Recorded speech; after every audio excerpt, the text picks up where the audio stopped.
The great Brahma gods, from each of the 5 pure abodes, brought the news to all beings that 100,000 years from now, a perfectly enlightened Buddha would arise in the world. Those who wish to meet up with him must maintain the 5 moral precepts and constantly develop loving kindness. Humans and deities wondered who the future Buddha might be, but no answer was forthcoming until a sign appeared, making the identity of the heavenly Bodhisattva known.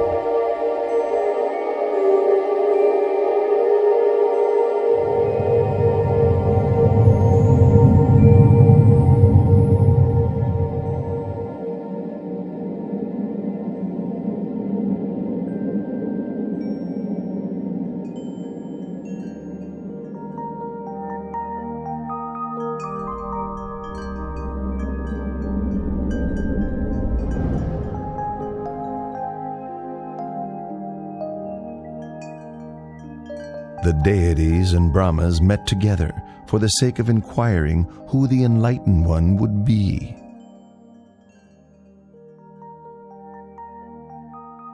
At that very moment, the answer became clear, as they all saw the 5 preliminary signs appearing in Santusita Devaputa. The 5 signs which appeared were withering of the decorative celestial flowers on his body, the divine raiment becoming discolored, sweat dripping from his armpits, his complexion becoming mottled, and a feeling of weariness with the heavenly world arising within him. Upon recognizing the 5 preliminary signs, the deities invited Santusita, the Buddha to depart from Dusita heaven and take birth in the human world. Santusita Devaputa then made the 5-fold survey of the earth to see if conditions were right for his birth.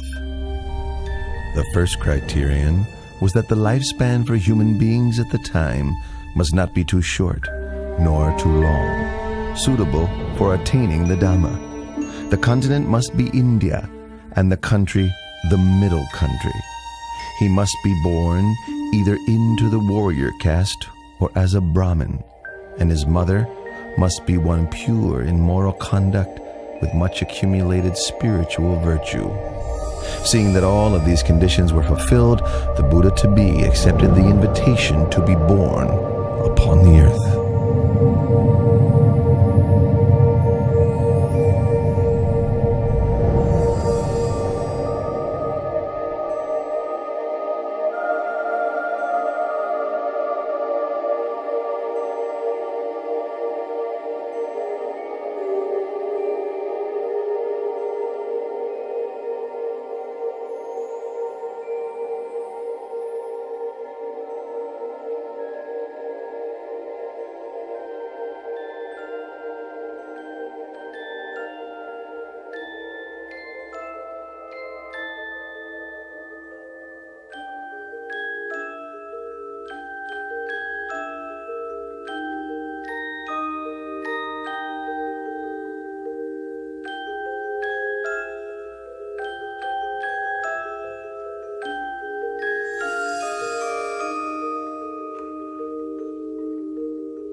How do you Royal astrologers, interpret the Queen's dream. Your wife, the Queen's dream, indicates that you are to have a son. He will possess tremendous merit, great power and might.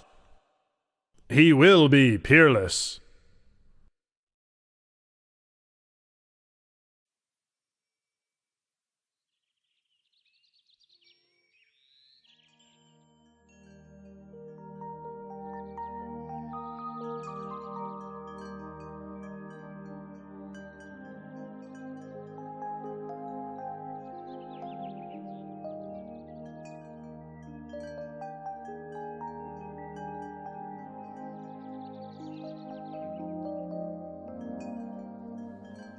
My lord, tradition calls for me to return to my family home at Dewataha to give birth.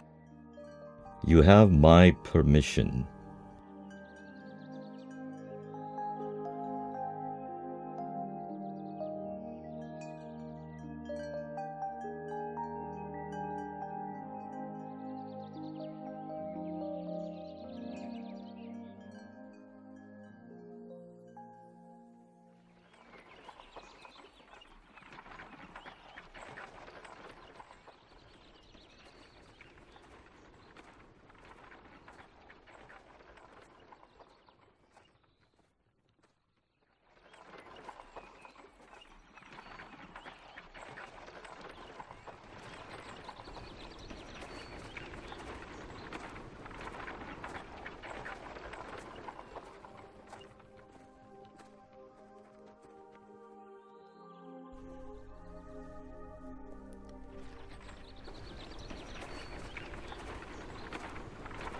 Counselors, let's stop and rest here.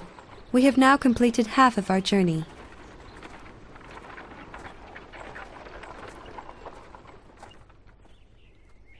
The forest park of Lumbini is so beautiful and shady. We've been traveling half the day. You must all be tired. Let's rest for a while. Your Highness, if that is your wish, then please rest beneath that solid tree over there.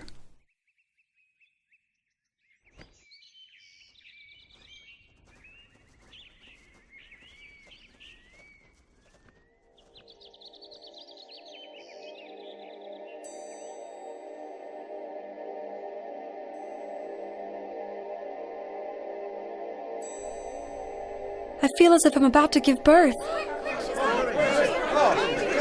Quickly, join in and help. Her Majesty's time has come. Hurry, hurry!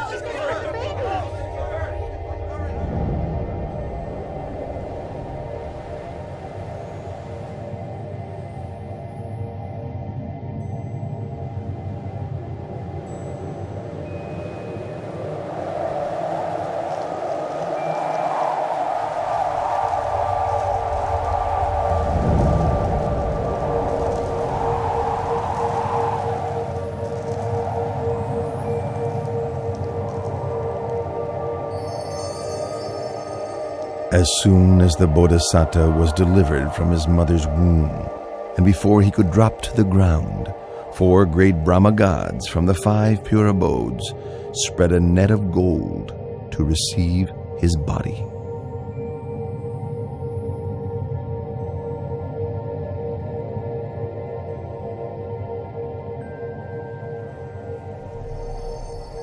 On that day, the full moon of the 6th month, the year of the Buddha's birth, equivalent to 623 BC.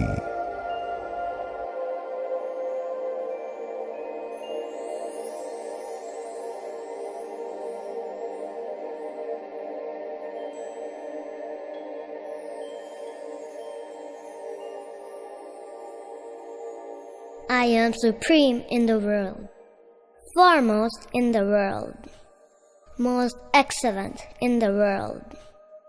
This is my last birth. There will be no more birth for me. Sadhu.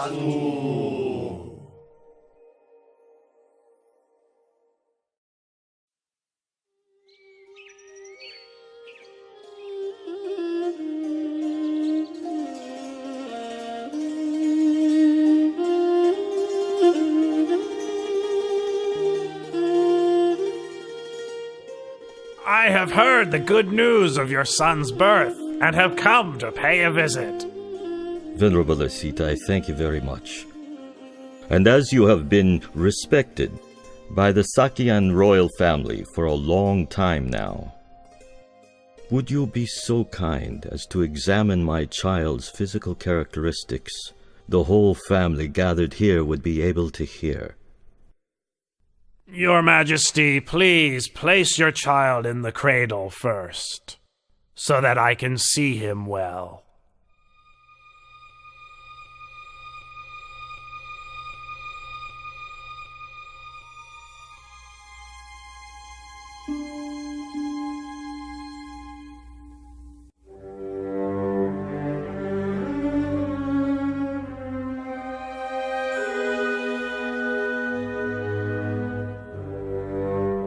This royal child exhibits all the characteristics of a great being laid down in the ancient texts. I have never seen any being with the signs expressed to such perfection.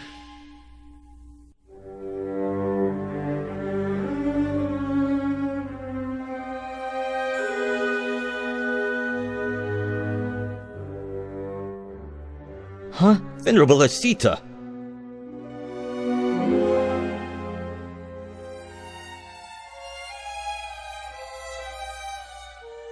I have examined the characteristics of your newborn son. I predict that when your son has grown up, should he lead the household life, he will become a wheel-turning monarch, a great king of the world. But if he should leave, he will become a fully enlightened Buddha, supreme teacher of gods and humans. Oh, but it's such a pity. What's such a pity, Venerable Asceta? It's a pity that I am too old to have the chance to live to see this great being grow up.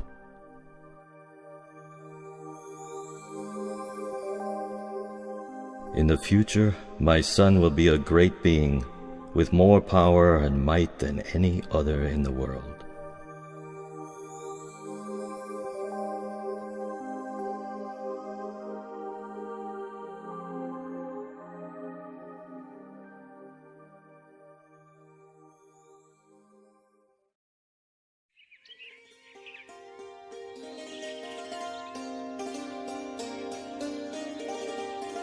From the 108 Brahmins I invited for the naming ceremony, you 8 have been selected to interpret my baby son's characteristics. You are all proficient. Please give your prediction for my son's future life.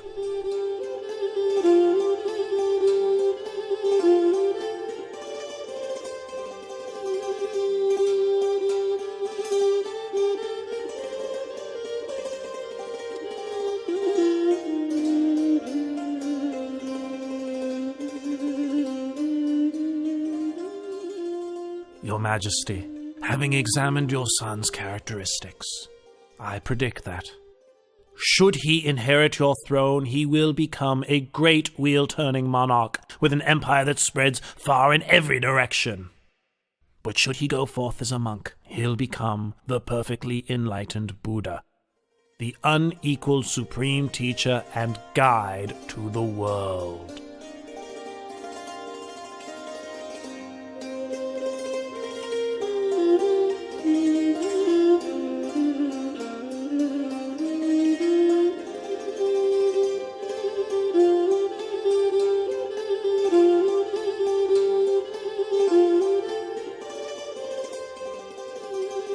Venerable Kundanya, you are the last of the 8 Brahmins.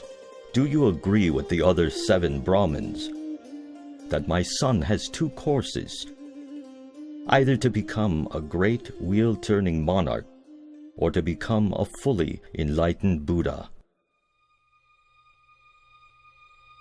I have considered your son's characteristics in detail.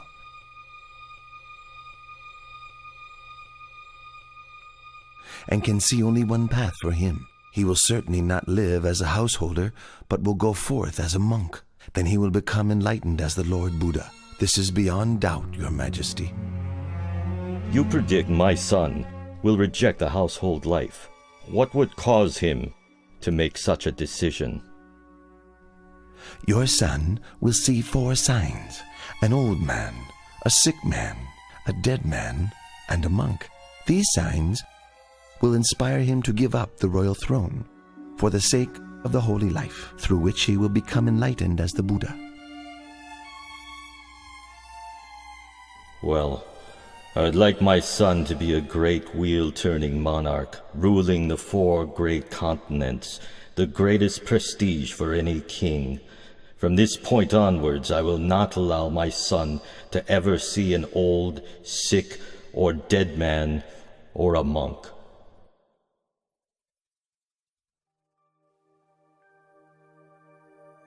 Having predicted the prince's future life, the 8 Brahmins gave him the auspicious name Siddhartha, meaning he who will succeed in that which he desires. Having returned to their homes, each of the Brahmins instructed their sons that when the time comes for the new prince to leave the household life, they should go forth and follow him.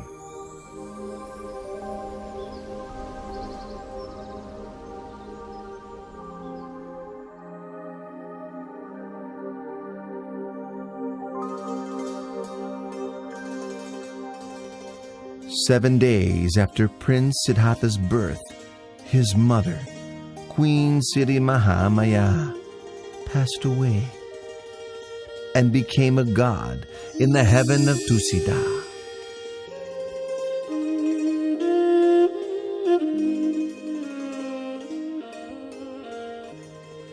So King Suddhodana had Queen Siri Mahamaya's younger sister Mahapachapati raise Prince Siddhartha. Later, the king took Mahapachapati as his new queen. King Suddhodana and Queen Mahapachapati had a son and a daughter together, but the queen still loved and cared for Prince Siddhartha as if he were her own son.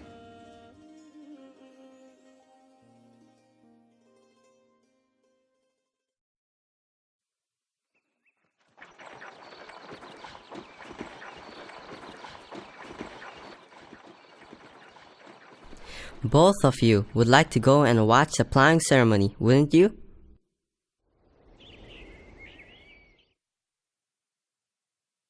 Today my father has had the city decorated in preparation for a great ceremony. It only takes place once a year. Go and watch. I will simply sit here. You needn't worry about me. With your permission, we'll go and watch for a while. As soon as the ceremony is finished, we'll be right back, Your Highness.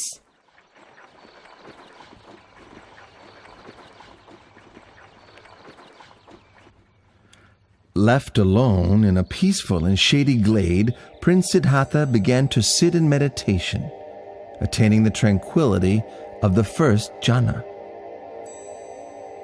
As the afternoon passed by, the shadows of all the trees moved with the course of the sun, except for the shade of the rose apple tree under which the prince sat. It did not shift position, but remained steadily in place.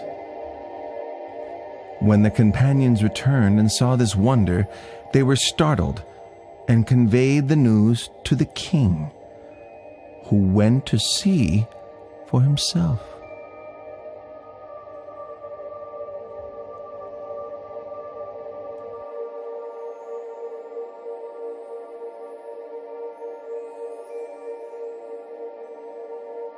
When my son was newly born, Asita the hermit came to look at him, and to my surprise he bowed at my son's feet.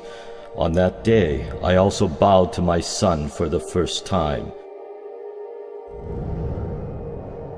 Now, my son has performed this marvel. Having seen it, I feel I must bow to him for a second time.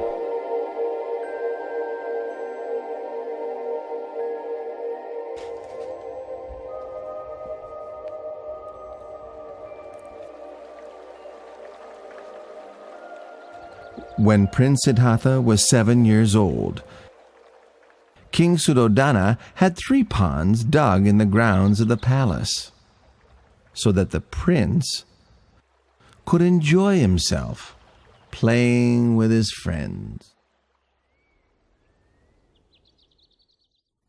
Upon seeing that the prince had grown sufficiently to begin his education,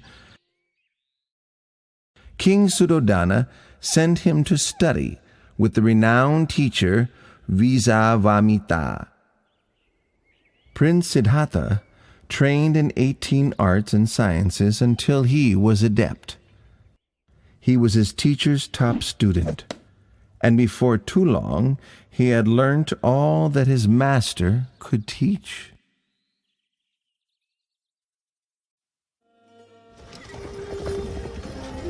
When Prince Siddhartha reached the age of 16, King Suddhodana had 3 palaces built for his son, one in which to reside during the hot season, one for the rainy season, and one for the cold season. The king, wishing to prevent his son from leaving the household life, consulted with his ministers and obtained the hand of Princess Yasodhara for him in marriage.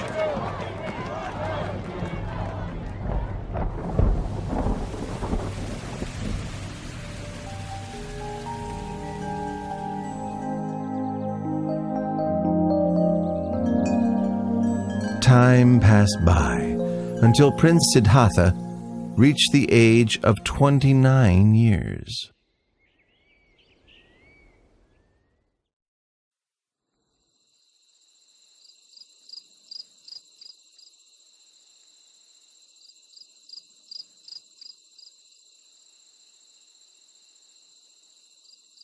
Siddhartha, there is nothing worth seeing outside of the royal palace.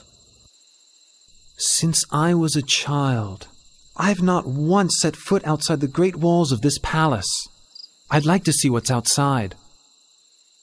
There's no place out there as beautiful or pleasant as right here inside our royal palace. That may be true, but I'd still like to go and see for myself. Please give me permission to go outside, Father.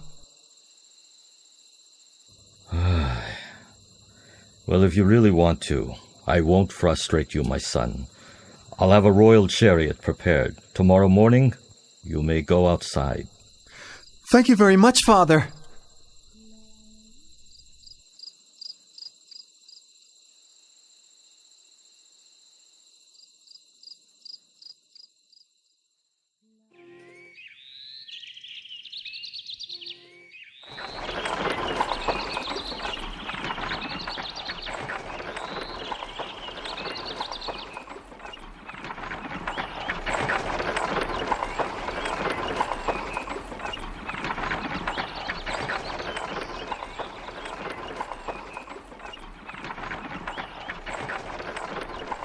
Oh, so this is what it's like outside the palace.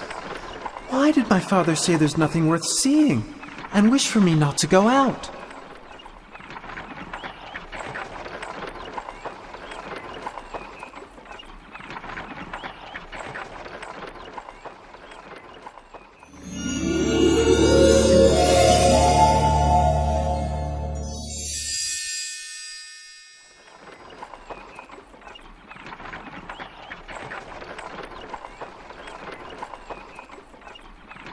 Channa, stop the chariot!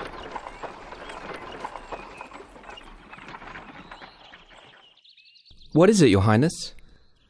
Look at that man over there. Why is his skin so wrinkled? And why is he having trouble walking? Oh, that's an old man, Your Highness. An old man? Everyone who lives for long enough will come to be like that man, Your Highness. Everyone must come to a state like that?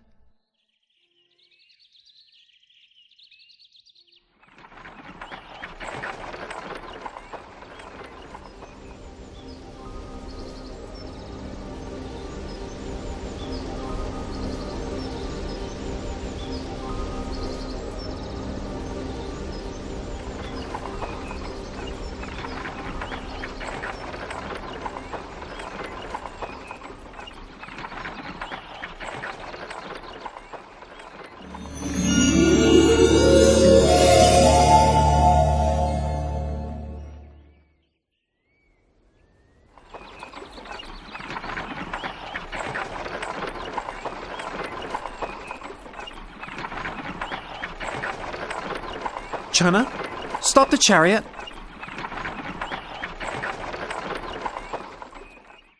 What is it, Your Highness? Why is that man sitting and shivering over there? He is sick, Your Highness. He is sick? Sickness is a natural part of life. We must all experience sickness, every one of us.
Your Highness! Your Highness! Where are you going? Your Highness! Please come back!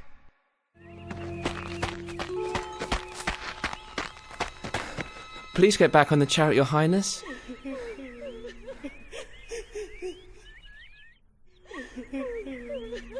There's a man wrapped in that cloth, isn't there? Your Highness, that's a dead man. And must we all die? Yes, Your Highness. There isn't anyone that can escape death. Even me? Yes, Your Highness. Even you are subject to death.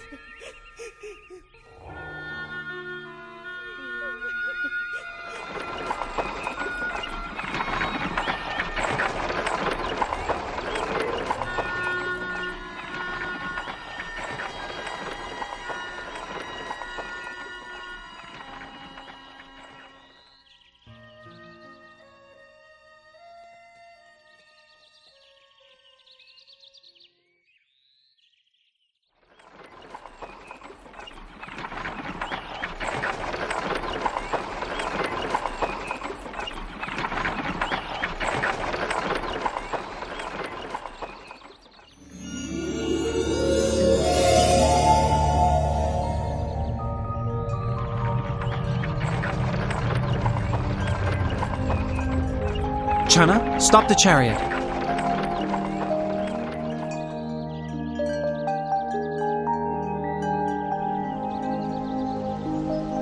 That is a monk, Your Highness.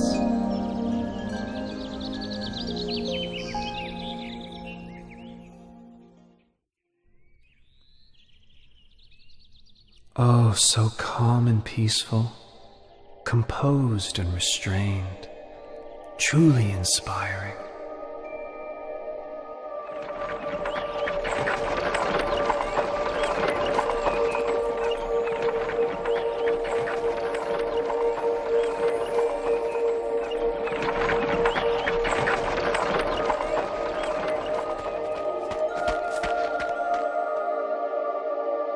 Your Highness, your wife has just given birth to a son. My dear child, I've just begun seeking for a path beyond suffering, and now you are born, like a snare for my heart. I will give you the name Rahula, which means fetter.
Yasodhara, you are as dear to me as my own heart. Rahula, you are everything to me. But not one of us can escape old age, sickness, and death. I must find a way for all of us to go beyond suffering, no matter how much trouble or turmoil there is in the search.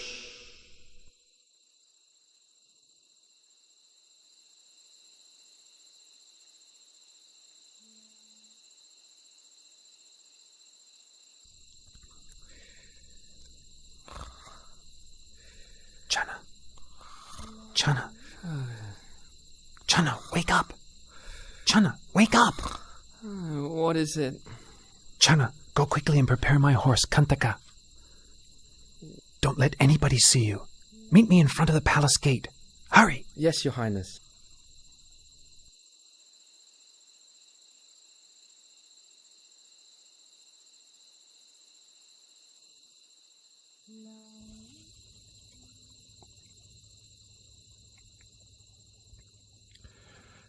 At the moment that Prince Siddhartha was leaving the palace gate, Vasavati Mara, the great deceiver, manifested. He was now worried that he could not use the prince's enjoyment of sensual pleasures to keep him under his control. Ha ha ha ha ha! Prince! Better go back into the royal palace. In there everything is lovely, pleasant, and comfortable. In just 7 days, you'll become a great wheel-turning monarch. Don't give all of this up. If you leave, you'll get nothing but trouble, torment, suffering, and sorrow. I don't want to become a great wheel-turning monarch. I don't wish for possessions or comfort and happiness, because such things are not likely to free me from suffering, nor are they likely to help me assist my loved ones and my subjects. Step aside and allow me to pass.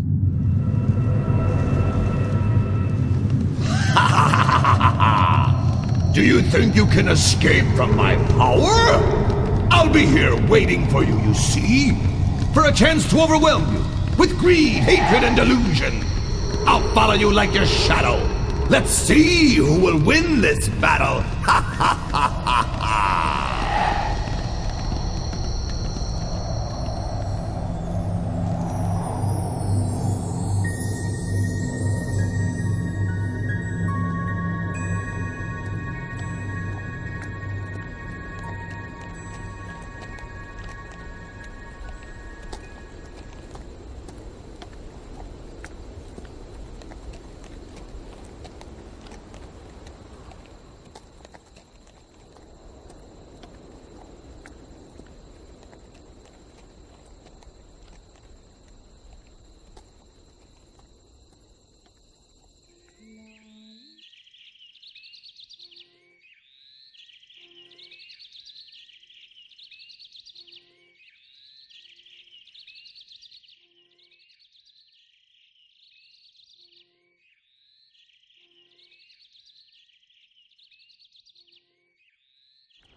We've reached the river Anoma.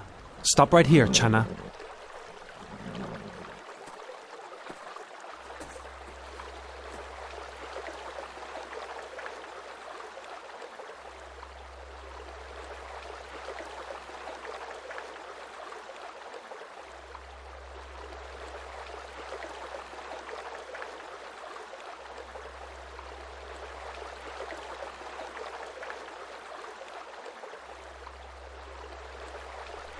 If I'm to attain to the supreme enlightened knowledge, may these strands of hair float away into the air. But if I'm not to succeed, may they fall to the ground right here. When the prince threw his hair up into the air, it floated into the sky and didn't fall down. Indra, the king of the gods, caught it in a crystal casket, which he then enshrined in the Kulamani shrine in the Tavatimsa heaven.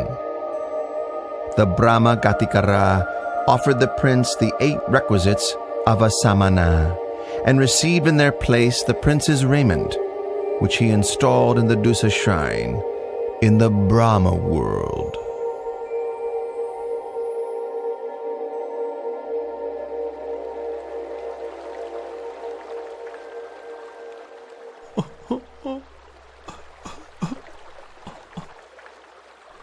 Don't be sad and upset, Channa. I'm doing this in order to seek the way out of suffering for all beings. You must go back and inform my father that I will not return to the royal palace until I have attained direct knowledge of the end of suffering.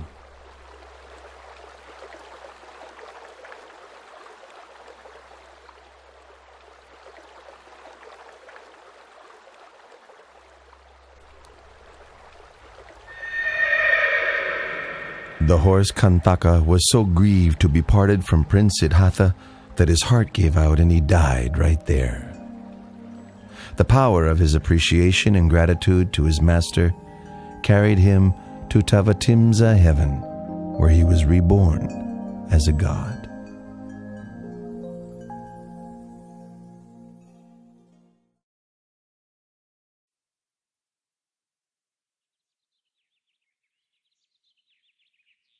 Having left Channa behind, the renunciant prince walked on to a mango grove, where he stopped and resided, eating no food for a period of 7 days.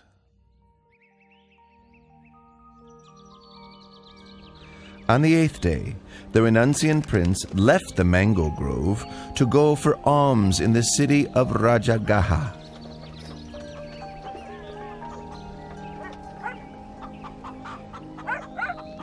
All the townspeople could see that this monk was different from other renunciants because of his radiant complexion and an ineffably calm demeanor.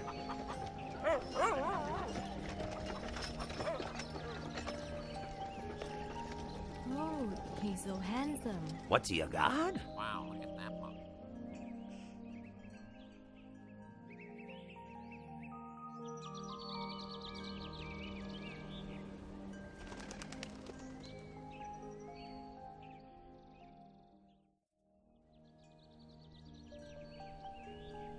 Wow, he's handsome, he's beautiful.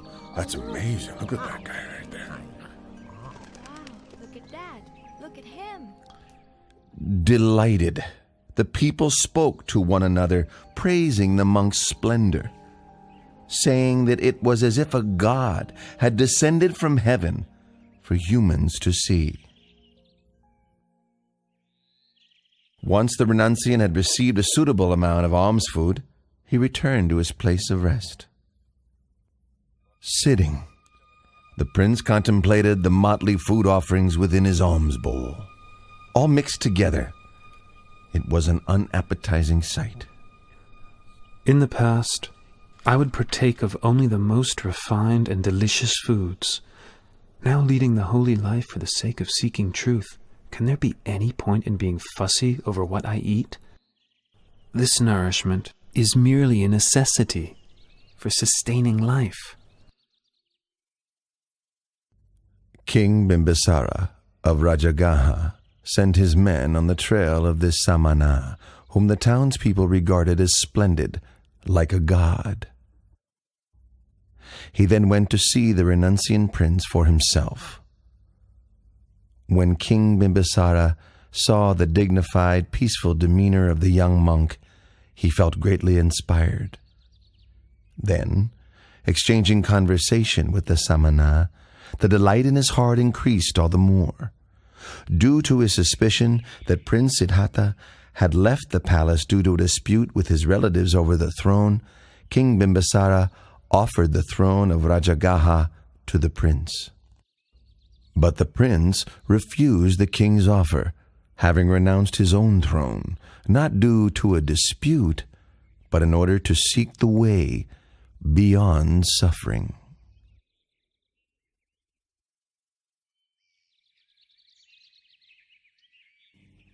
With such firm intention, I'm sure you'll attain the supreme enlightenment. Once you have done so, may I request that you come and teach the Dhamma to myself and to the citizens of Rajagaha.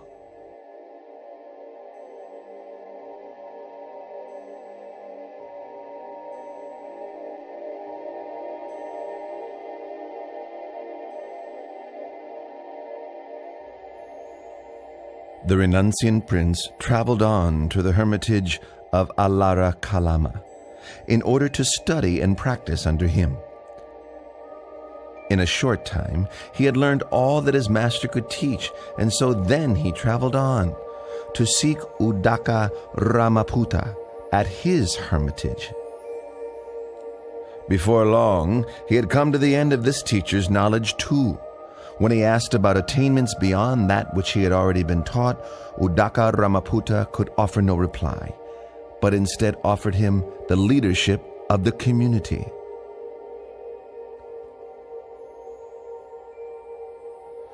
But when the Bodhisattva saw that what he had learned was not the way out of suffering he was seeking, he took his leave and moved on in order to continue his search for higher truth. The Bodhisattva came to Uruvela at Senanigama and considered the fresh coolness of its shady forest, with orderly rows of trees and a river running through, located nearby to the village. It seemed a suitable place for him to continue striving for liberation, so he ceased his traveling and settled in that spot.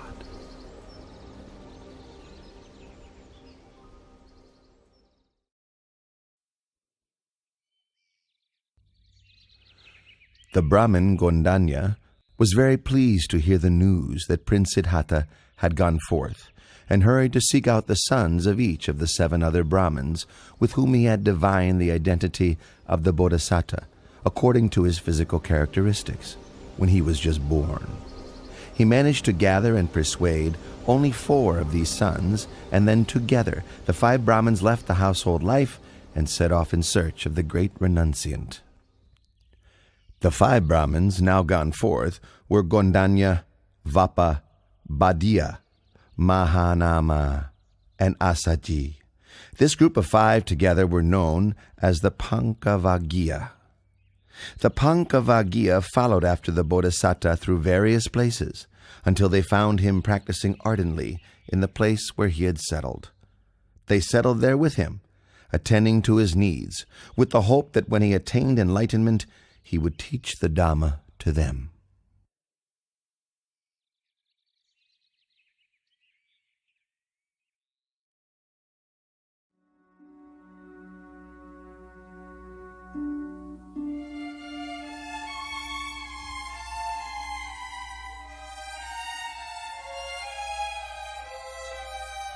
The renunciant prince was intent on seeking the path to enlightenment.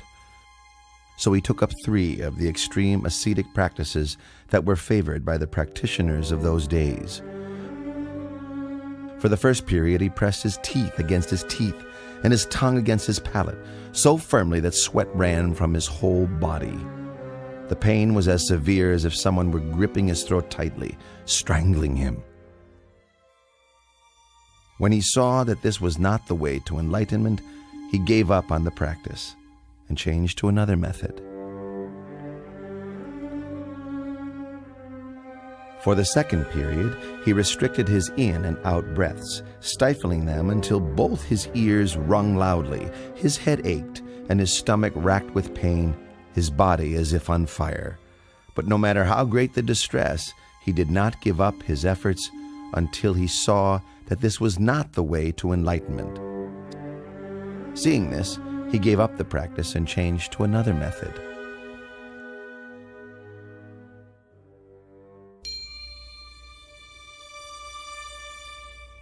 For the third period, he fasted until he was emaciated, wrinkled, his complexion discolored, his bones and sinews extruding. Exhausted of energy and suffering greatly, rubbing his hand over his body, the hairs stuck to his palm.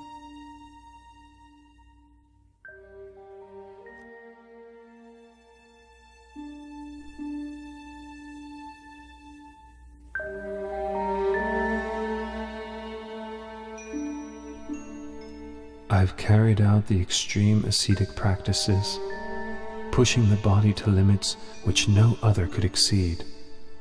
Why have I not yet attained enlightenment? Or perhaps this path is not the way to liberation. The Bodhisattva is worrying and wondering about the path to realization. What's the best way to help him?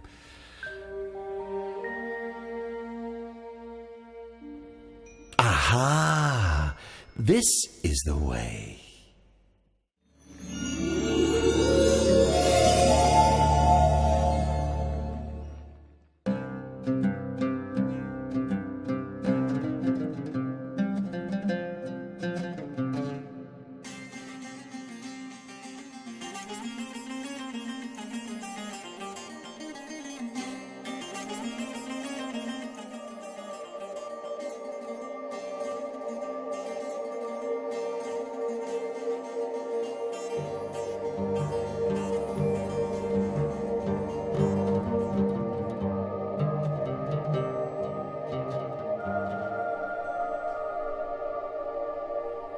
One string of that lute is too tight.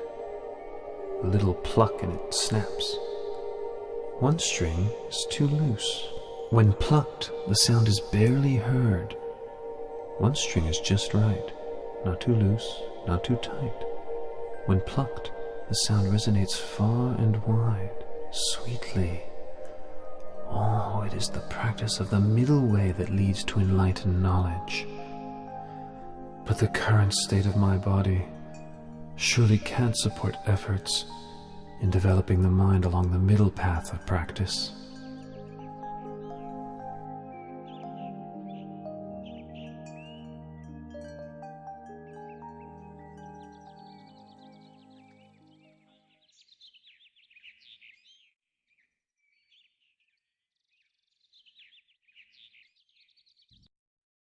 Prince Siddhartha, whom we had held in esteem as a bodhisattva, bound for success, even after practicing strictly for 6 years, using all his effort, is still unable to achieve enlightenment. Now he's relaxed his efforts. And eating proper food again. How will he ever succeed? Quite so. Venerable Kondanya, you're the most senior amongst us. What do you think we should do? Under the circumstances, there can be no use in attending to him any longer. The time has come for us to take our leave.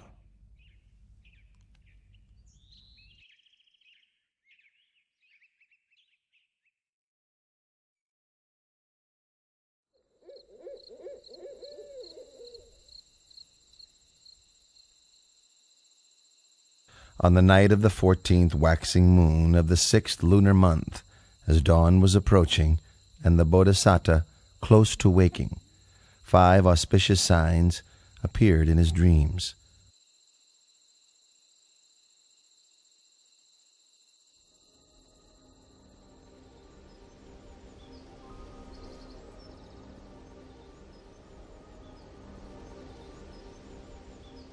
Which he interpreted as follows. 1. He would achieve enlightenment as the Buddha. 2. He would declare the true Dhamma for the benefit of all humans and deities. 3. A great number of people would come to train under him, thus establishing the Buddha, the Dhamma, and the Sangha. 4. People of all castes and classes after training under him would come to understand the same pure Dhamma.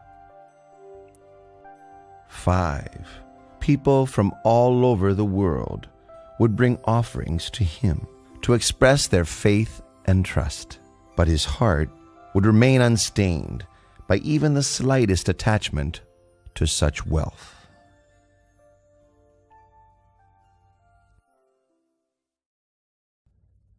In the village of Uruvela Senanigama, there lived a wealthy man's daughter named Sujata.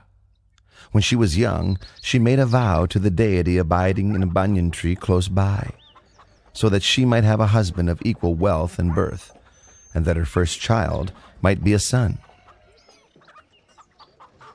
Once her wishes had been fulfilled, she prepared a rice dish, prepared with cow's milk and honey, as an offering to honor the tree deity. Madam Suchada! Madam Suchada!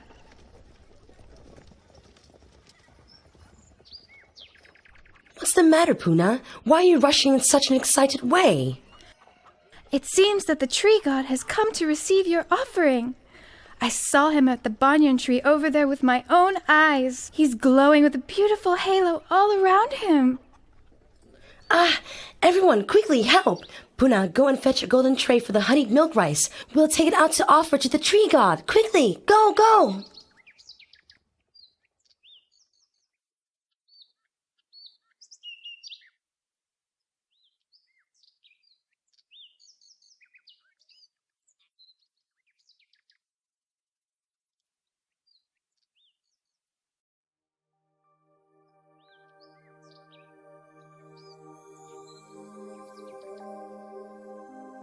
All of my wishes have been so graciously granted. Please, may I offer this meal of honeyed milk rice and this golden tray to you?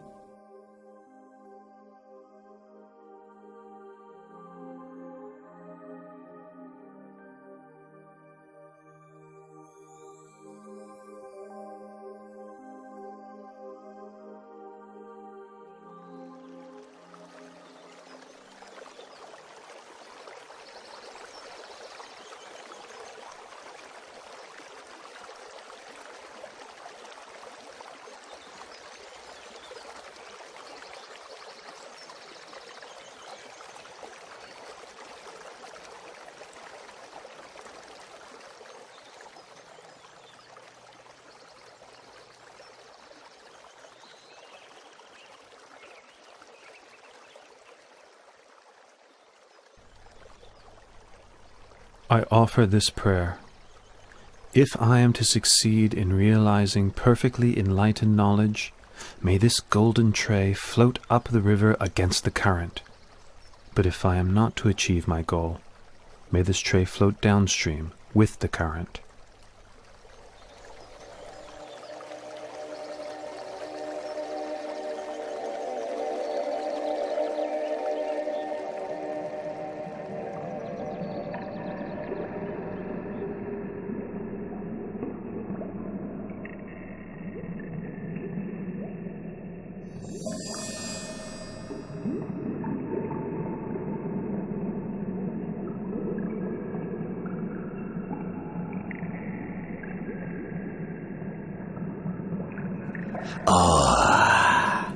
In no long time, 3 Buddhas have become enlightened here, and now one more is about to attain to the Dhamma.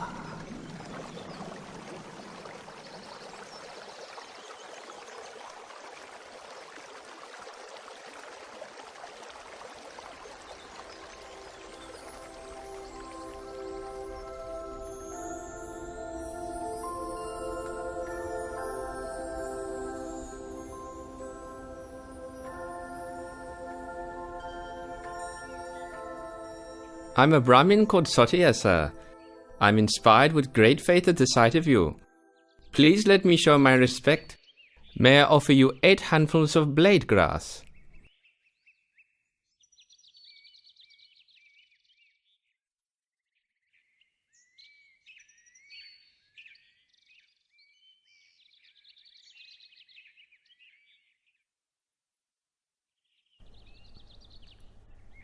For as long as I have not yet attained to supreme enlightened knowledge, even if my blood and flesh should dry up with only skin, bone, and sinews remaining, I shall not rise from this seat.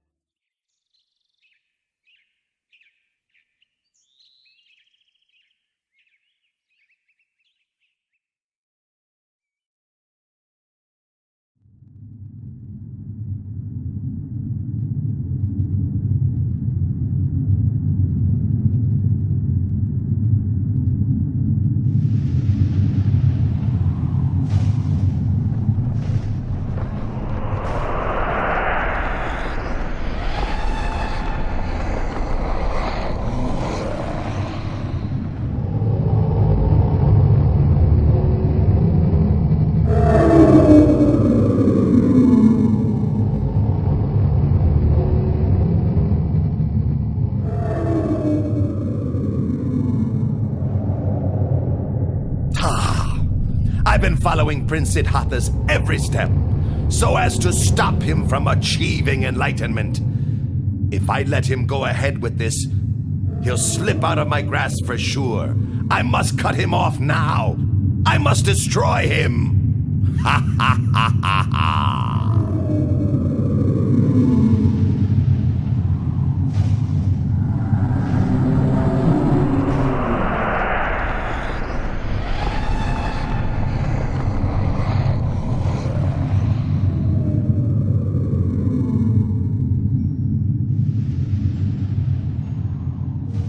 The power of the Bodhisattva's spiritual qualities and goodness, accumulated over countless lifetimes, protected him as though in invisible armor, his heart steady and peaceful, unshaken by fear.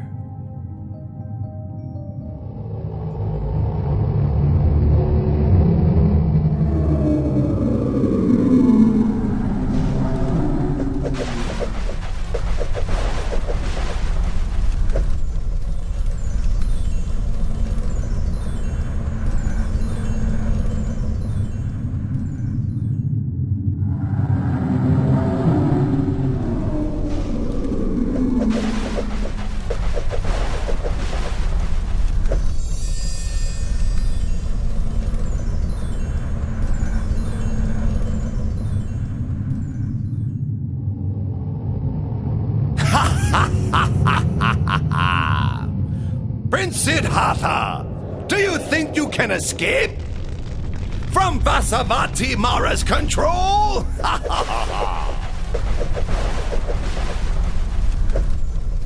Huh?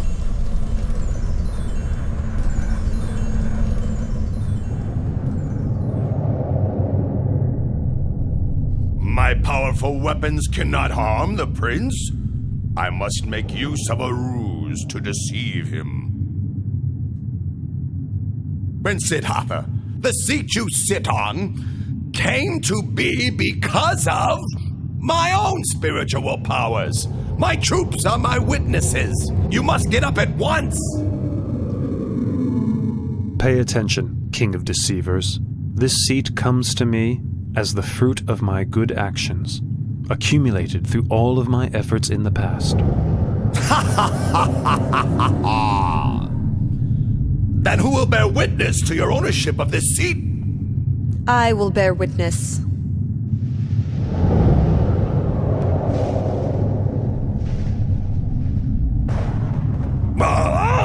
Dharani, goddess of the earth! All the merit made by his good actions in the past, even the water which he has poured on the ground in dedication of merit, soaked up by my hair and kept close to my head, is sufficient to bear witness to his virtues.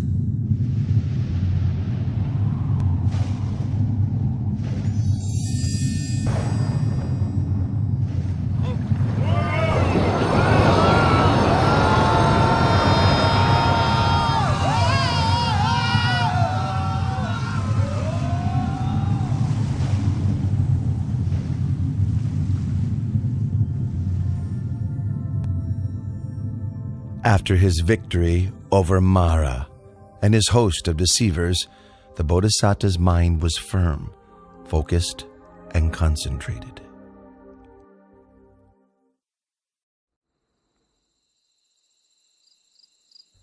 At dusk, the Bodhisattva began to develop meditative insight, attaining to the first knowledge, Pubenivasa Nusatinyana, the ability to recollect his past lives.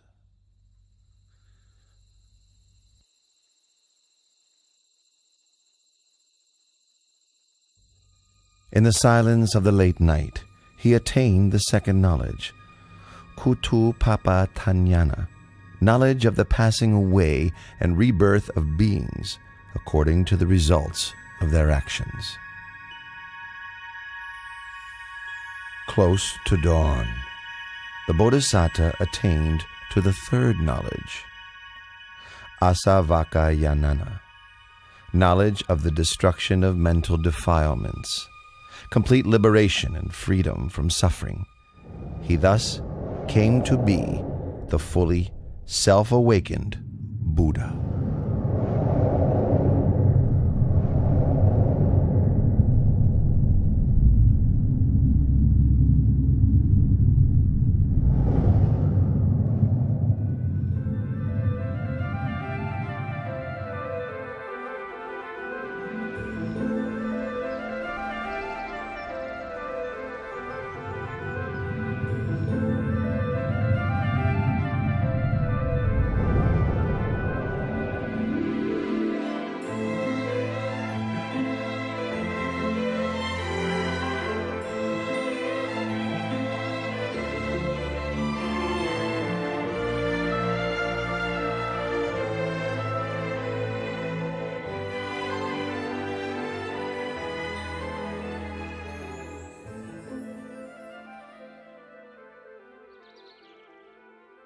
Craving.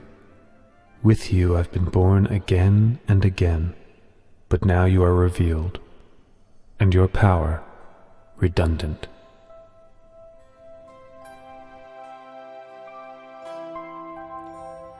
After the Bodhisattva had attained to the Dhamma and become the Buddha, he sat under the Maha-Bodhi tree, enjoying the bliss of freedom for 7 days.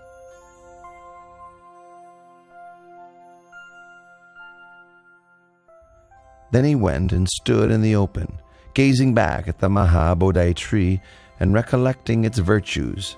He stood there and gazed, without blinking, for 7 days.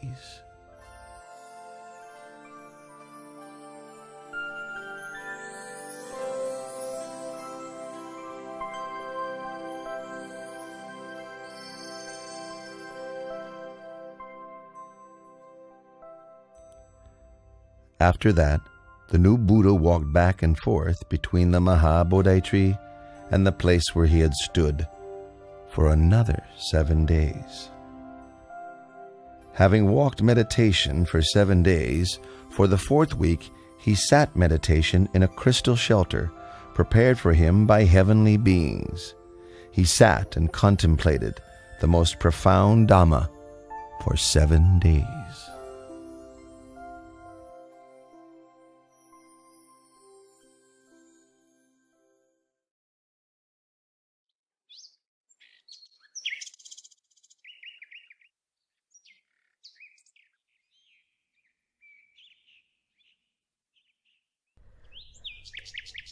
Sisters Raka, Austerity, that's the recluse Gautama who attained the Dhamma.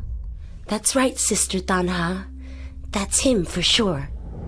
Our father, Lord Mara, together with all his troops, could not defeat this one and was humiliated. It's up to us to find a way to take revenge. Tanha, Raka, in this world, I've never met a man whose heart could resist the 3 of us. We who embody infatuation and desire. Austerity, you're right. We will use our femininity to ensnare the recluse Gautama in the bonds of sensuality and entangle him for countless time.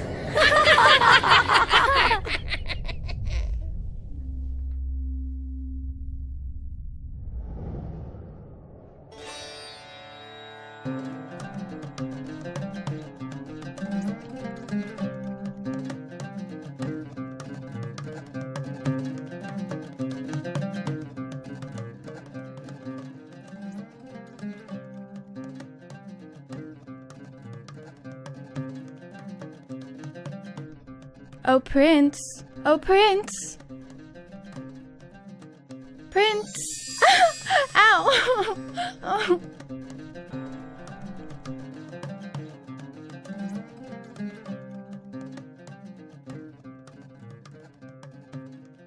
Daughters of Mara, go back. There is no way you can succeed in what you are trying to do. For I have utterly destroyed all kinds of satisfaction and infatuation.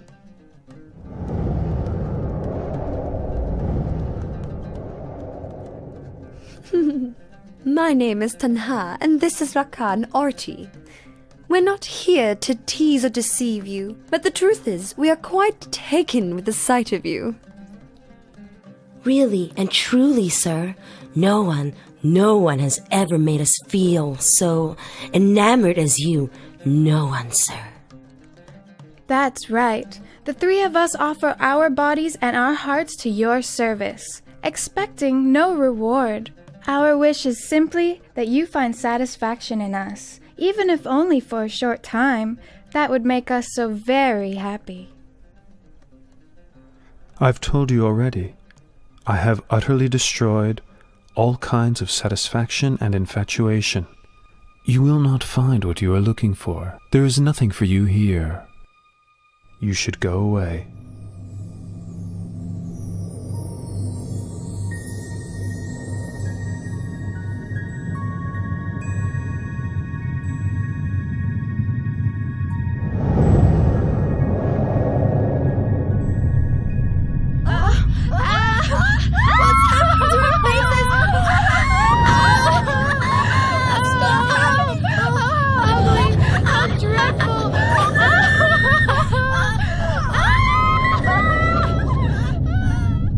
From this moment on, no one will ever again be able to wield power over the Samana Gautama, the enlightened one.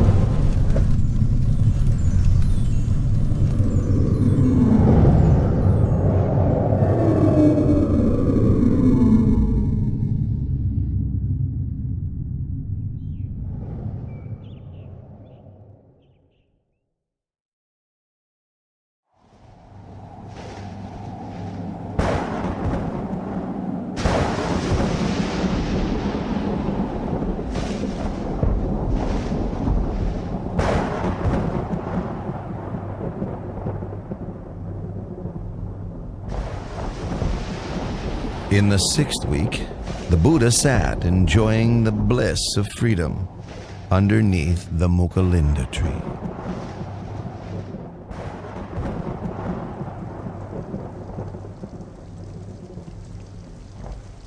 As he sat, the rain fell constantly.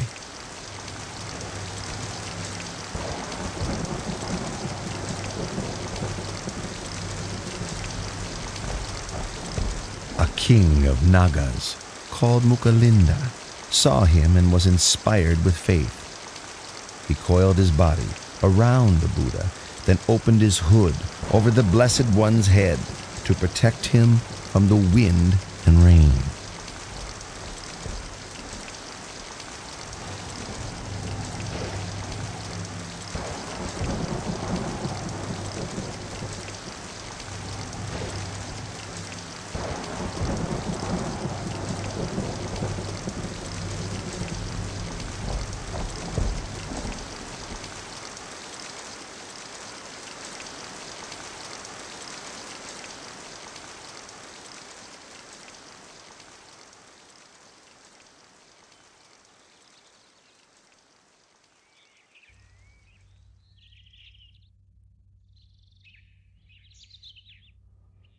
When the wind and rain subsided, he uncoiled from the Buddha and changed his body into the form of a young man, bowing and paying respects to the Buddha.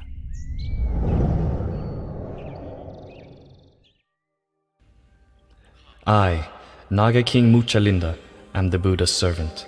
I pay homage to the Blessed One.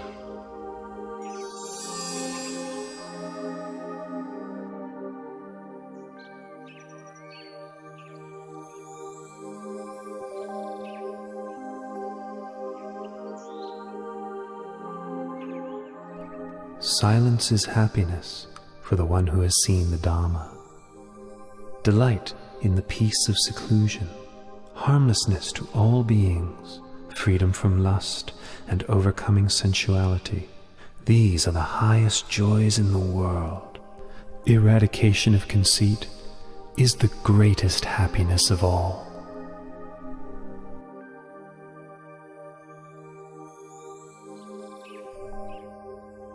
In the 7th week after his enlightenment, the Buddha sat and enjoyed the bliss of freedom under the tree called Rajayatana for another 7 days.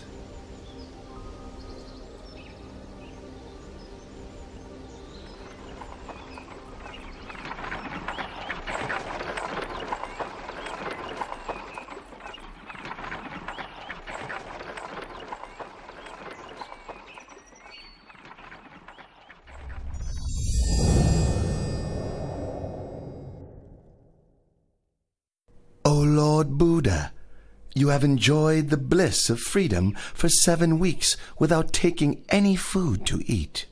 Please accept this medicinal fruit I have brought for you from the heavenly world.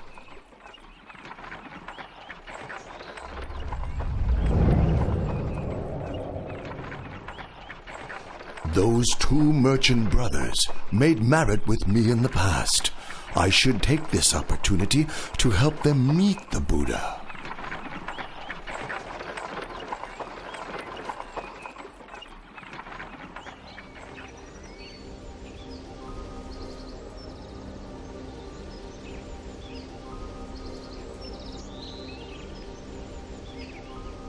Look, Tapusa, all of our carts have stopped as if fixed to the ground. No matter how much our men work the bullocks to make them pull, the carts still won't budge. They just won't move. It's strange. Why would the... What? You 2 merchants, do you know that the just now enlightened, perfectly awakened Buddha is now sitting under the Rajayatana tree over there? You'd better go and pay your respects to him, then offer him the baked and ground grain meal you're carrying with you. It will be a cause for your benefit and happiness for a long time.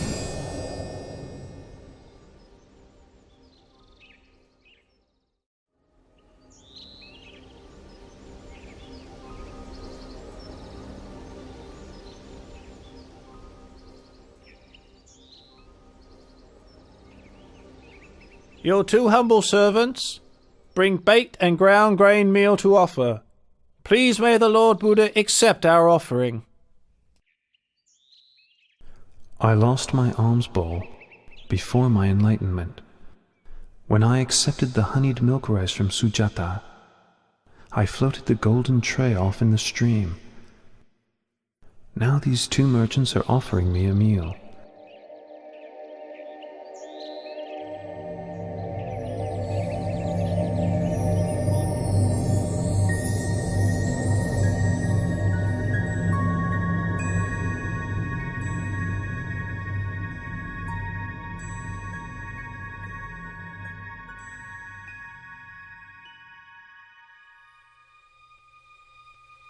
A recluse should not have more than 1 alms bowl.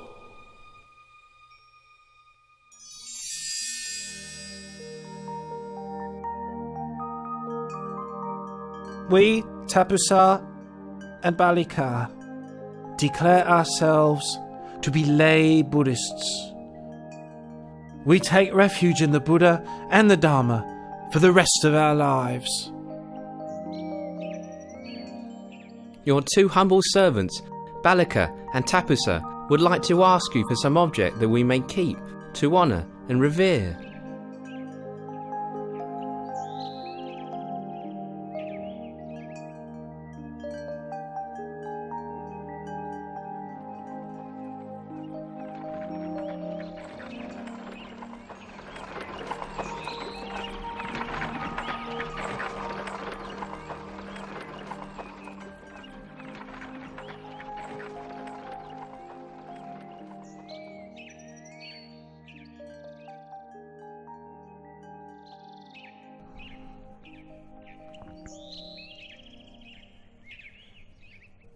I have attained the Dharma, which is profound and subtle. It is difficult for ordinary people to understand and practice.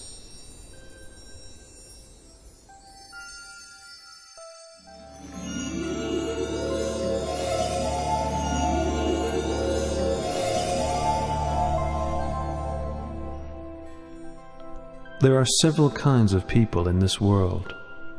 The quick-witted, upon hearing my teachings, know and understand them quickly, just like a lotus flower above the surface of the water that blossoms as soon as it receives the sun's rays. Those of moderate intelligence, having heard my teachings and then receiving some further explanation and training, are able to know and understand within a short time, just like a lotus flower level with the surface of the water, ready to blossom the next day. The slow-witted, having heard the teachings, receiving further explanation and training, persevering with faith, are able to know and understand in the end, like a lotus flower below the water, which grows upwards before finally breaking through the surface and blossoming. The final kind of person, no matter how many times they hear the Dhamma, are unlikely to grasp the meaning or understand, although their listening may be a cause for realization in a future existence. This type may be compared to a lotus down in the muck and mire, falling prey to fish and turtles, not rising up and blossoming. This being the case, I'll preserve my life for the sake of spreading the Dhamma. I will teach humankind until the Dhamma becomes firmly established and widespread for the benefit and happiness of all for a long time. Sadhu.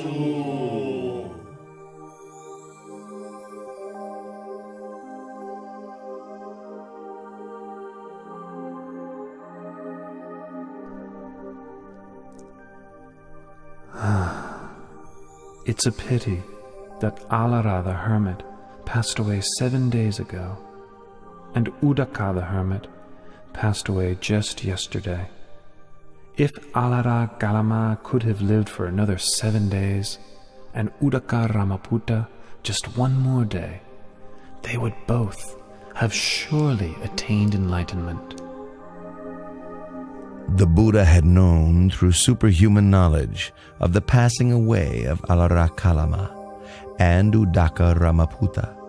Then he remembered the Pankavaggiya, the 5 monks who had attended him while he was practicing extreme asceticism. Each of the 5 had well-developed faculties. If they could hear the teaching, they would surely soon attain to the Dhamma.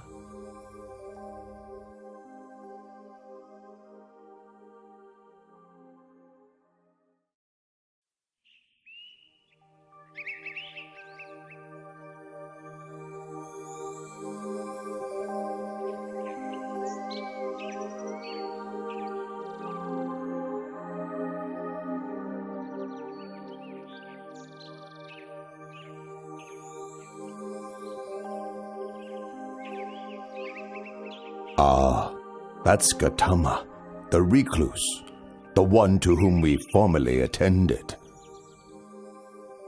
So it is. The one who gave up his austerities. All right. If he comes here, we won't bother to get up and welcome him. We'll just put out a seat. If he wants to sit down, then let him sit.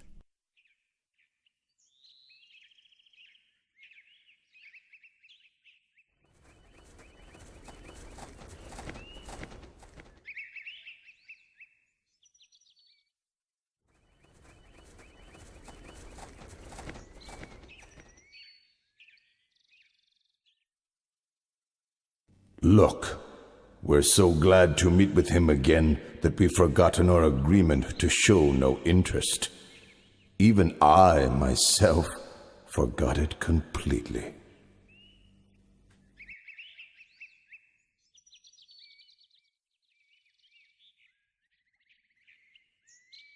Recluse Gautama, what leads you to visit us here in this forest?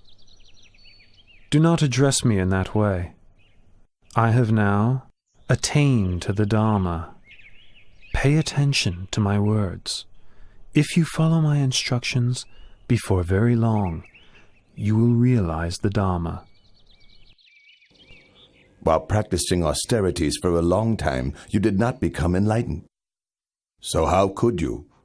How could you have attained liberation after giving up your efforts and causing us to abandon you? Throughout all of that time, did I ever say anything like this to you all? No, it's true. You have never said anything like this to us before.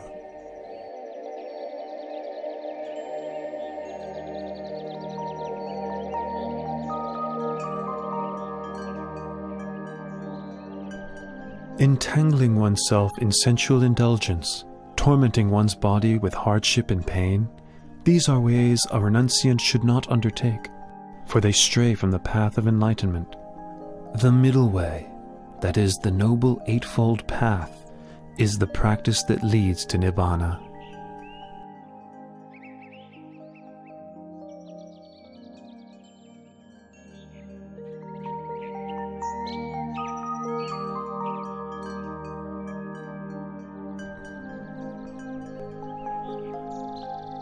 There are 4 noble truths as follows.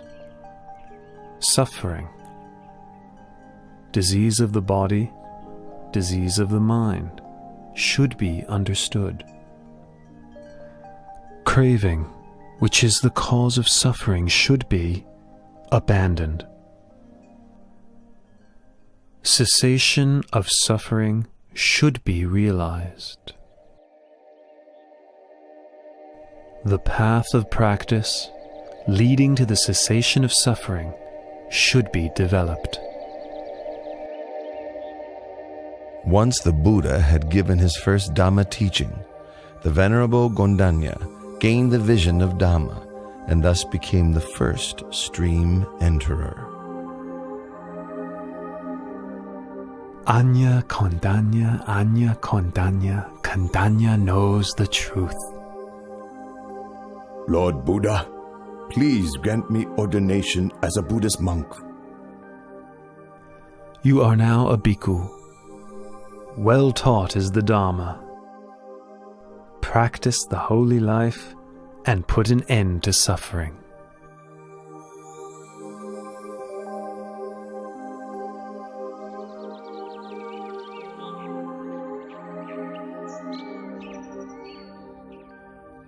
The Buddha gave ordination to Venerable Vapa on the first day of the waning moon, Venerable Bhaddiya on the second day, Venerable Mahanama on the third, and Venerable Assachi on the fourth.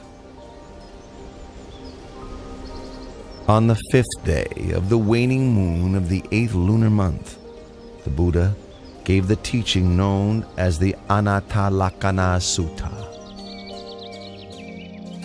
The 5 groups that we take as a self are as follows: body, feeling, pleasant, unpleasant, and neutral, perception and memory, mental formations, sense consciousness, awareness of mental impressions. These 5 aggregates are not me, not him or her, not mine, not his or hers, not myself, not his or herself. All these things are impermanent and insubstantial. It is their nature to arise, persist for a while, and then pass away. After listening to the teaching, each of the Pankavaggiya attained to arahantship.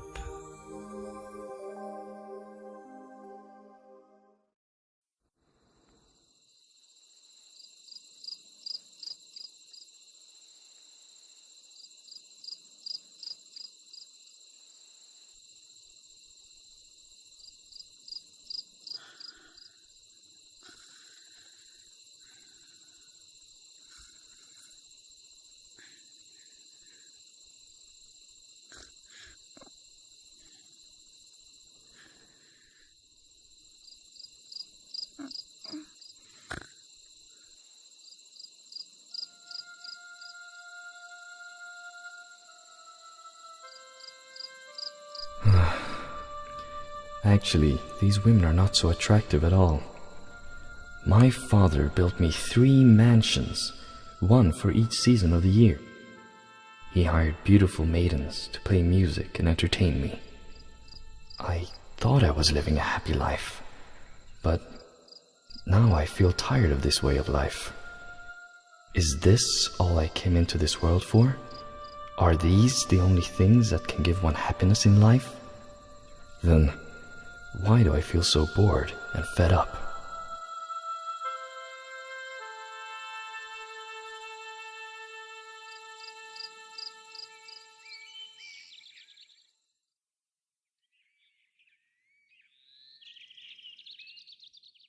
How troubled I feel. How frustrated.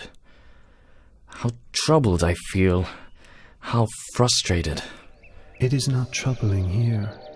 It is not frustrating. Come this way, Yasa, and I will teach you the Dharma.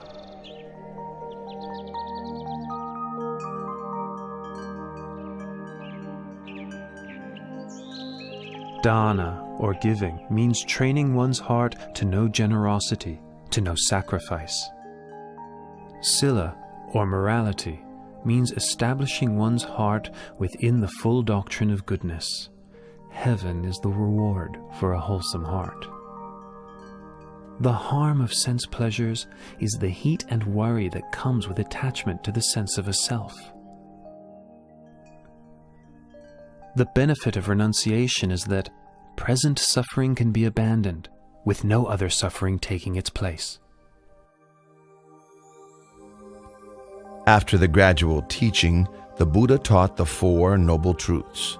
Once he had given this teaching, Yasa attained to the fruition of stream entry.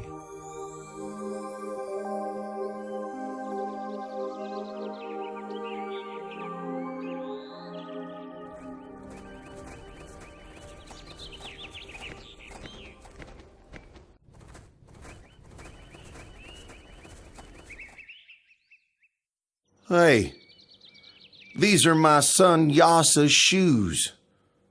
Wait here, all of you. I'll go after him myself. Here comes the father. If he meets with his son now, it may prevent him from realizing the Dharma.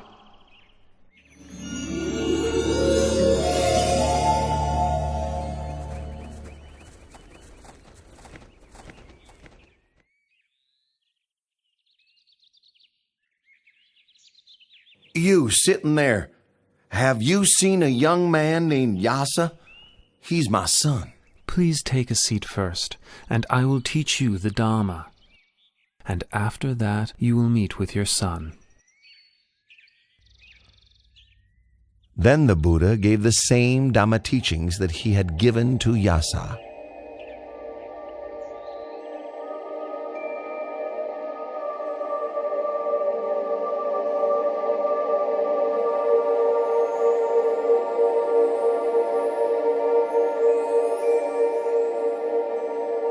Oh, the Buddha has helped gain the vision of Dhamma. I declare myself a Buddhist and take the Triple Gem as my refuge for the rest of my life.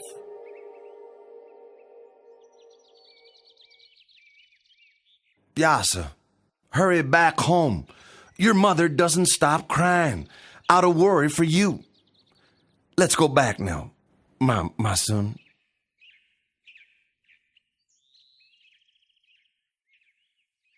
Yasa has now heard my Dhamma teaching twice, and has fully penetrated it. He is now an Arahant, with no thoughts of returning to the household life.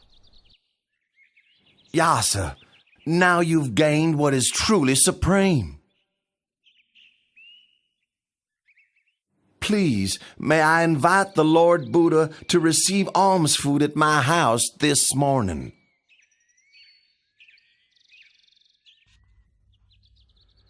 Once the wealthy man had left, Yasa requested ordination as a bhikkhu.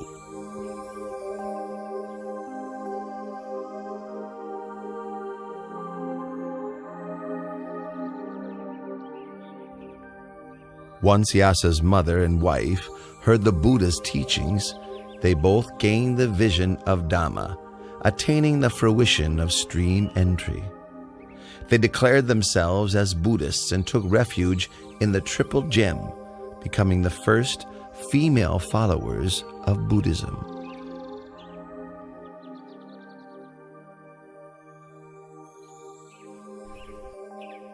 Vimala, Subahu, Punaji, and Gavampati. You were my close friends during the time when I was a layman. Now I've gone forth and do not concern myself with worldly pursuits. For what reasons are you all here? We heard you'd gone forth, and were sure you must have had good reasons to do so. And so we came to see you. Well, if that's the case, I will take you to meet the Lord Buddha, the one who has shown me the light. I will request the Lord Buddha to give you instructions as well. Follow me. Listen, all of you. Once you know the unwholesome and the roots of the unwholesome, know the wholesome and its roots, know decay and death as well as their causes, know the cessation of decay and death, the path leading to the cessation of decay and death. Once you know suffering and its causes, the cessation of suffering, know the path leading to the cessation of suffering, then you can be said to have the right view. The 50 of you are all friends from my home region. If you need help with something, I will do whatever I can to help you. When we heard that you had ordained as a monk, we felt inspired, and it made us want to ordain as well. Very good. I will take you to meet the Lord Buddha, but you must make the request for ordination yourselves. Listen, all of you. A bhikkhu in this Dhamma Vinaya is taught not to grasp at any state. Hearing this, he understands with wisdom. Understanding with wisdom, he attends to knowing all states as they arise, knowing feelings as they arise, pleasant feelings, unpleasant feelings, neither pleasant nor unpleasant feelings. He considers the impermanent nature of feelings. He observes the arising, persistence, and passing away of feelings. Seeing impermanence, he grows weary of feelings, weary and disinterested. He is able to let go. Meditating on letting go, not grasping or clinging to feelings, leads him to contemplation and realization of cessation.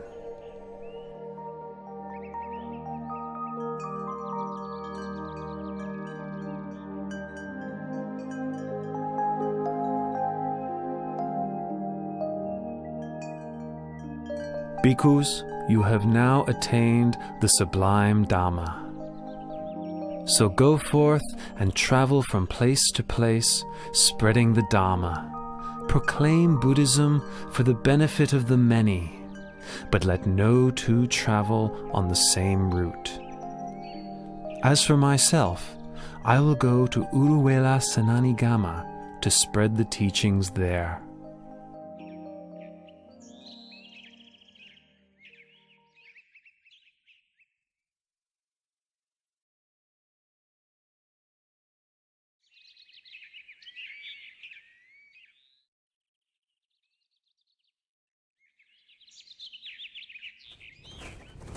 Because of that one courtesan, the 30 of us have had to go through all this trouble, forcing our way through the forest into this cotton plantation.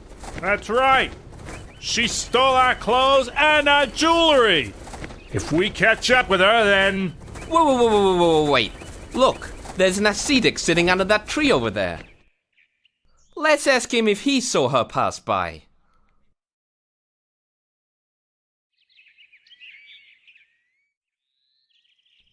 Ascetic, sir? Did you see a courtesan dressed in green pass by here? Please, sir. She took off with our clothing and our jewelry. So now we're searching for her, but we can't seem to find her. O Bodhavagya, is it better for you to seek for this woman, or to seek for yourselves? I guess it would be better to seek for ourselves. In that case, I will teach you the Dhamma. The wise person rids himself of infatuation and preoccupation with the 5 sensual pleasures. He sees that life is short, and to be distracted by such pleasures is like being snagged and bound up, just as a fish is caught by a hook. Having taken the bait, it's a cause for much suffering and struggle thereafter.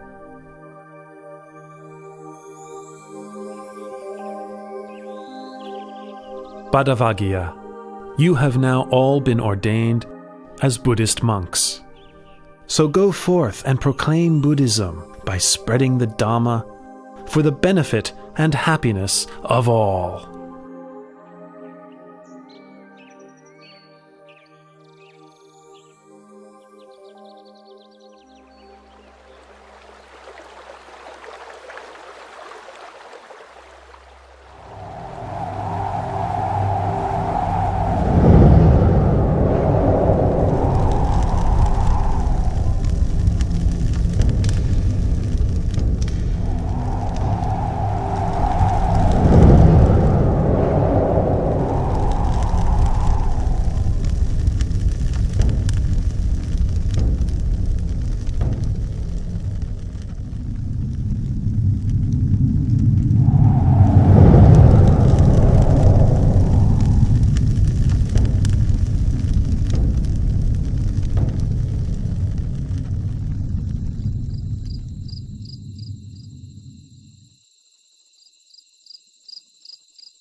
Ascetic, sir, why are you coming into my hermitage?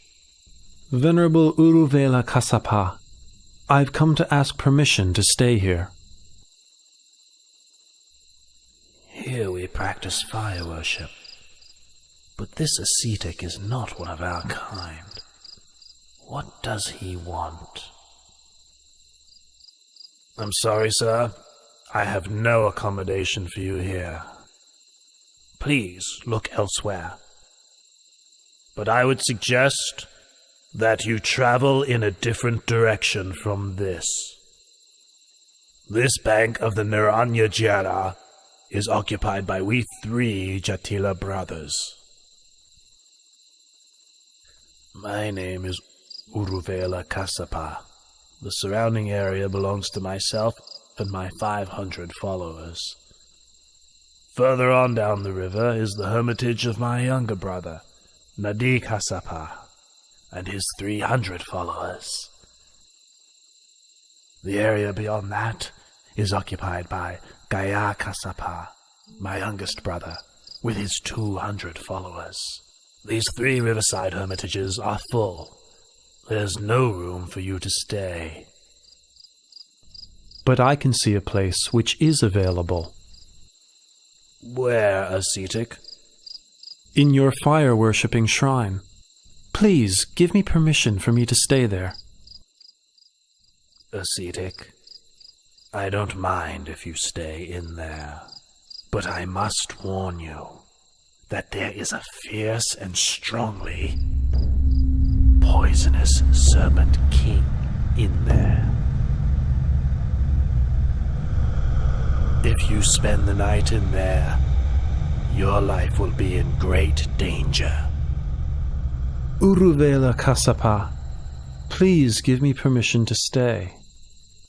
The Serpent King will do me no harm. If you say so, please make yourself comfortable in the fire-worshipping house.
by now. The recluse must have been burned up by the fire of the Serpent King.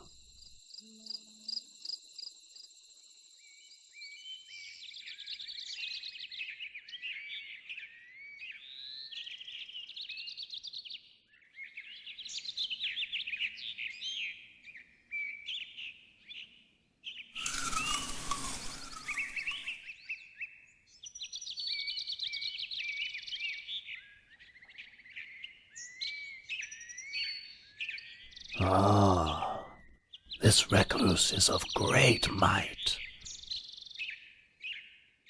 But despite his power, he's still not yet an arahant like me.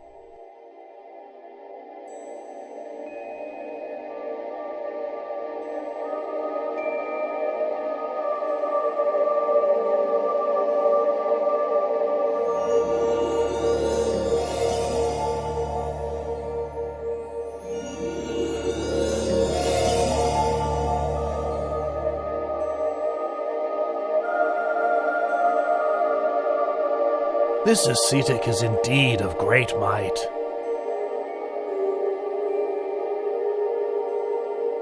The gods of every heaven realm take turns to come each night to hear his teachings. But despite his power, he is still not yet an arahant as I am.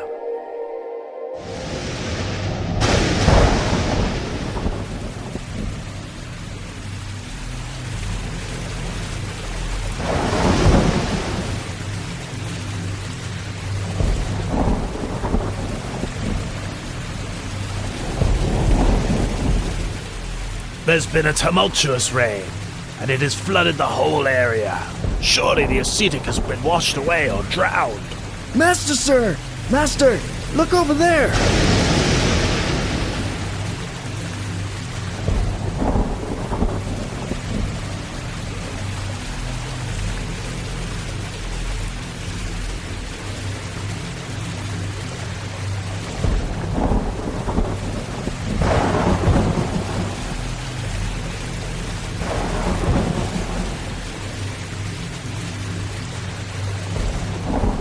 This ascetic has so much power.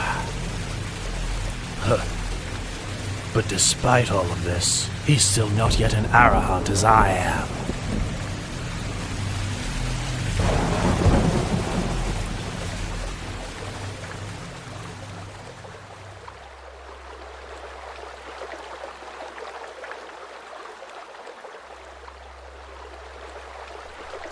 This fire worshipper is so proud and conceited.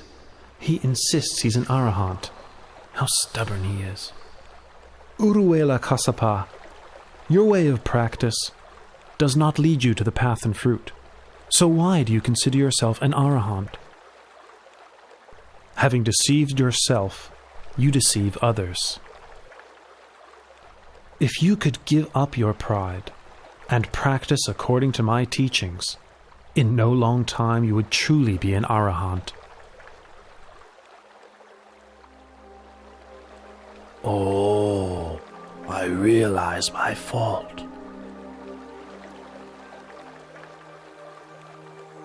Please may the Buddha allow me to take ordination and teach me the Dharma. You are the master of a great hermitage with many followers. You should make this known to all of them.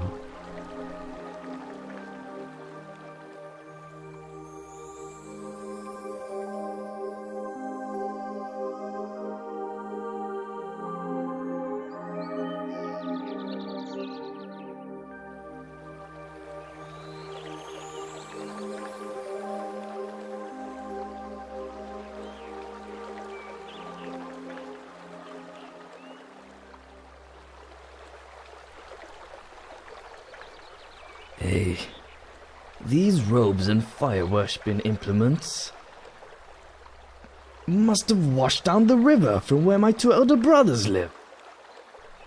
Something must have happened to them.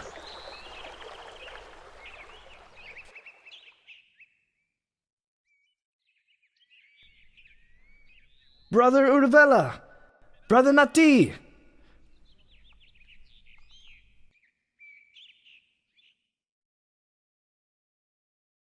Oh, Gaya, your two elder brothers have found the right way of the Dharma.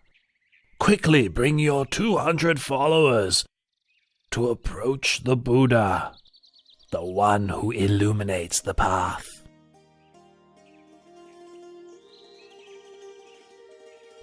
O bhikkhus, all things are burning.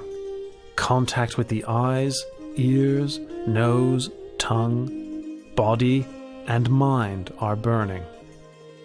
Feelings, mental formations, and consciousness, whether pleasant, painful, or neither pleasant nor painful, are burning. Burning with lust, hatred, and delusion. Burning with birth, aging, and death. Burning with sorrow, lamentation, pain, grief, and despair. The well-taught noble disciple, seeing this, becomes weary of thoughts and feelings. Being weary, he releases his clinging. Releasing his clinging, his heart is freed.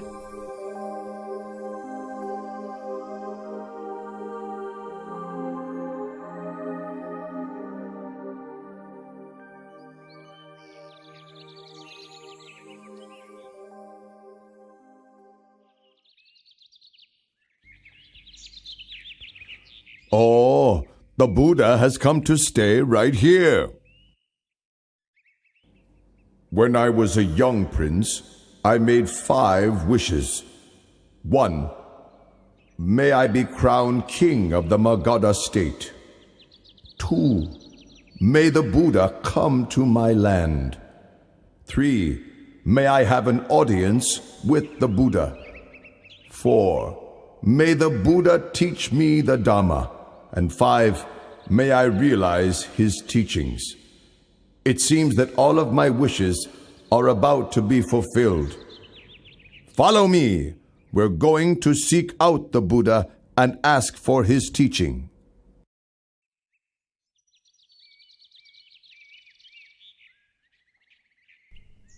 Dana, or giving, has forgiveness as its highest form. If one develops giving along with forgiveness, one becomes gentle and restrained, and one's heart becomes cool. This is because one has to let go of one's attachment to material things and to one's sense of self.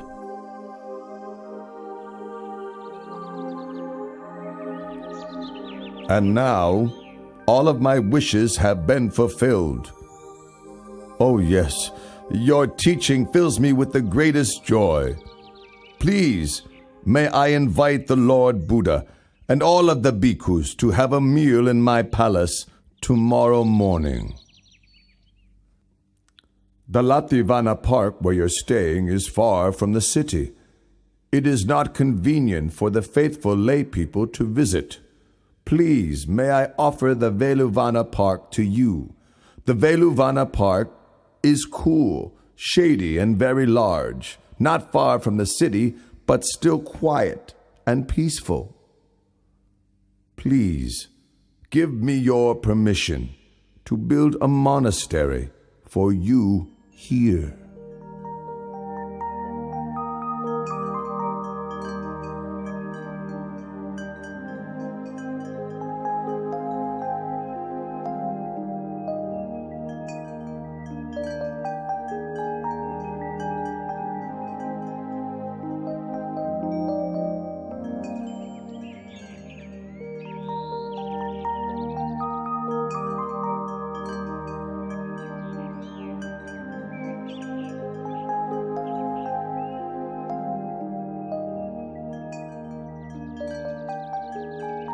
Oh, this is the great Velvana Monastery. A solid foundation for Buddhism has now been laid.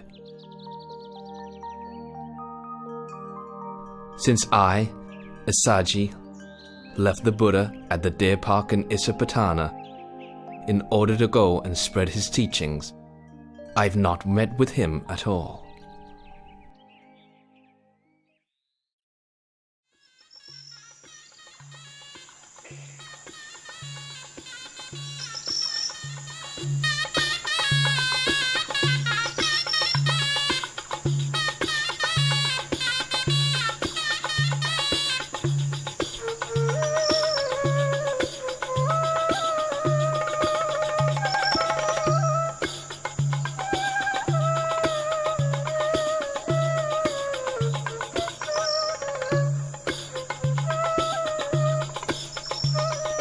Upatissa, you're not enjoying the play, are you?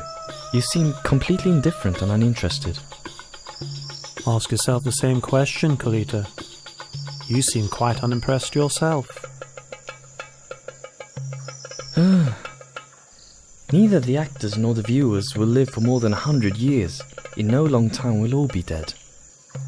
We're absorbed in watching entertainments, seeking fun, but for what benefit? Surely it would be better to seek the path beyond all suffering. I've been thinking the same way as you. All right then.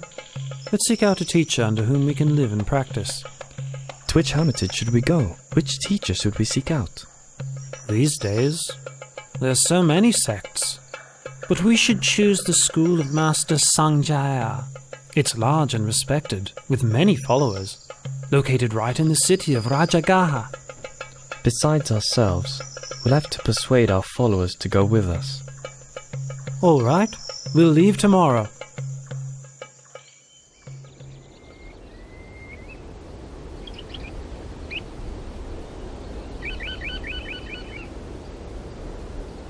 The two of us have trained under Master Sanjaya until he has nothing more to teach us.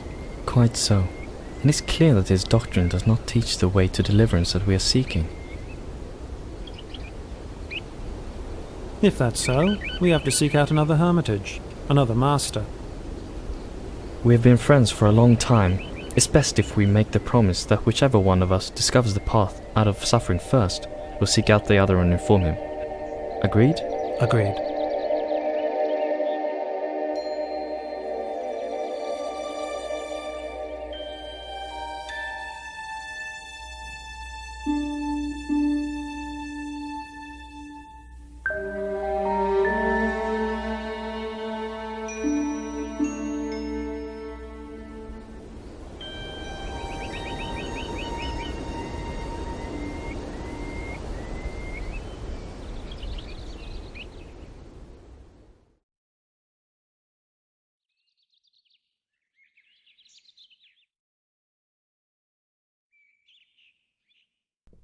This renunciant walks with such inspiring mindfulness and composure.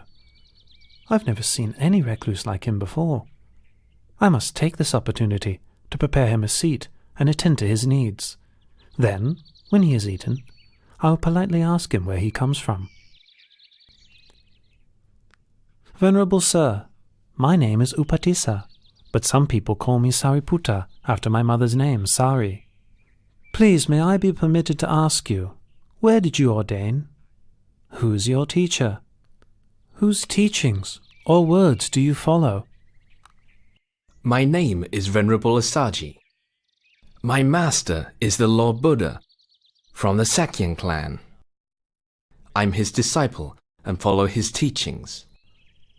And what exactly did your master teach you? I've just been ordained, and thus cannot give you all of the profound teachings, but I can give you a brief version.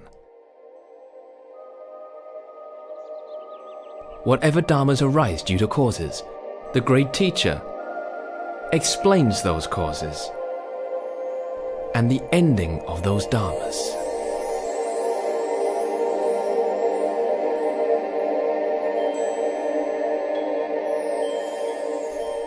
Oh, Upatissa, you repeat to me such short teachings that you heard, and it's enough for me to see the Dharma. Quickly, let's go and persuade Master Sanjaya to seek out Venerable Assaji's teacher.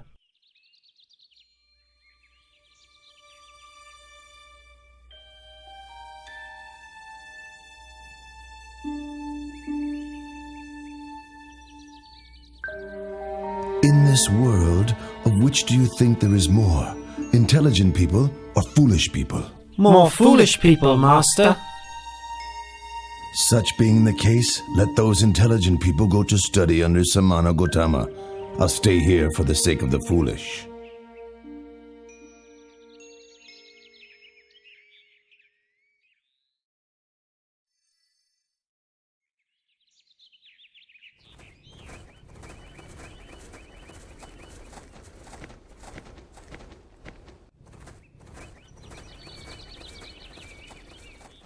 Bhikkhus, those two friends walking in here together are to be my pair of foremost disciples.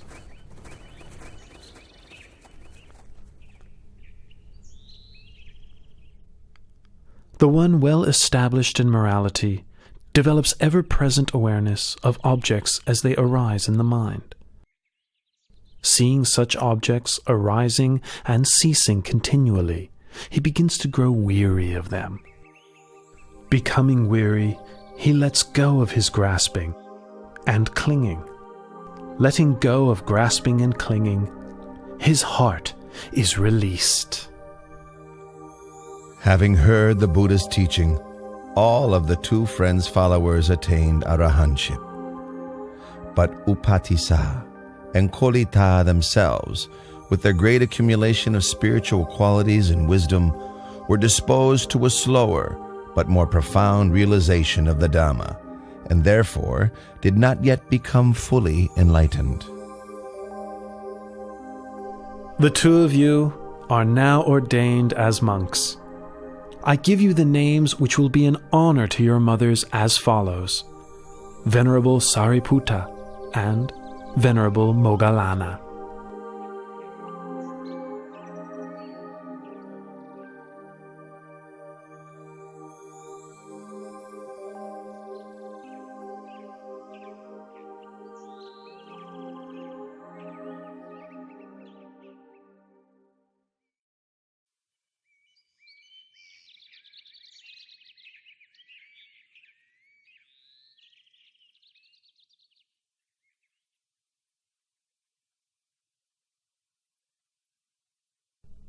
Moggallana. Employ the methods for overcoming drowsiness that I taught you. Moggallana. Feeling, whether pleasant, unpleasant, or neutral, is impermanent. It is of the nature to arise and cease. Being impermanent, it makes for suffering. Being impermanent, it is transitory and insubstantial, unreal, aniccham, dukkhaṃ, anatta.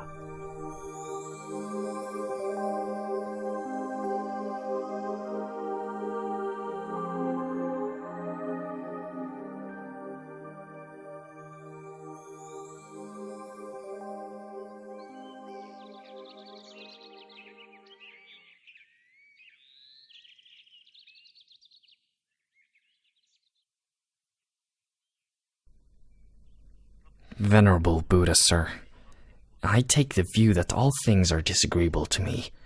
I do not delight in anything. That being the case, you should not delight in your view, should you? Dighanaka. Some people have the view that all things are disagreeable to them. Some have the view that all things are agreeable to them. And others have the view that some things are agreeable and some things disagreeable to them. Each of these views are based on grasping and clinging to the notion of a self. Remaining attached, one continues to grasp at feelings as they arise. Whoever should reflect on such feelings as impermanent phenomena, conditionally arising, existing, and passing away, will come to grow weary of conditioned phenomena. This weariness leads to the fading of lust. With the fading of lust comes freedom from attachment. When the heart is freed from attachment, one knows the heart has been freed.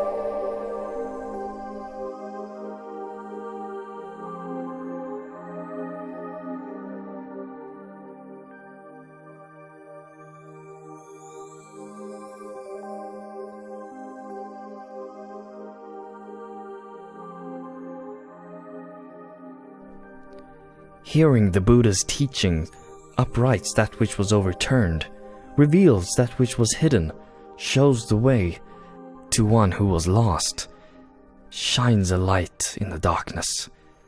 I take the Buddha, Dhamma, and Sangha as refuge for the rest of my life.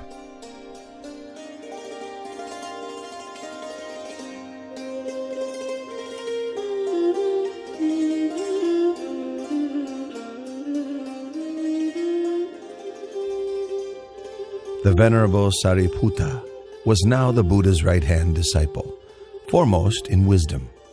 Venerable Moggallana was the Buddha's left-hand disciple, foremost in psychic powers.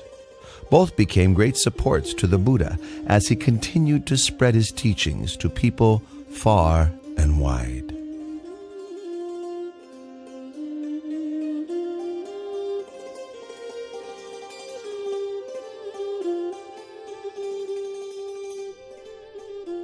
Oh, Venerable Assaji, today has brought such a wonder. Yes, indeed. Many of the Buddha's faithful disciples, hearing that the Lord Buddha was staying at Velvovana Monastery, traveled separately to meet him and pay their respects. This one great meeting was the occasion for 4 great marvels. Chaturanga Sanipata means that 4 marvels occurred together on the same day. 1. On that day, 1,250 disciples of the Buddha came together without having made any prior arrangement.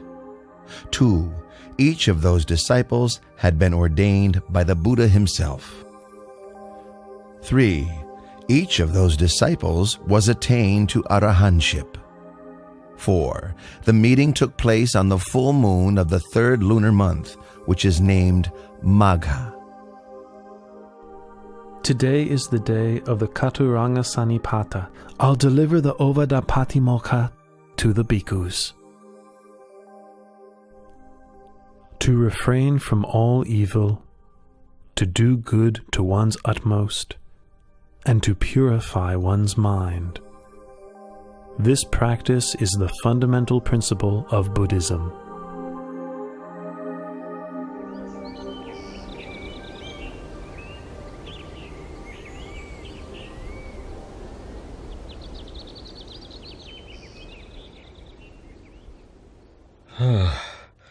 Kalodaihi, my senior counselor, ever since I first heard that my son had attained enlightenment and become the Buddha, I've been wishing to meet him. 9 times I've sent a counselor, each time accompanied with a retinue of 999 subjects, to invite the Buddha to come to Kapilavatthu. Each time, the party of 1,000 has disappeared without a trace. That's 9,000 subjects I've sent and heard nothing in return. Well, Kaludai, since you are my senior counselor and have been close friends with my son since childhood, I must send you with your retinue to seek out the Buddha at Vulavano Monastery and invite him one more time. Surely you will succeed in this. Yes, Your Majesty. I will do my best to bring the Lord Buddha back to the city of Kapilavatthu. And with your permission, I would also like to request ordination from the Lord Buddha on this occasion. I give you my permission, Counselor Kalodai. Please make your journey as quickly as possible. I'll be waiting to hear news from you.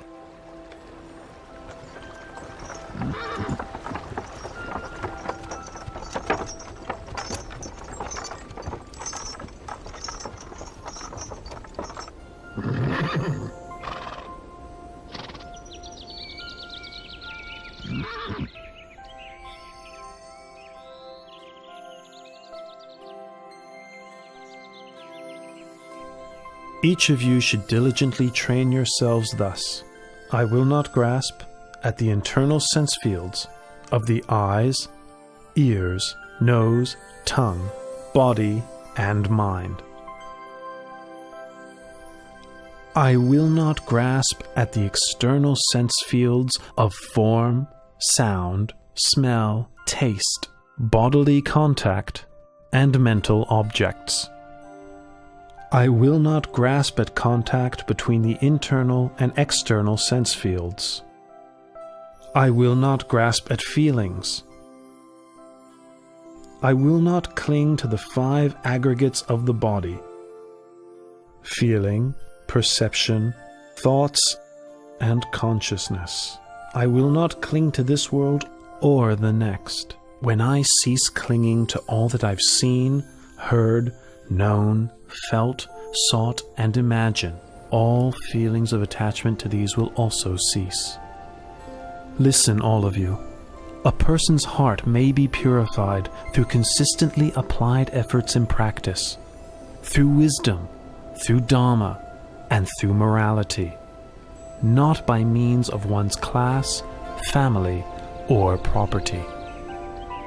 Lord Buddha, summer begins tomorrow. All the farmers have harvested their crops. The path to the city of Kapilavatthu is open and suitable for travel. Your father has a strong wish to meet with you and your disciples. Please, out of compassion, travel to the city of Kapilavatthu and teach Dharma to your father. Please teach Dharma to your relatives there. I accept your invitation. Kalu Dai.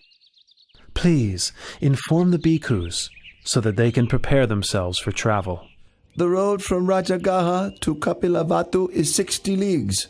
The Lord Buddha, along with 20,000 disciples, will travel 1 league per day. In 60 days, they will arrive at Kapilavatthu city.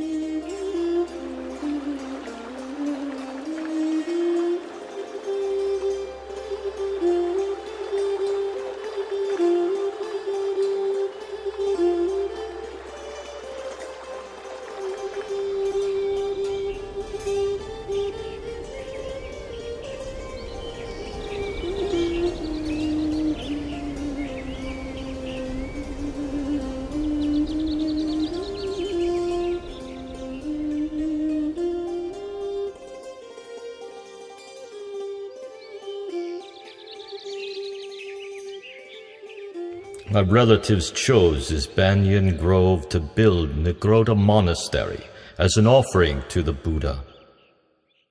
It's been 60 days since Venerable Kaludai sent news of the Buddha's departure from Rajagaha city. My relatives are waiting here to greet him. The Lord Buddha and 20,000 bhikkhus have arrived, Your Highness.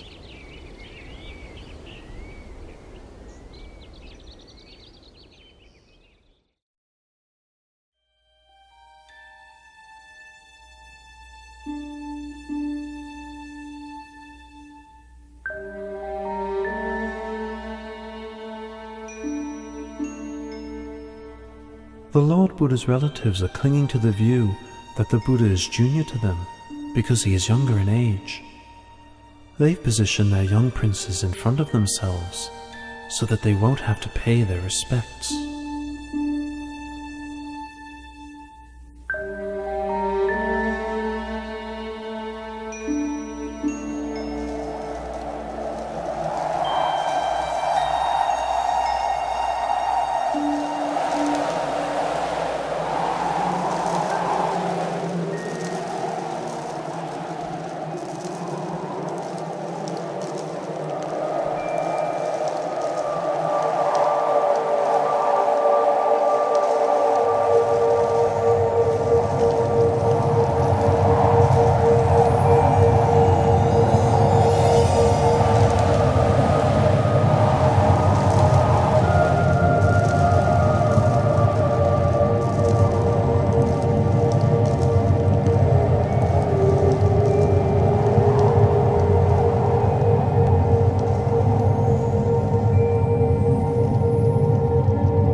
When my son was newly born, and Asita the hermit bowed to him, at that time I also paid homage for the first time. 7 years later, during the royal plowing ceremony, my son sat in meditation, and the rose apple tree shaded him throughout the afternoon, its shadow not shifting with the course of the sun. Witnessing this, I paid respects to my son for the second time. Now on this occasion, a truly wonderful marvel has appeared. May I take this opportunity to express my veneration for the third time.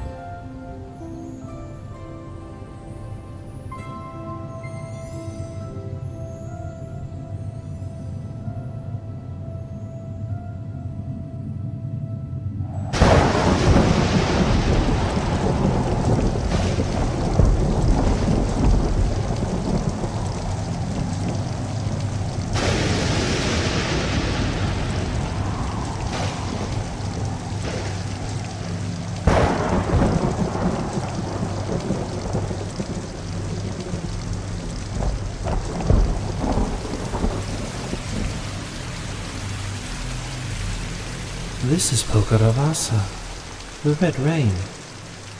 Unlike ordinary rain, it soaks only those who wish to be soaked by it. For those who wish to remain dry, every drop will roll right off, just like water drops roll off of a lotus leaf.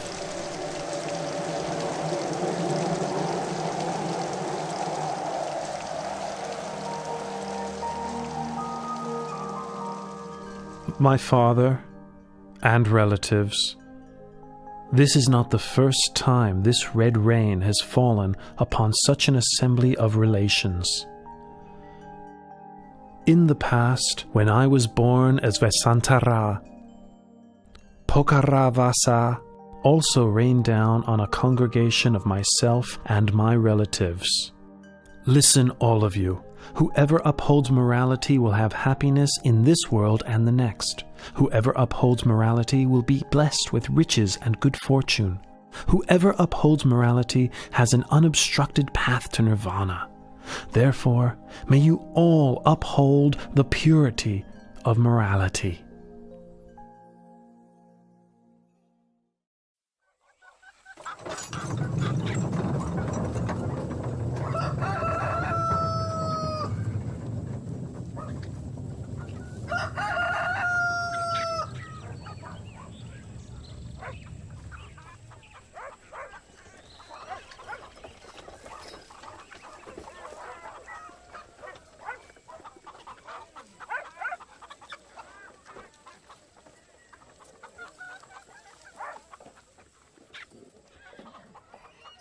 My son, why do you bring shame to me by going around collecting alms of rice and food in this manner? You are of royal lineage, an heir to my throne. Or are you of the opinion that I cannot afford to provide you or your disciples with enough food myself? Father, at the moment of my enlightenment, I departed from the Shakyan royal family lineage and was established in the lineage of awakened Buddhas. My going for alms round is in accordance with the tradition of all Buddhas. The Venerable Sangha also practiced this Buddhist convention. Father, please pay attention to this teaching.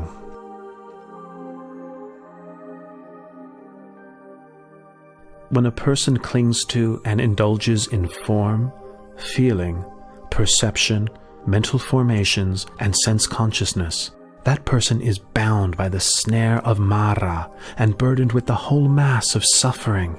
When such a person doesn't cling or indulge in these, that person is freed from the snare of Mara and released from the whole mass of suffering.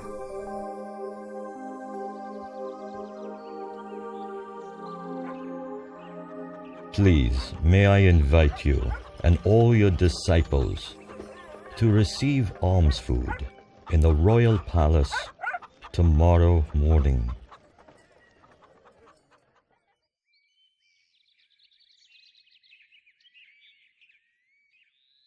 In the 3 days since your arrival in the palace, myself and Queen Mahabhajapati have listened to your teachings and developed in the Dharma more and more each day. However, Bimba, who was your wife, has not yet emerged from her room to approach you. She has stayed right there the whole time, immersed in misery. I would like to invite you to please go and speak to her, so that she also may benefit from your teaching. Father, I will go to teach Bimba, taking Venerable Moggallana and Venerable Sariputta, my left and right hand disciples, with me.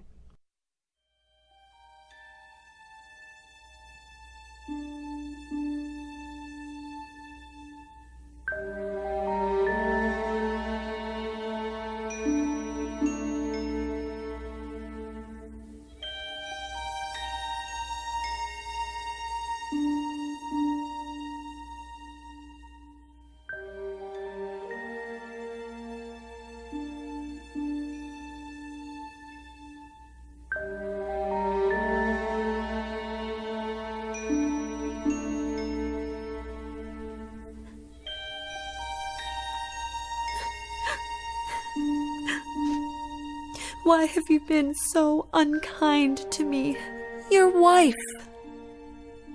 When you left for the holy life, you left in silence. Did I do something wrong to make you leave that way? If I did something wrong, then what was the fault of Rahula, born that very day, that you had to leave him bereft of a father? Bimba, don't be so melancholy. What I did was to help you, and all beings, that you might have a chance to know the way out of suffering. Bimba, we were born in this world for making merit together, as we have for many lifetimes. Now is the time to reflect on those births and lifetimes, according to the truth as follows. I am of the nature to age. I have not gone beyond aging. I am of the nature to sicken. I have not gone beyond sickness. I am of the nature to die. I have not gone beyond dying. All that is mine, beloved and pleasing, will become otherwise, will become separated from me. I am the owner of my karma, heir to my karma, born of my karma, abide supported by my karma. Whatever karma I shall do, for good or for ill, of that I will be the heir.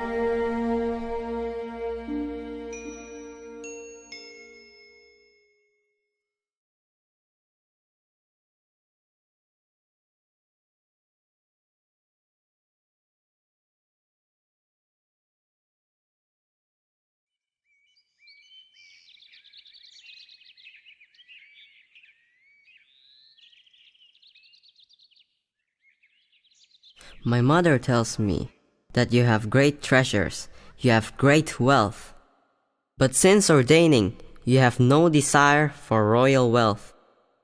As your royal successor, I wish to request my inheritance, which is mine by right. External treasures bind one to the round of death and rebirth on the wheel of samsara. Better to give the noble treasure, that is, the most excellent internal treasure, instead of worldly wealth. Rahula, I have the most excellent noble treasure to offer you. Sariputta, release Rahula from worldly suffering and bestow him with noble treasure by ordaining him a samanera.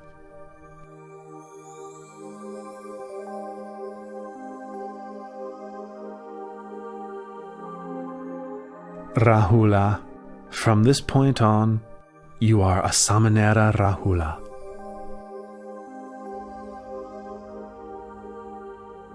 Oh, when Siddhartha left the palace and sought Buddhahood, I expected that Nanda would remain to inherit the throne.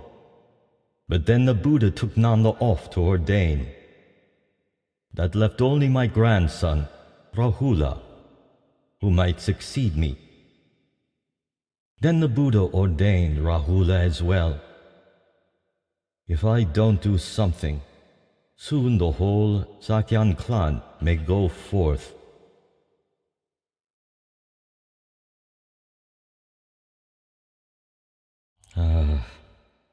I must quickly go to the Nigrota monastery and plead with the Buddha.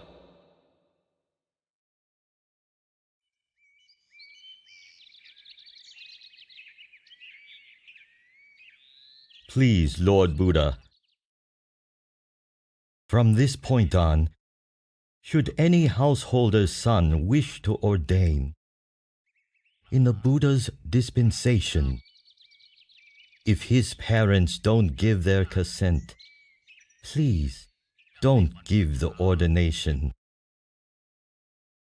Father, I agree to your request.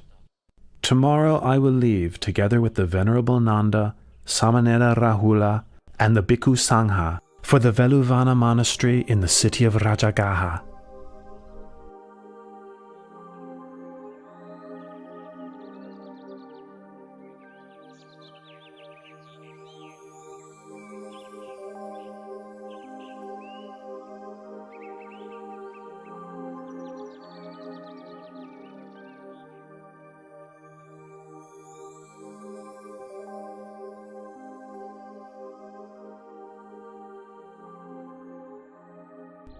Nanda.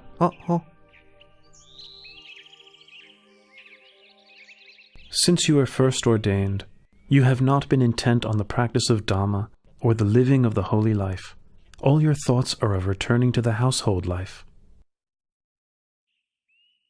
My heart is constantly yearning for my wife, Janapada Kalyani. There's not a moment spent when I don't think of her. Nanda, come with me, and I'll show you things that you've never seen before.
Nanda, those are Apasara goddesses in heaven.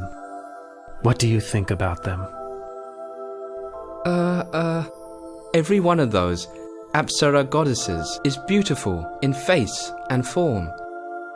I can think of nothing to compare them with. Even my wife, Janapada Kalyani, has not half their beauty. Nanda, can you see that what you thought before to be exceedingly beautiful now pales in comparison to greater beauty? Yes, Lord Buddha, I can see.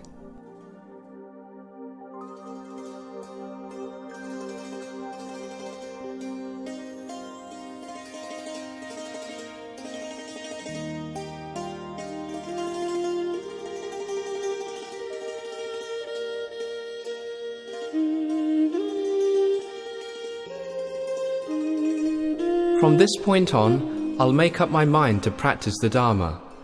I'll live the holy life without letting my heart be obsessed with Janapada Kalyani ever again. I've now seen for myself that there are countless goddesses in heaven, many times more beautiful than her.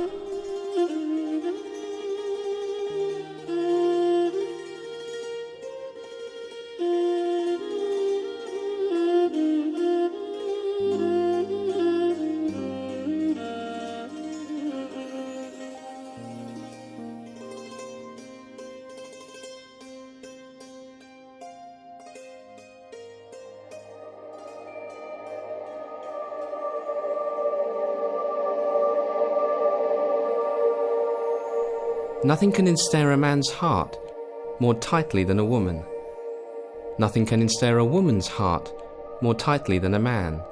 In truth, love is like a noose which binds one to obsession and infatuation. It brings one to birth and death in the world again and again, dragging one down into a mass of suffering. That's right, Nanda. There is no pleasure equal to the peace that can be found within one's own heart. For as long as humans rush around seeking external distractions, they will never meet with genuine happiness. Nanda, when you release your clinging and view the whole world as empty, your heart will be free, open, expansive, radiant, and joyful.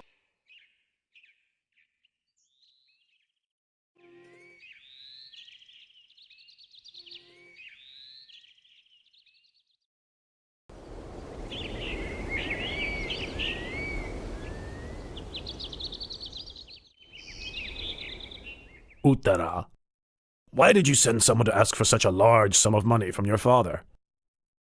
I am your husband. I would have given it to you myself. There was no need to bother your father. Dear husband, since our marriage, I have had little opportunity to make merit.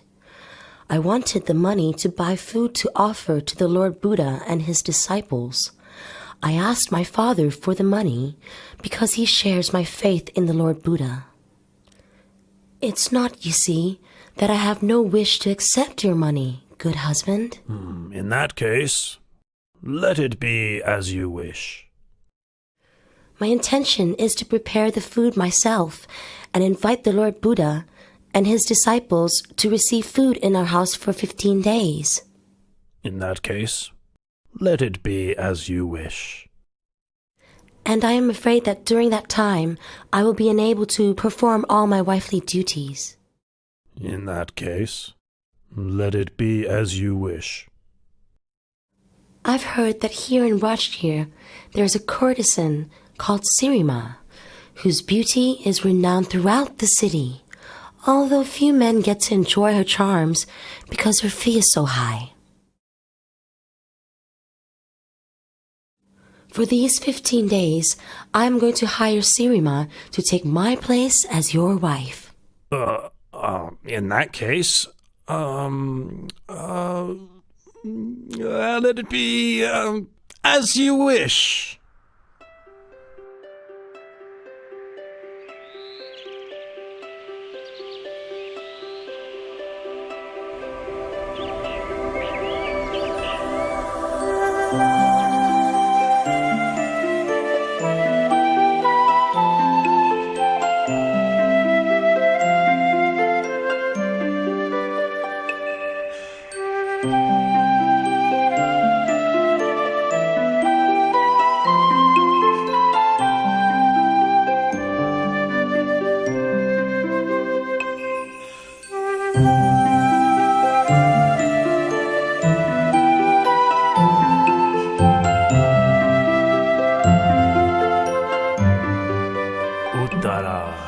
Are you exhausted?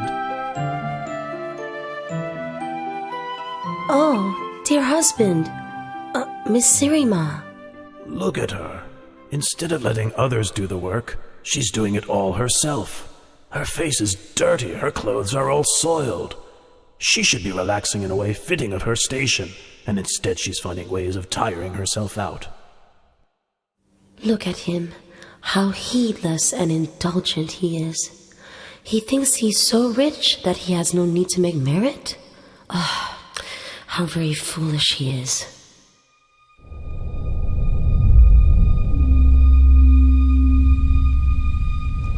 Look at Uttara. She's looking at me with a smile of contempt. It's as if she's scolding me with her eyes. It's sickening. I'm not putting up with this. You. Uttara, look at me. You want to fight?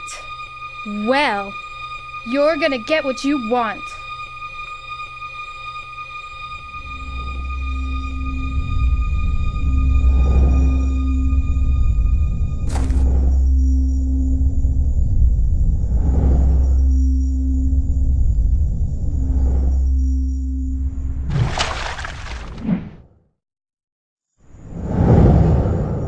Sirima, I owe you a debt of gratitude because you agreed to take over my place as wife temporarily, allowing me to fulfill my wish to make merit.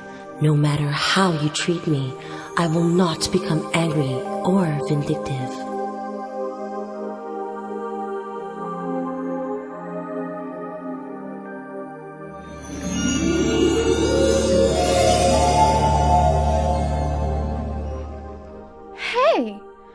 Why is this boiling water unable to hurt her? Hey! This prostitute is dared to attack our employer! Come on! Let's get her! Yeah, let's get her! Come on, guys, let's go! All of you, don't hurt her. Sirima is like a friend to whom I owe a debt of gratitude. I am not angry with her.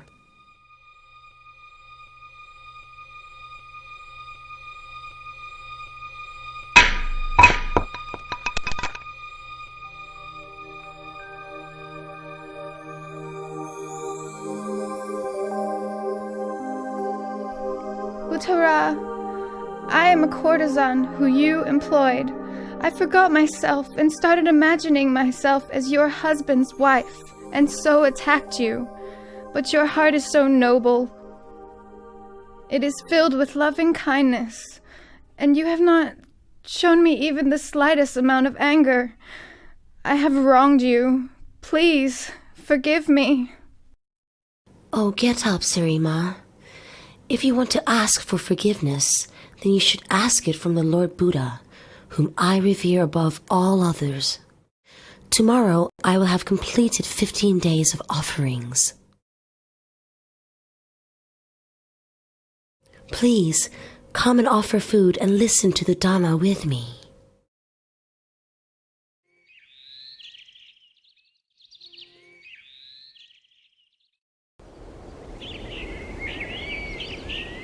A person should overcome anger with non-anger, overcome evil with goodness, overcome stinginess with generosity, overcome careless speech with words of truth. Those engrossed in worldly enjoyments, indulging in sense pleasures, intoxicated by wealth, social standing, extravagance, praise, rank, prestige, and power, cannot see the noble beauty of truth.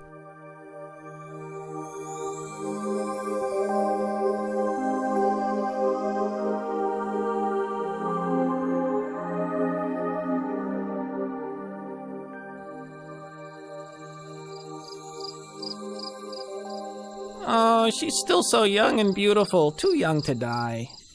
The day this woman listened to a talk from the Buddha, she gave up her life as a courtesan and turned to making merit every day. But life is uncertain, and now, not much later on, she's dead. Let's get down to work. It's already time to cremate the body. Hey, wait a minute. We can't cremate her yet. Well, why not? The Buddha has requested King Bimbisara to order us to keep the body for 3 days. For 3 days! Oh, whatever for?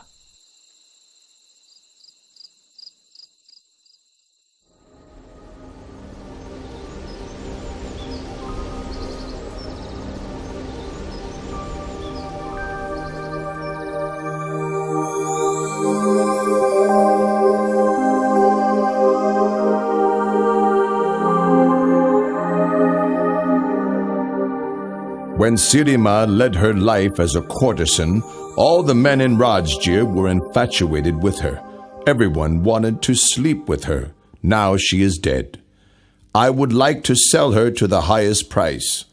I will start at the price she charged for her body during her lifetime, 1,000 kahapanas. Who wants to start the bidding? Sirima's been dead for 3 days. Her corpse is starting to decay. Fluids are flowing out of her body. The smell of the corpse fills the whole cemetery. Somebody would have to be crazy to buy the body. Hey! King Bimbisara is reducing the price to 900 kahapanas. 800! Ha ha! 800 kapanas for a rotten 700! Half the original price, and still no one is making a move! 100 kahapanas. If nobody is going to buy this corpse, then I will give it away for free.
It is the nature of all conditions to arise, persist for a while, and then pass away.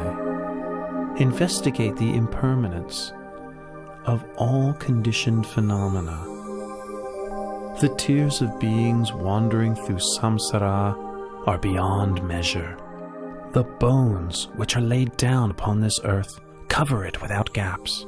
This is something that is truly sobering to know. One who is still attached to forms, sounds, tastes, odors, and physical sensations cannot find liberation from this world.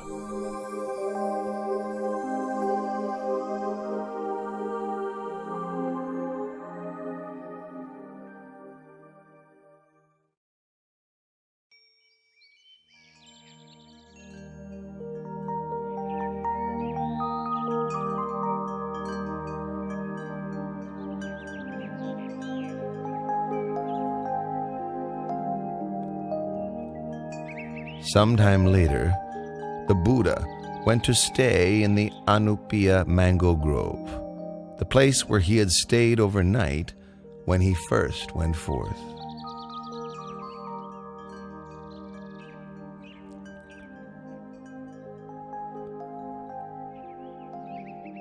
Five Sakayan princes, Prince Badiya, Prince Anuradha, Prince Ananda, Prince Bagu, and Prince Kimbila, along with Kolian Prince Devadatta, and a barber named Upali, approached the Buddha and asked for ordination.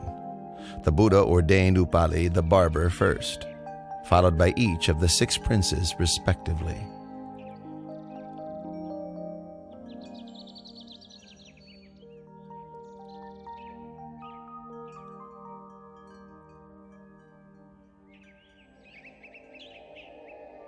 Not long after their ordination, Venerables Upali, Badiya, Anuruddha, Bagu, and Kimbila attained arahantship.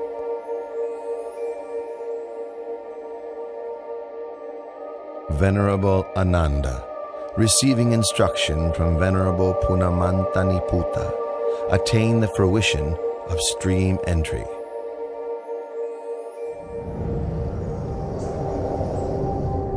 Venerable Devadatta achieved only the mundane attainments of various psychic powers.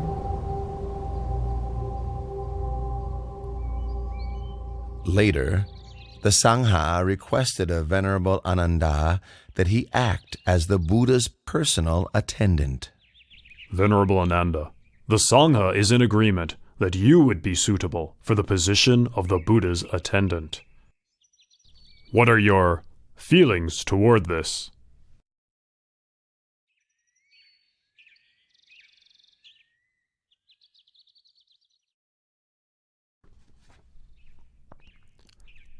O Lord and great teacher, I am ready to serve and attend to you. But please, may I make 8 requests of you? Very good, Ananda. Make your requests. My 8 requests are as follows. 1.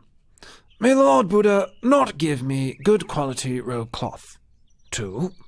May the Lord Buddha not give me good quality alms food. 3. May the Lord Buddha not have me stay in the same dwelling as himself.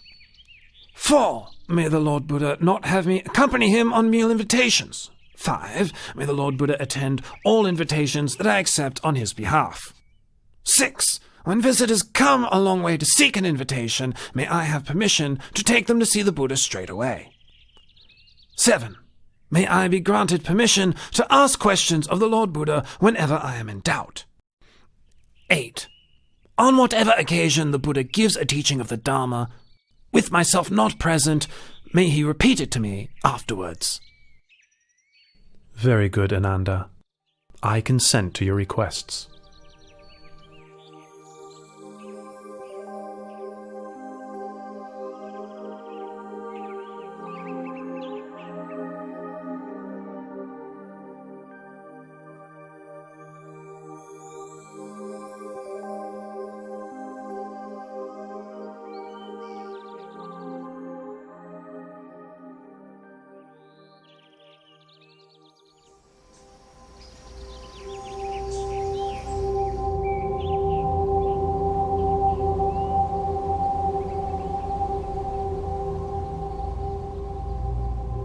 I am from the royal clan. Why are the laity respectful and devoted to other monks, and not to me? Ah, Prince Ajatasattu, son of King Bimbisara of Rajagaha. He is still young, doesn't yet know right from wrong. I'll display my supernatural powers and gain the devotion of the young prince. Then whatever I may wish for, he'll find a way to get it for me. Ha ha ha ha ha!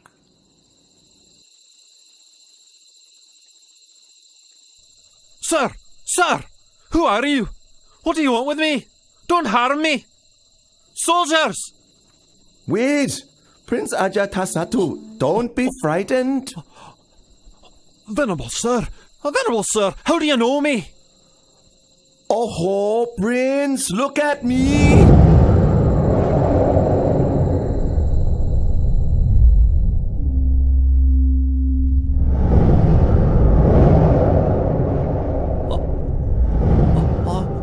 Venerable sir!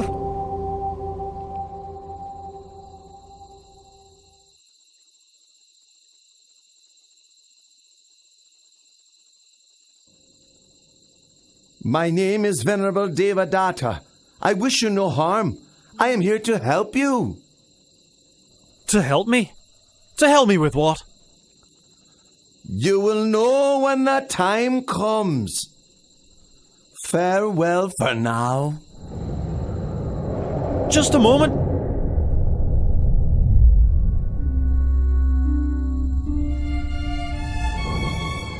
I displayed my supernatural powers, and Prince Ajatasattu gained great faith in me.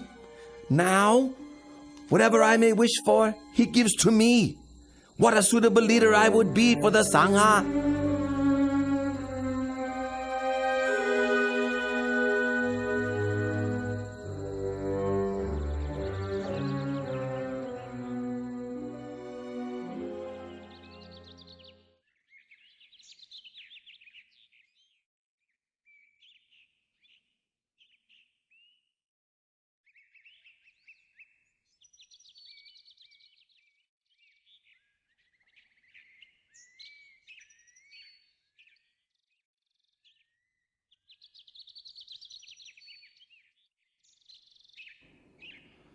Lord, you are now getting very old.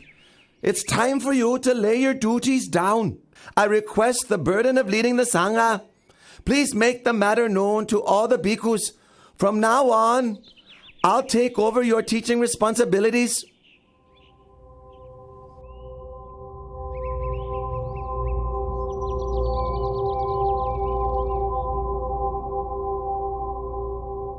Absolutely not, Devata. But Lord!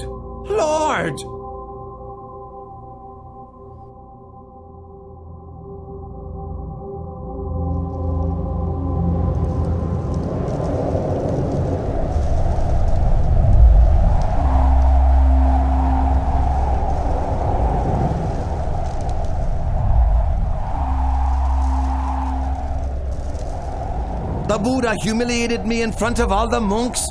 Then he enacted the Pakasaniya Kama, preventing the other monks from speaking to me or meeting with me.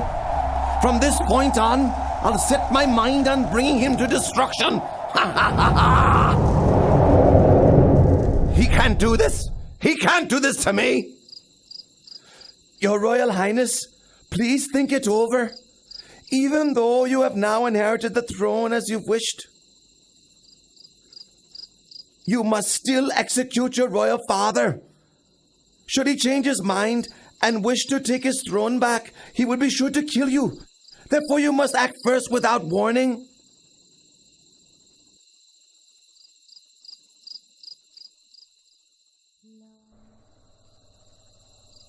That can be arranged. I'll keep him imprisoned until his life comes to an end. It's your decision, Your Royal Highness.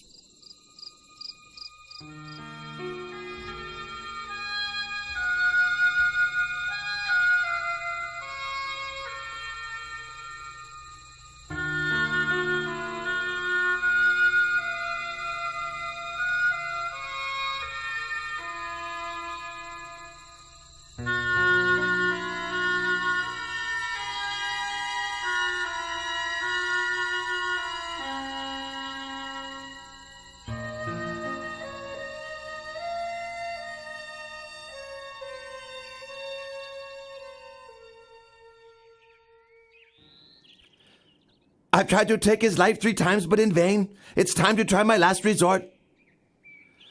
I have to pretend to be strict in Dhamma Vinaya, so that all the bhikkhus will become my disciples.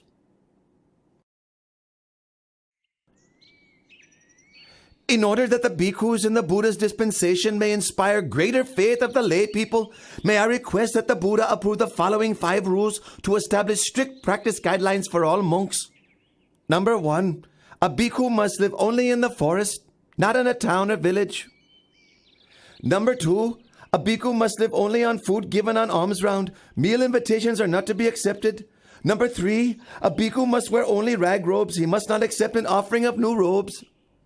Number 4, a bhikkhu must live only at the foot of a tree, not in a man-made construction. Number 5, a bhikkhu must not eat any kind of meat. Should any bhikkhu break any of these rules, he must face punishment. What does the Lord think about these rules?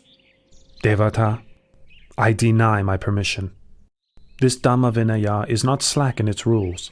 What you are asking for would create inconvenience for all bhikkhus in terms of maintaining their livelihood. Let all these observances be voluntary. As for the rule against eating meat, I allow meat which is pure in 3 aspects: not seen, heard, or suspected, to have been killed specifically for the sake of oneself. My bhikkhus, who do you think is superior? My rules are stricter, aren't they? Whoever agrees should come and live with me. Devata, don't do this. Breaking up the Bhikkhu Sangha is a very heavy, evil karma.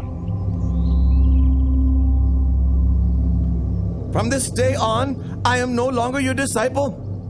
I'll be carrying out formal acts of the community only with my own monks. Whoever agrees, follow me.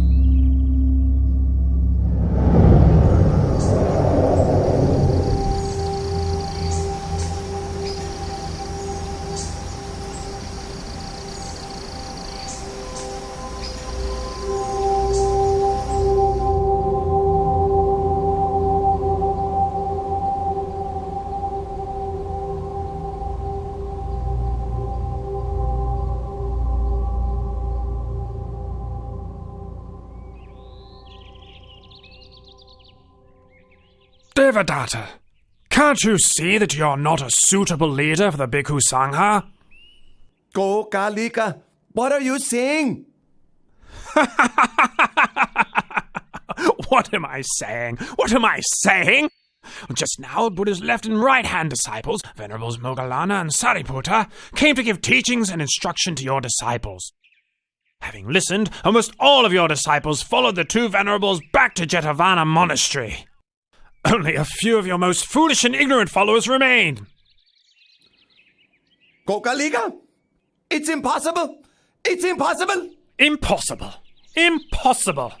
Is that all the strict forest monk can say? Gokalika, you! You are a fake. You are wearing the yellow robe only for the sake of gain and honor.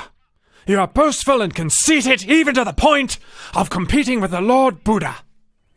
I have no wish to stay with you any longer. Gokalika! Come back here now! Gokalika!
I've been seriously ill with no improvement for a long time. It must be because of my offensive and injurious behavior towards the Buddha. But in return, the Buddha has nothing but loving kindness toward me, expressing not even the slightest ill will or resentment. Now, coming to the end of my life, I'd like to seek out the Lord Buddha in order to ask for his forgiveness. Monks, be quick and take me to Jetavana Monastery.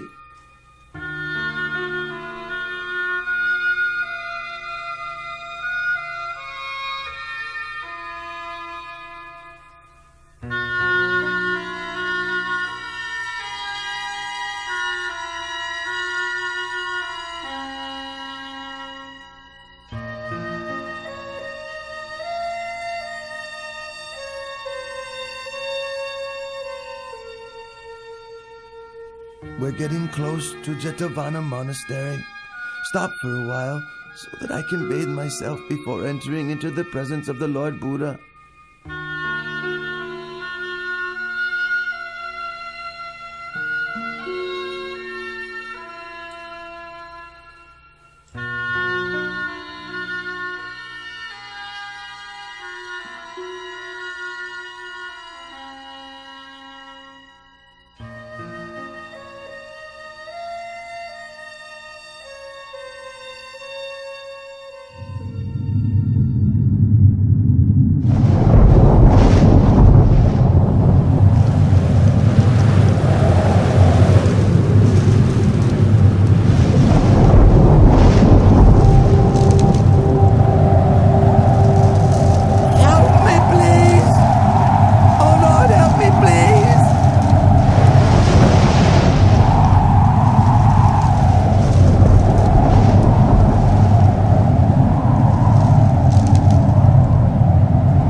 Knowledge and conduct, Great One, Teacher of gods and humans, I leave my chin bone as an offering to the Buddha, and I take the Lord Buddha as my refuge forever. I take the Lord Buddha as my refuge forever.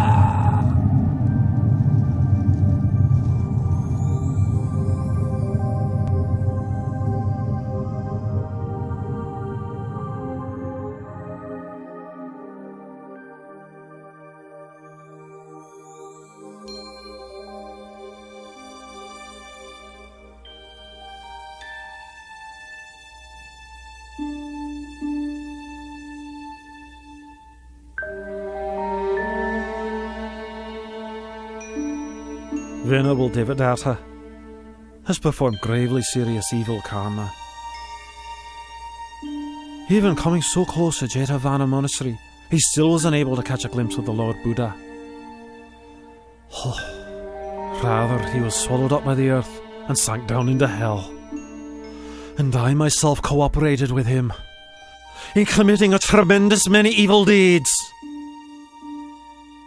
I can't sleep at night. Dr. Shivaka, what should I do? Your humble servant thinks that your highness should go and approach the Lord Buddha in order to pay your respects and to ask for his forgiveness. You are right. Let us go together to pay our respects to the Buddha.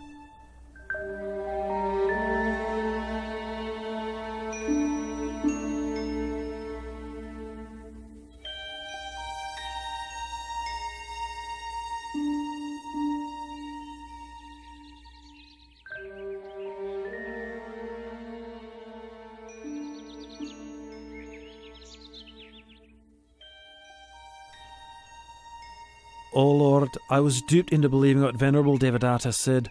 I thereby committed gravely serious wrong actions which affected the Buddha. I now realise my mistake. Please, may I beg your pardon? Please forgive me.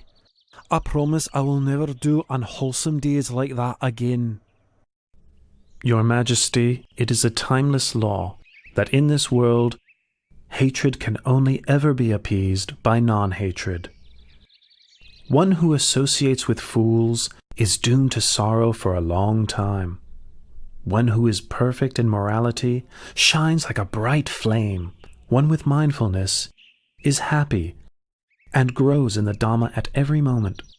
If a king rules with Dhamma, all his citizens will be happy.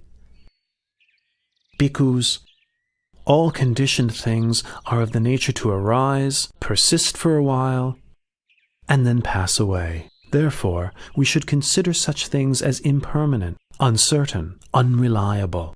The tears of beings who wander from birth to death on the wheel of samsara are countless.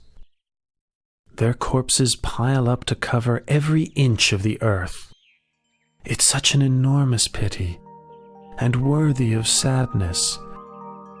Those who cling to attachment to the forms, sounds, smells, tastes, and touches of this world have not the slightest chance of ever going beyond it. I declare myself as a Buddhist lay practitioner and take the Triple Gem as my refuge for the rest of my life.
The king has no alternative but to receive the heavy results of his terrible deed, murdering his own father. The perfect vision of the Dhamma, therefore, does not arise in him here.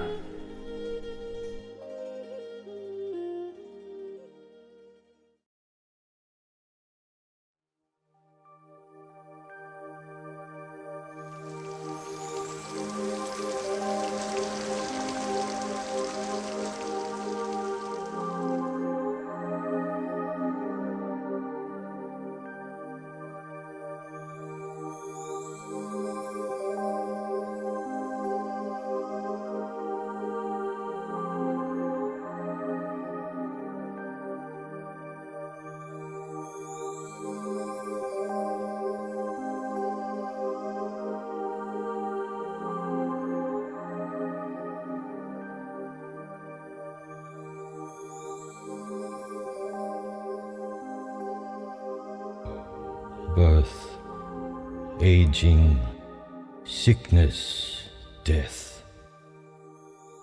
Oh, greatness, striving, struggle, conceit, suffering.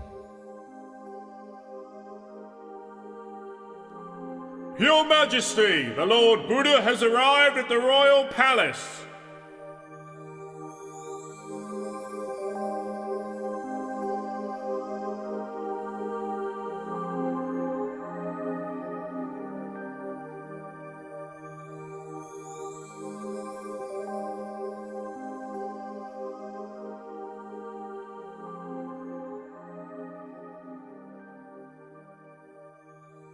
Oh Lord, I think my life is ending. I can't bear this suffering very much longer. O Father, please do not worry. All conditioned things arise according to their nature. Having come into being, they persist for a while. Having persisted, it is their nature to pass away. It is only suffering arising, existing and ceasing, nothing other than suffering. There is no woman, no man, no us, no them.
Throughout the last 7 days, Lord Buddha, you have taught me the Dharma day and night.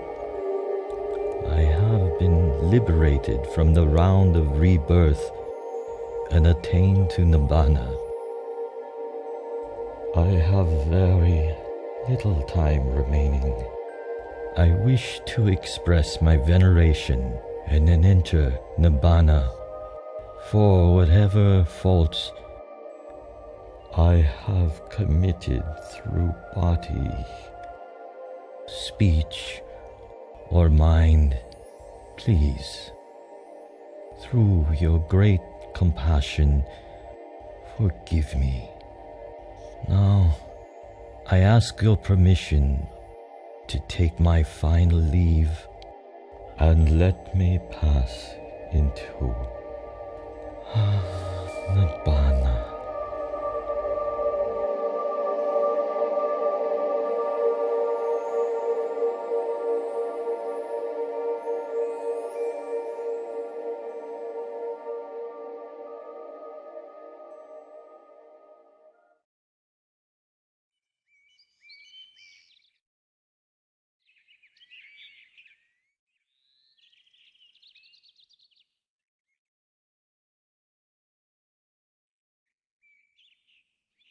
We have asked for ordination from the Lord Buddha 3 times, but he has not yet given his permission.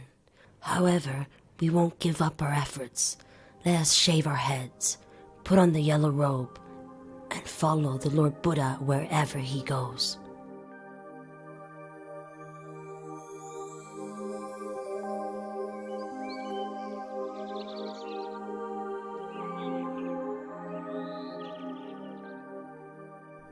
O Lord, if women were allowed to ordain in the Buddha's dispensation, could they attain to the level of arahantship? Ananda, if women were ordained in the Buddha's dispensation, they could attain to arahantship exactly the same as men can. If that is the case, in your kindness, please give ordination to Queen Mahapajapati, who raised and looked after you when you were a child, and thus fulfill her wishes, Lord. Ananda, if Pachapati will practice according to the 8 strict conditions, I'll give her my permission.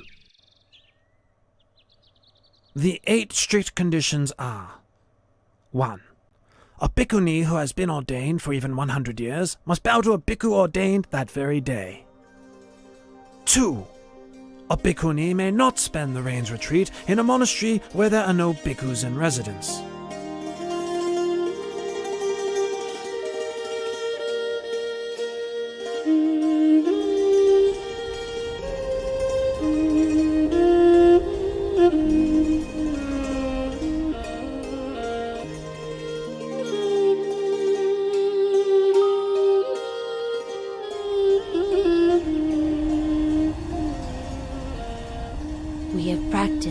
8 strict conditions for the period of 2 rains retreats.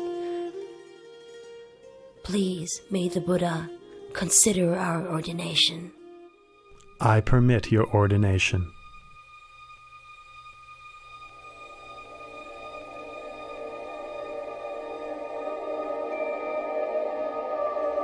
After their ordination, Pajapati Bhikkhuni and the Sakyan Bhikkhunis practiced mental cultivation with great determination until each of them had attained to arahantship.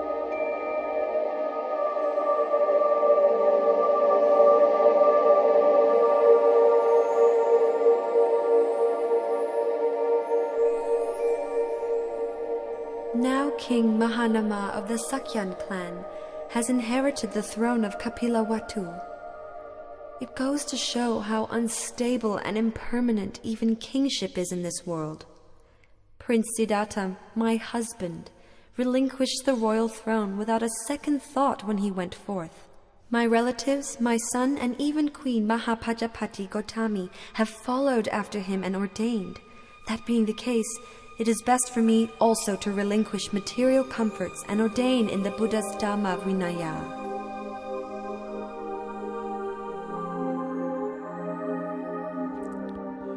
Princess Yasodhara and a great number of her ladies of the court traveled to Jetavana Monastery in Savatthi.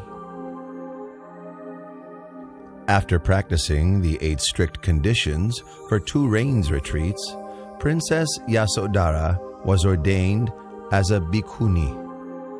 She practiced mental cultivation with great dedication and attained arahantship. Her ordained name was Venerable Badakacha Nateri.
Having performed the twin marvel, the Buddha arose from his crystal seat and stepped forward with his right foot. He placed it on the summit of Mount Yugandhara. Then he stepped forward with his left foot, placing it on the summit of Mount Sumeru, upon which Tavatimsa heaven is located.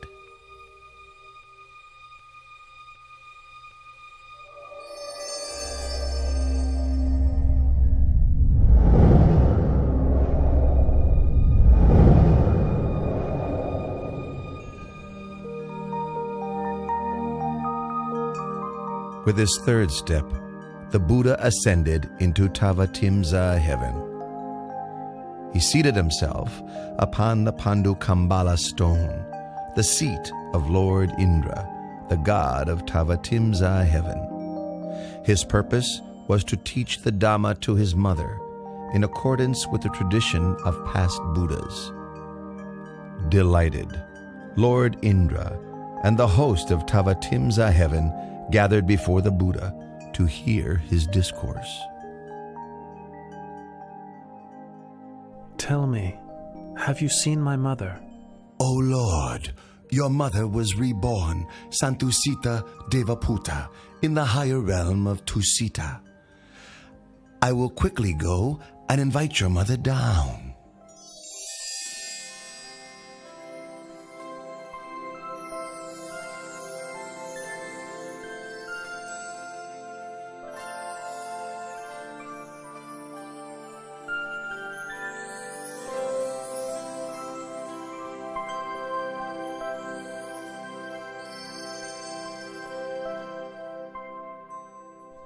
Mother, please come and sit close by.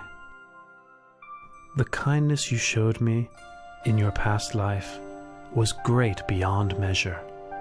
As an expression of my gratitude, may I take this opportunity of teaching you the Dhamma during the 3-month range retreat here in Tavatimsa, so that you may attain the path, fruit, and nirvana.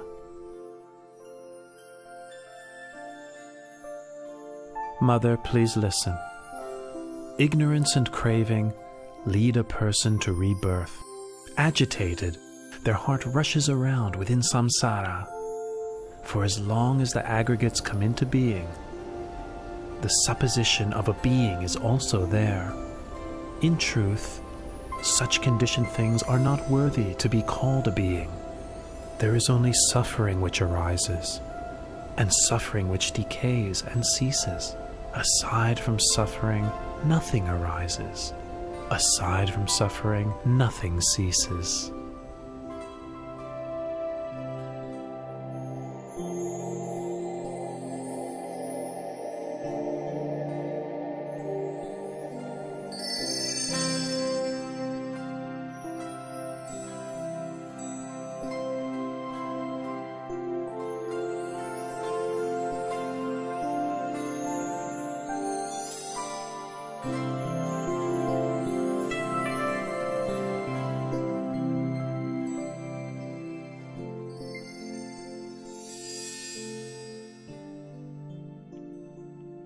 Lord Buddha, you have ascended to Tavatimsa heaven and taught the Abhidhamma to your mother for the full 3 months' duration of the range retreat. The people of the world are now wondering, when will you depart from heaven and descend to the human world? Moggallana, please let the people know that I will descend from heaven in 7 days' time, arriving at the gates to the city of Sankasa.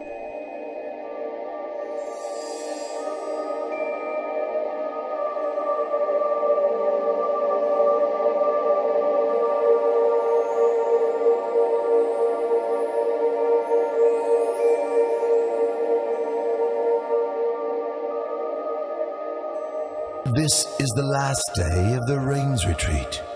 I will create 3 heavenly staircases for the Lord Buddha's descent from the heavenly world.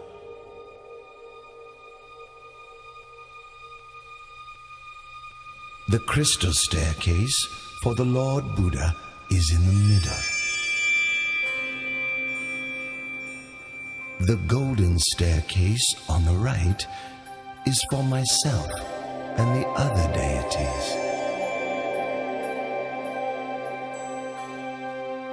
The silver staircase on the left is for Sahampati Brahma and his host of Brahmas.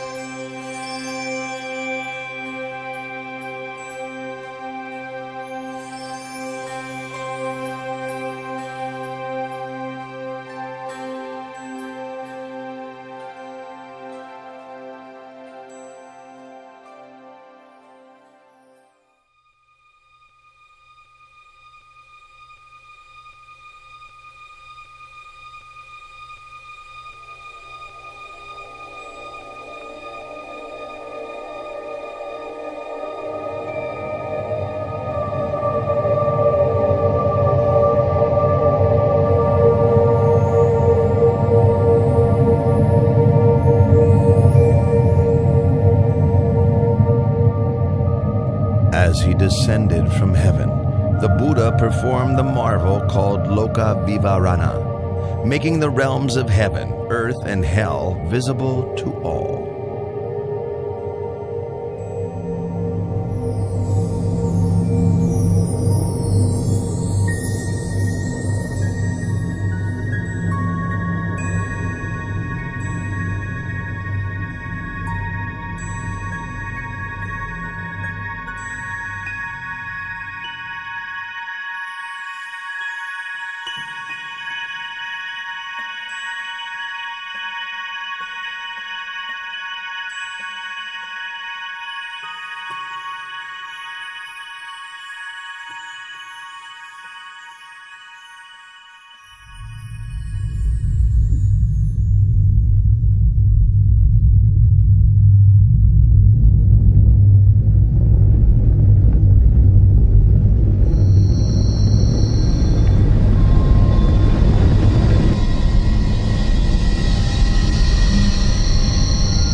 Having revealed this amazing sight, he stepped down to earth at the gates of the city of Sankhasa.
Oh, this renunciant has a very noble appearance, fitting to be a great man. Here in Kuru, it's very hard to find a husband suitable for my daughter, Magandia, but today I found one. Venerable sir, my name is Magandia. I have a daughter who I would like to get married. But here in Kuru, I can find no suitable husband. And then I saw you today. I am very pleased by your appearance. Please accept my daughter as your wife. Oh, and don't worry that she's ugly or unattractive. There's nobody in this whole country more beautiful than Magandia. Please wait here.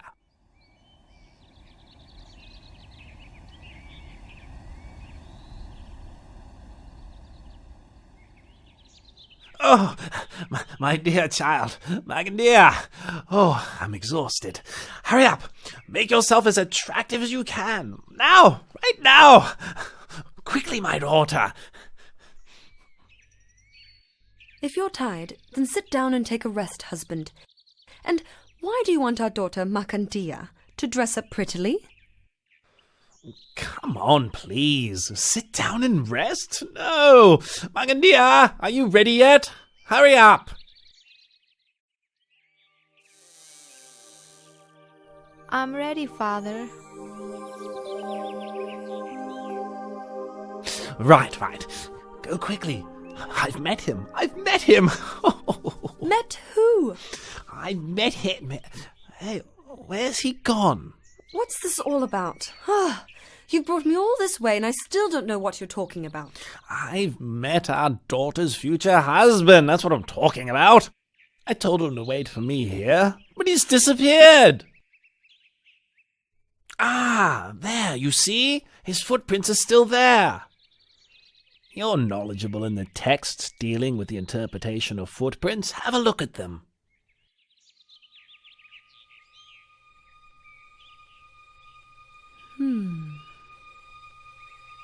Two footprints that exactly match in this way are the footprints of a great being. They show that he is beyond craving, beyond anger, beyond delusion, without defilement. Such a one is not interested in household life. No defilement? What? Every man likes beautiful women. Let's see what happens when he sees our daughter. The main thing is to find where he's gone to.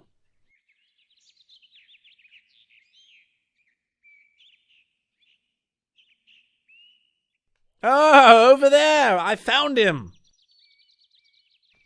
Quickly, wife! Magandia, hurry! Follow your father! Venerable sir! Venerable sir! Venerable sir, this is my wife, and this is my daughter Magandia, who I'm going to offer to you. Brahmins, I rejected sensual pleasure on the day of my enlightenment. I've seen the root cause of your existence, karma. You arise from sensual thoughts. Those thoughts arise in me no longer. Your karma will appear no more. Brahmins, listen to this teaching. The wise person must put effort into raising his mind out of attachment to sensuality, freeing himself from Mara's snare, steadying himself with the hook of mindfulness. He is able to master himself. He is able to have victory over himself.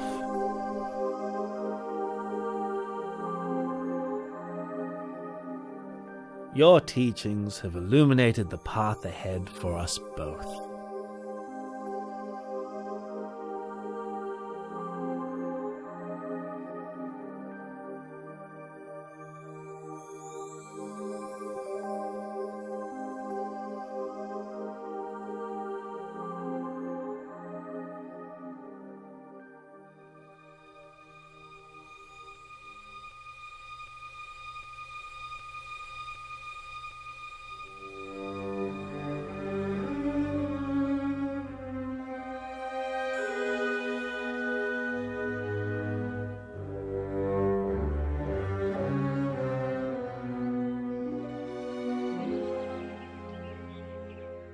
Lord, do not hold it against our daughter. Magandia is still very young. We ask permission to go to my younger brother, to give him all my wealth and ask him to take over as guardian of our daughter. As for my wife and me, we will ask permission to join the monastic order, so that we may, in time, realize enlightenment.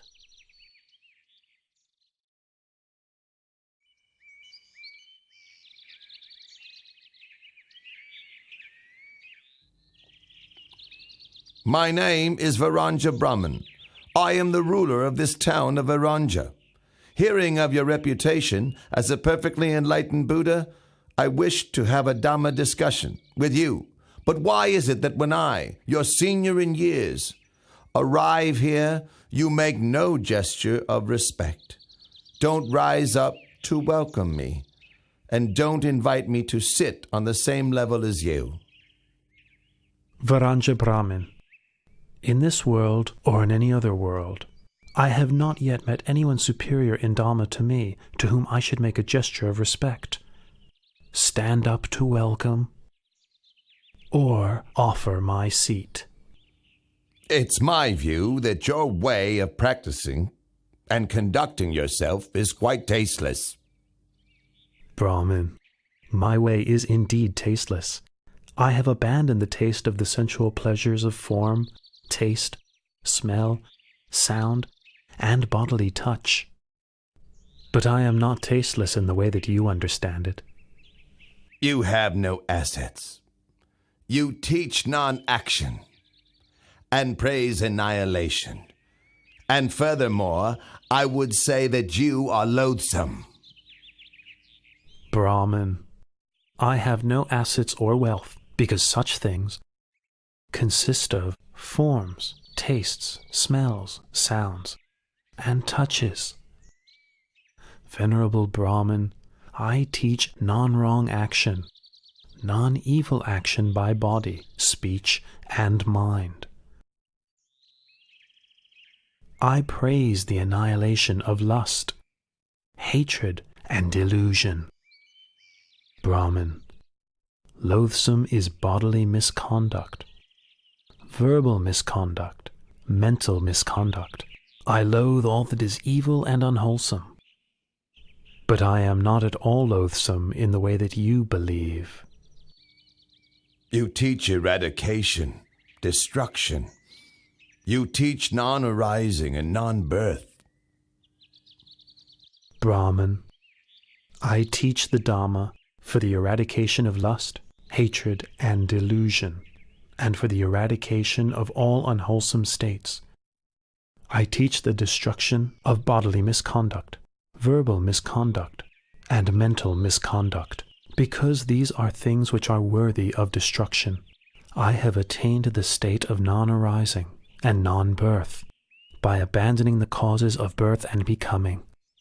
I speak only the truth in response to your comments. The truth is not as you understand it to be. Pay attention, Venerable Varanja Brahmin, and I will teach you the Dhamma. Sending your mind outside and seeking faults in others is a cause for suffering. Reflecting internally, developing awareness of one's own mind, is the path. Nirodha, the end of suffering, is its fruit.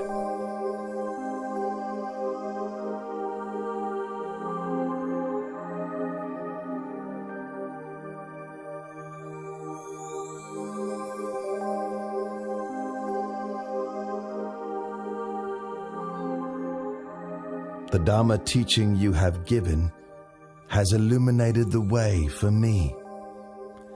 For the rest of my life, I take the triple gem as my refuge, and please may I invite you to spend the rains retreat here in order to teach the Dhamma to the citizens of Varanja.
Who is that?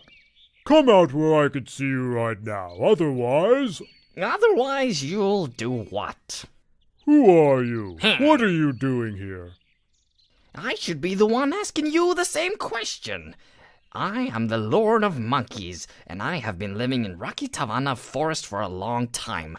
And you, what are you doing here? I am Palilayaka, the Lord of the Elephants. I got fed up with all the busyness and problems of my entourage and left to spend some time alone. Yes, your entourage sounds just every bit as irritating as mine. You say you are the Lord of the Elephants, but then why are you wandering around spying on a human? This one is not like other human beings. He bears the marks of the great man. From the moment I saw his bearing and the graceful, peaceful way he moves, I felt full of faith and inspiration.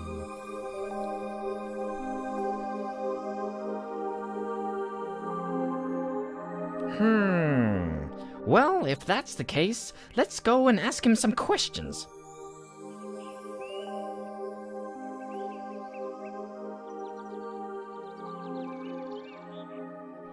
Did you know that the Lord Buddha has left the Gositarama monastery?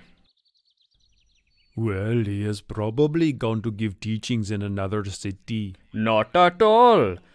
I have heard that one of the senior monk expert in the monastic discipline has had a falling out with a senior monk expert in Dhamma teaching over some small matter of the discipline.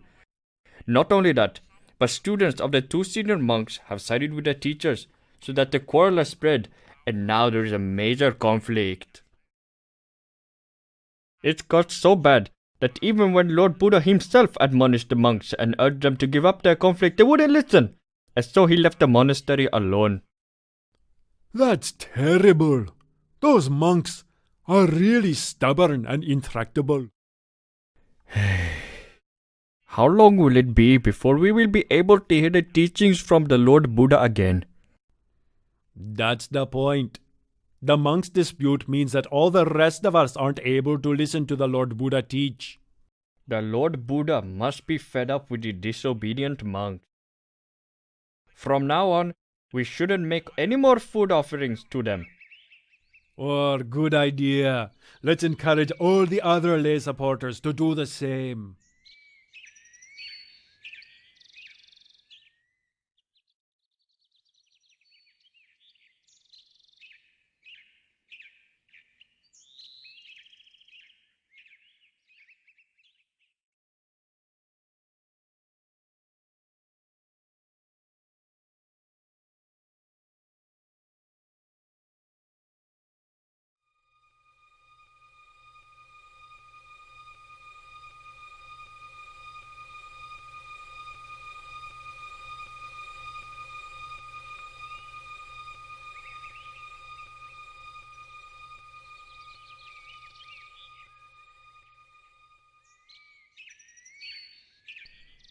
We've been coming back from alms round with empty bowls for many days now.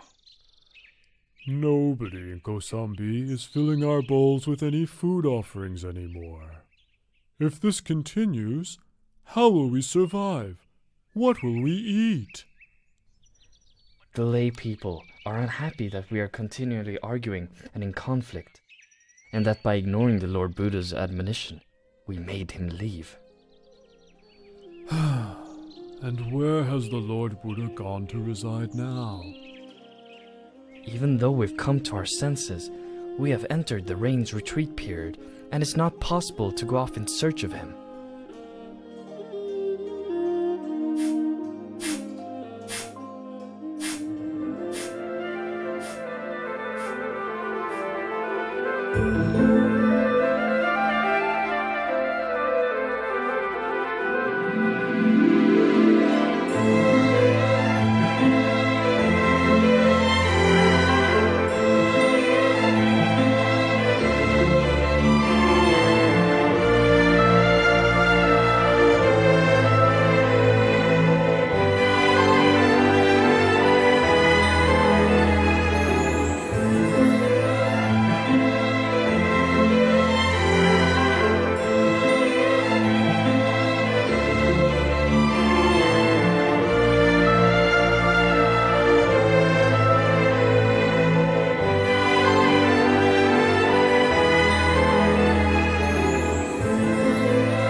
Venerable Ananda, I, Visakha, and my wife, along with all the wealthy families of Savatthi, have come to know that the Lord Buddha is currently living alone in the forest. And so we wish to send an invitation to him, requesting that he graciously come to reside here in our city of Jetavana. The people of this city will offer food to the Lord every day, in order that we may be able to listen to his teachings. Please, would you assist us in this? Do not worry, Anathapindika. I will see to it myself. The rains retreat has ended now, so I will take 500 monks with me to Rakitivana Forest to invite the Lord Buddha to come and reside here. You may put your minds at ease.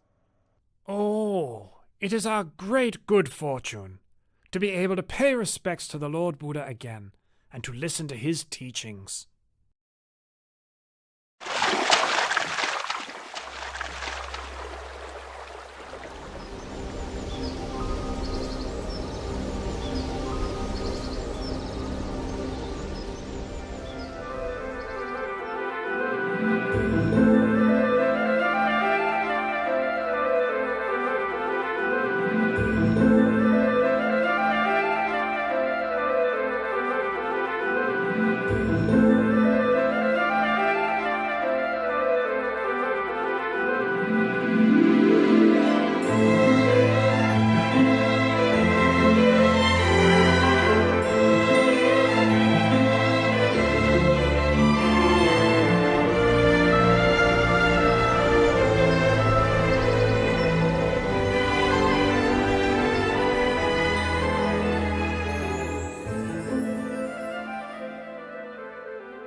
Palilayaka, that is Venerable Ananda, my personal attendant, and those monks accompanying him are my disciples.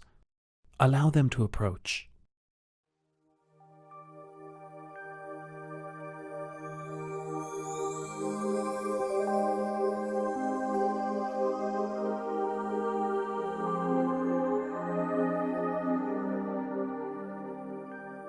Lord of Elephants, Lord of Monkeys, allow me to kindly thank you for your service to me in looking after me in this forest. Now is the time for me to return to Jeta's Grove Monastery.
How many tens of thousands of years more must pass before another such great being appears in the world? It has been our great fortune to have had the opportunity to serve the Lord at such close quarters. What a great shame The Lord has to leave after such a short time. It will be very unlikely that we will have such an opportunity again. We will probably never see the Lord again.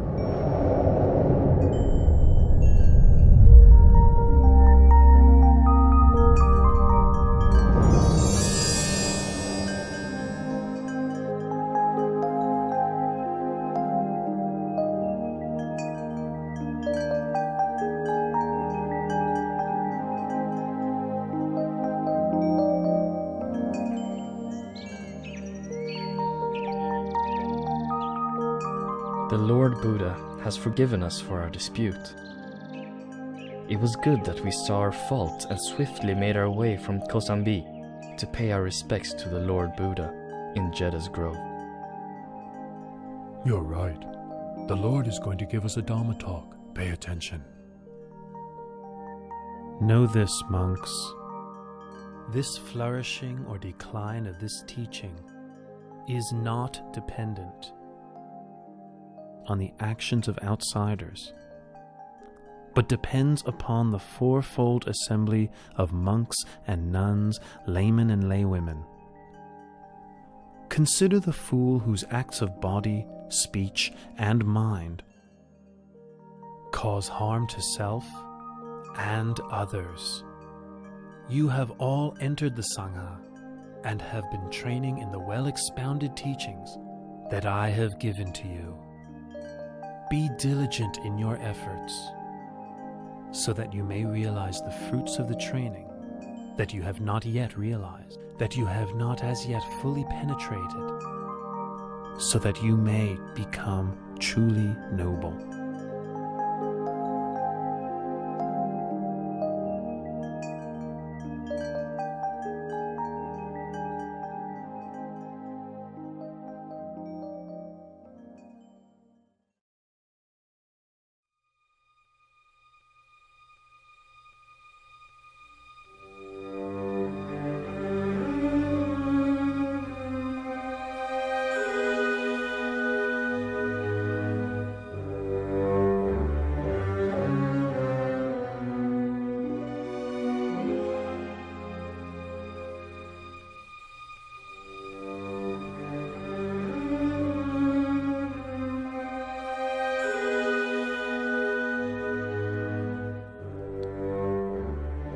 In a short time, Angulimala will commit matricide.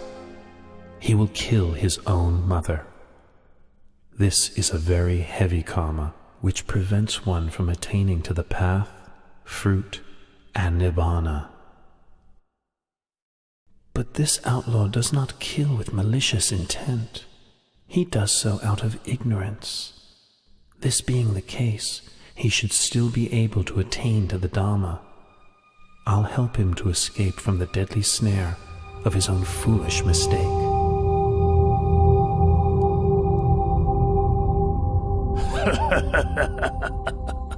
I've already collected 999 human fingers. If I kill just one more person, I'll have the full 1,000 fingers, as instructed by my master.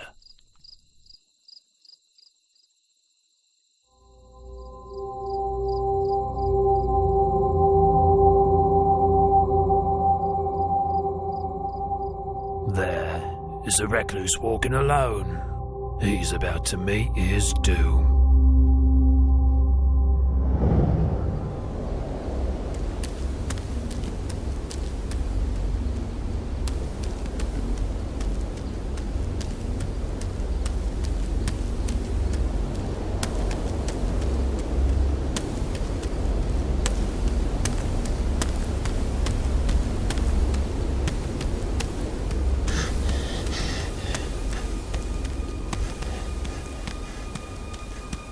That's strange. The summoner ahead just keeps on walking. But I'm running to exhaustion and still can't catch him.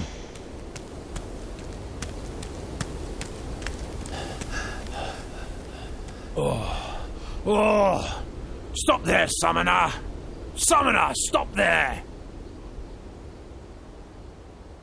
I have stopped already. It is you who have not yet stopped. A holy man should speak only the truth. But there you are, striding onwards, telling me you've stopped. Here I am standing still, and you tell me I haven't stopped?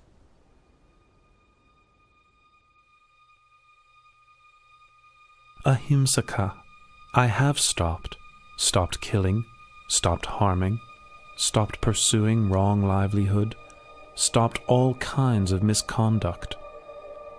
It is you who have not yet stopped.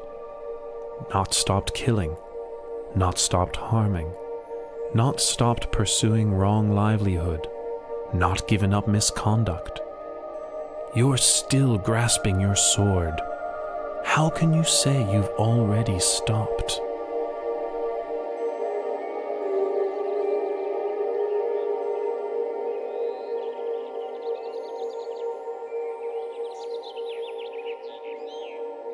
The words you have spoken are immortal and true, but never before heard, even in my master's hermitage. Ahimsaka, all things which arise are of the nature to eventually cease. The sword which you were carrying has now been laid down. So let go of the mental defilement associated with your wrong actions. Should your heart dwell on those actions, it will soon become spoiled. Focus on recollecting your good actions. Your heart will become increasingly cheerful and radiant. Be industrious in making merit, maintaining morality, and brightening your mind in every single moment.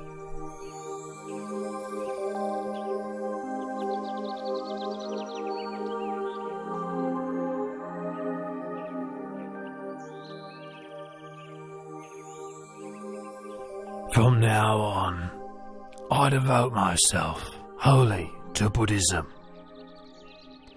Please give me ordination in your excellent dispensation. I agree to give you ordination. Follow me back to Jetavana Monastery.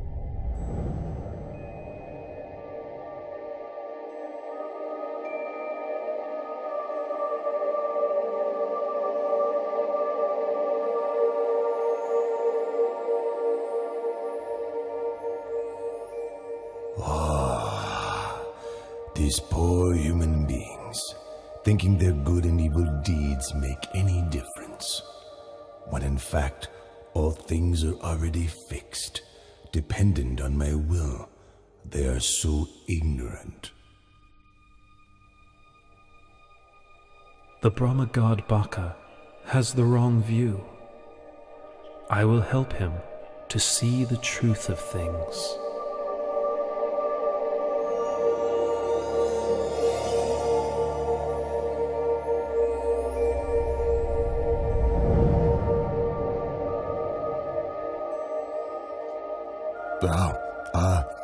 Lord Buddha, please sit down. Has the Lord Buddha some important reason for coming to see me? Or would this be more of a social call? Baka, I am aware of your thoughts and beliefs. Knows my thoughts and my beliefs. Well, never mind. I've never concealed them. They are the truth, on heaven and in the human realm. Everything that exists in this universe is all fixed and eternal, all created by me. There is nothing on earth or in the sky, in the sun, in the moon, and the stars, of which I do not have omniscient knowledge. Nothing is hidden from me. Baka, are you sure that you are the creator and master of all things? Are you sure that you alone know all things, and that nothing is hidden from you? Absolutely. In that case, why don't you use your powers to create a magic body and hide in a place you believe nobody else can find? Then I will look for you. Ha ha ha ha! Yes, sure. I can do that. Try to find me if you can.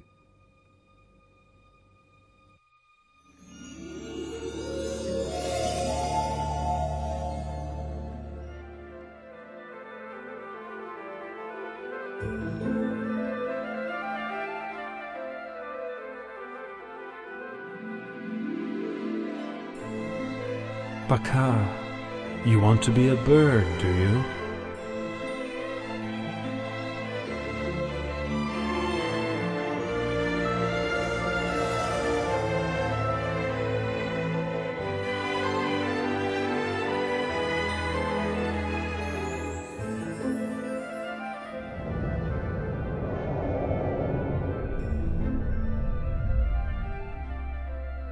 Baka, so you want to be a bee.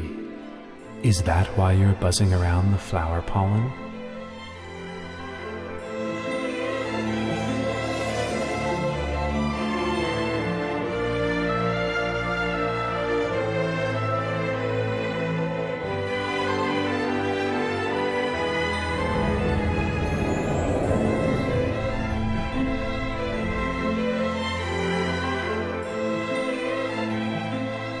Baka, do you not want to enjoy the happiness of the Brahma realm any longer?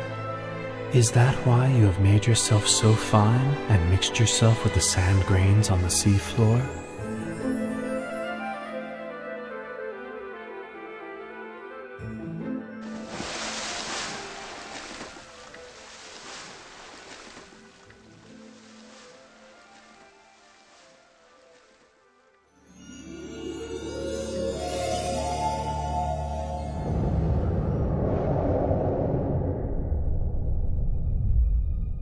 Lord Buddha, I grant that you are capable of finding me.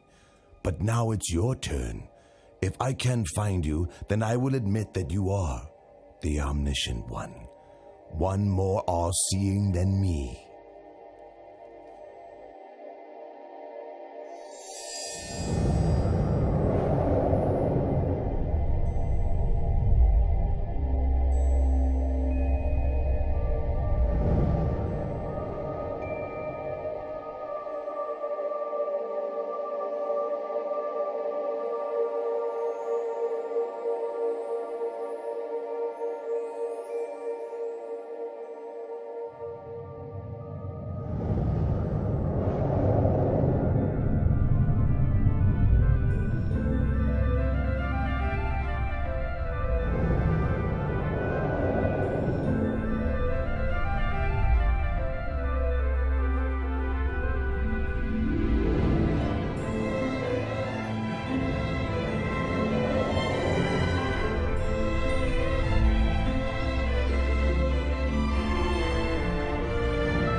All right, I give in.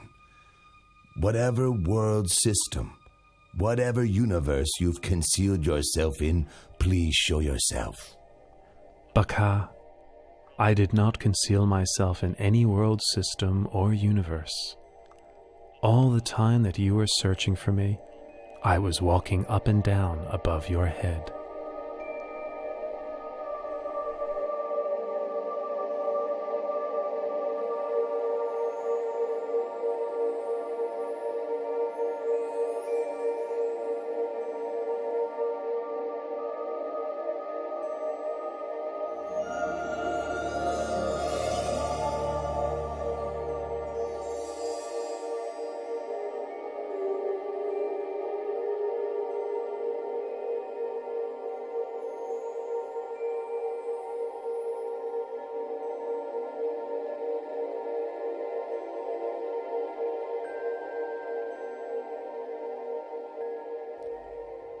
Lord Buddha, I offer my obeisance.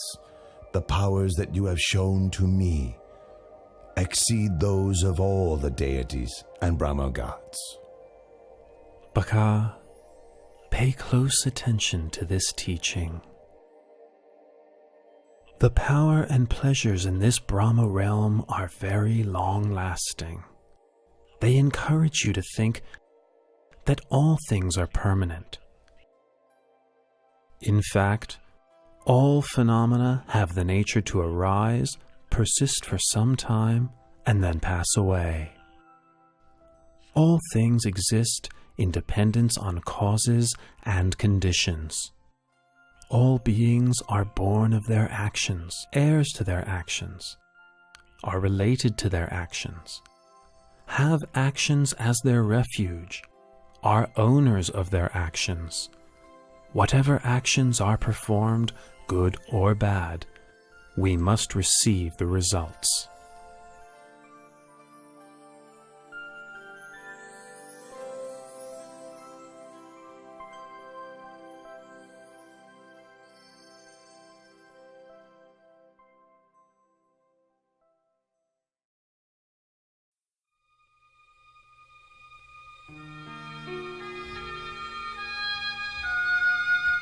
Lord Buddha, you are seriously ill.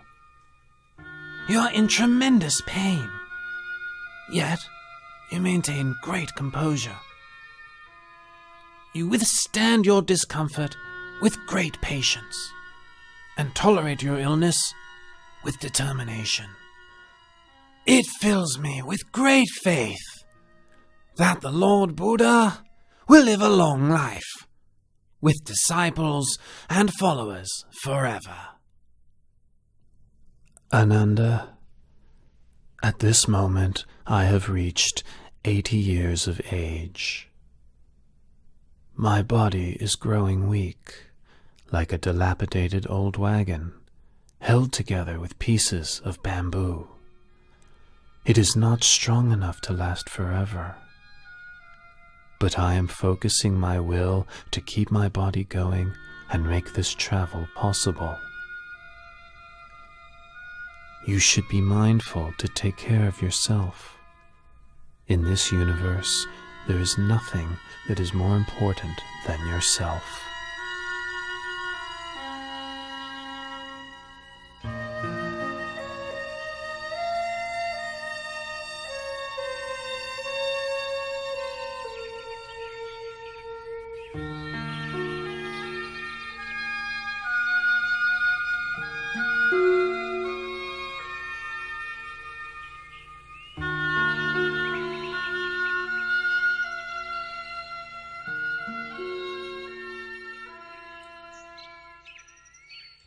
Ananda, the precincts of Baliwaya Chettiya are peaceful and quiet. Should anyone develop the 4 methods for success and have the wish to extend his life for a very long period, he will surely succeed in what he wishes.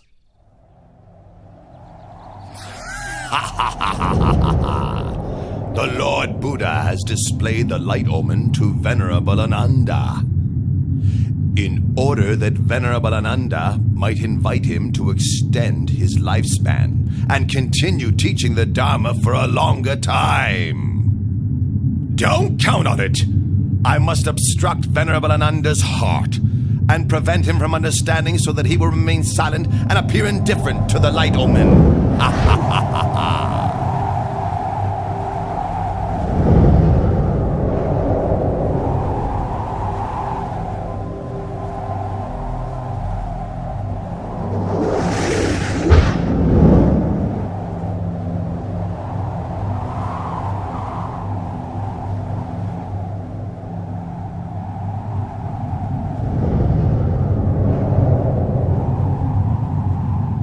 The Buddha has spoken to Venerable Ananda 3 times, and each time I've obstructed the message, leaving Venerable Ananda silent. Ha ha ha ha! Ananda, go and find a peaceful place and develop your meditation.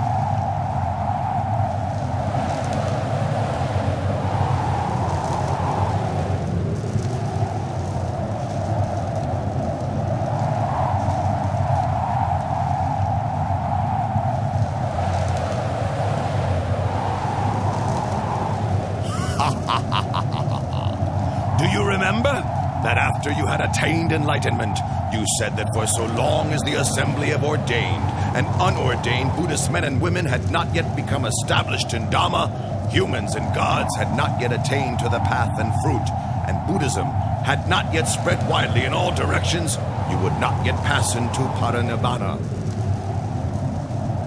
Well, now all your goals have been achieved. You may as well pass away this very day. Why trouble yourself further with benefiting sentient beings?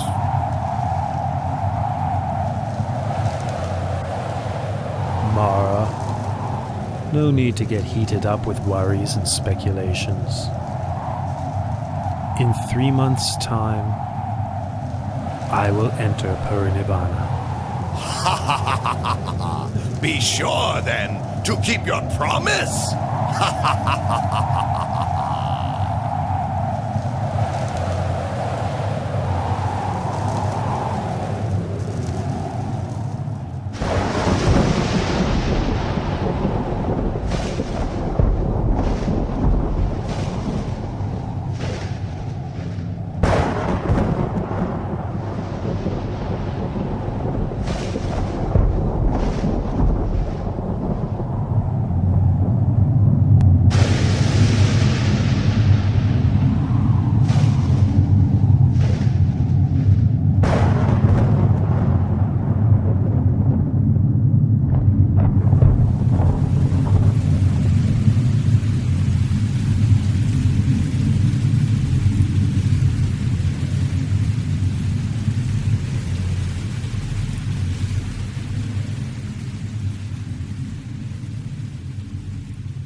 Oh Lord, what was the cause of that sudden unexpected earthquake?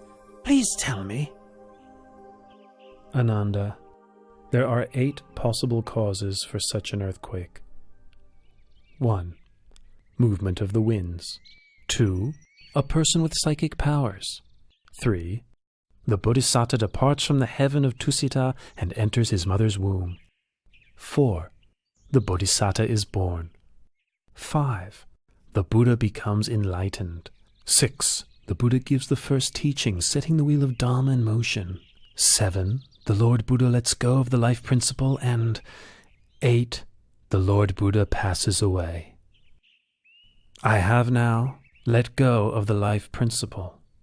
In 3 months' time, I will enter Parinibbana. This is the cause for the earthquake which just occurred. Oh, Lord Buddha, please live on to the end of this eon to teach the deities and humans. Lord Buddha, please live on to the end of this eon to teach the deities and humans.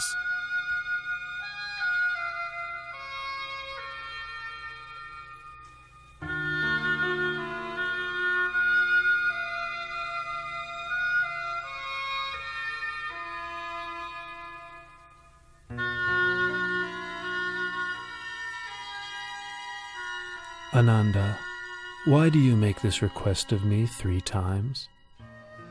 Oh Lord, you said that whoever develops the 4 methods for success, should he desire to extend his life for a long period of time, he would be able to do so. That's why I have just now pleaded with you 3 times. Ananda, I have displayed the light omen, giving you the chance to invite me to extend my life 16 times already. 10 times in the city of Ratchagaha, and 6 times in the city of Vesali. The 16th time was just now, in the precincts of Pawala Chetia. After which, I let go of the life principle. Had you made your invitation on any of these occasions, I would have turned it down only twice, and accepted the 3rd invitation. But now I have met with Mara, and resigned to dying. that which the Tathagata has let go of, has undone, abandoned. It is not suitable to ask that he take up such a thing again. Ananda, all conditioned things have impermanence as their very nature. Having arisen, they must eventually cease. Complete cessation is the fulfillment of happiness. Nothing can be compared with it.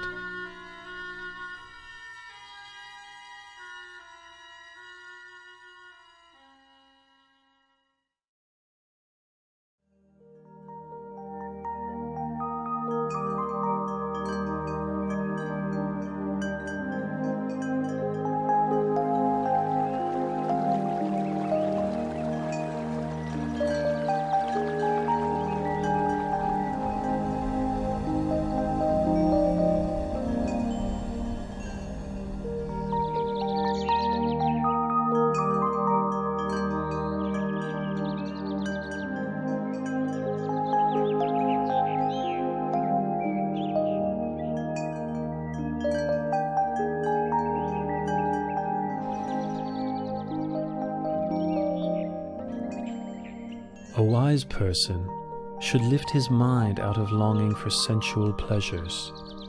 Give up this snare of Mara, using mindfulness for restraint. A wise person is able to control himself, able to attain victory over himself. Lord Buddha, in addition to coming to stay in my mango grove, you have also given me a Dhamma discourse. You have shown such kindness to me, Junda, the goldsmith's son. Tomorrow morning, please accept my invitation to receive alms food at my house.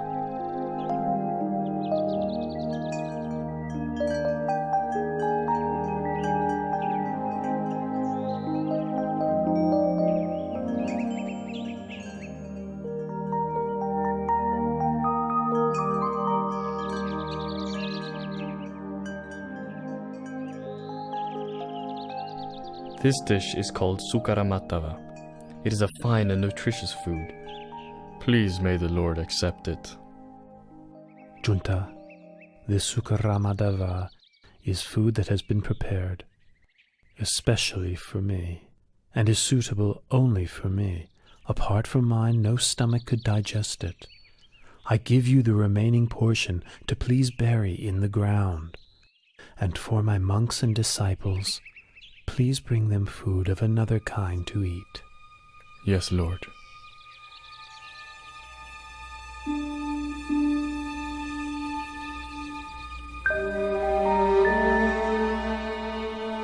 Ananda, my disease is now getting worse again. We must quickly travel to the town of Kusinara. It is there that I will pass into Parinibbana.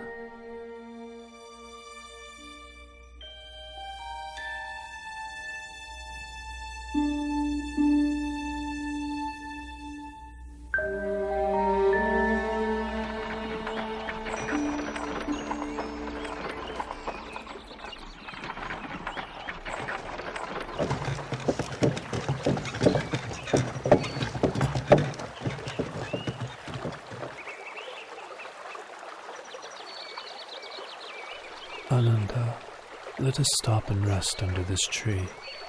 And please fetch me a little water to drink, will you? This river is drying up, and a caravan of carts has just crossed. The water is muddy and unsuitable for drinking. The river Kakudara is not far from here. Its water is clear and cool. Please, travel on a little. It's not very far. You can drink and bathe there.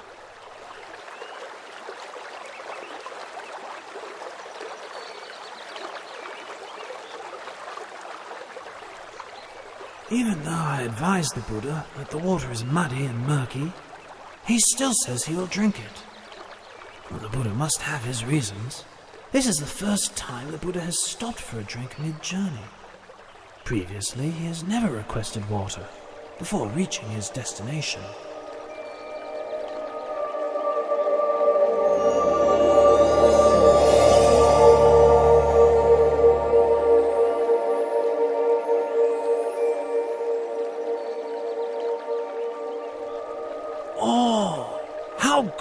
is the Buddha's power.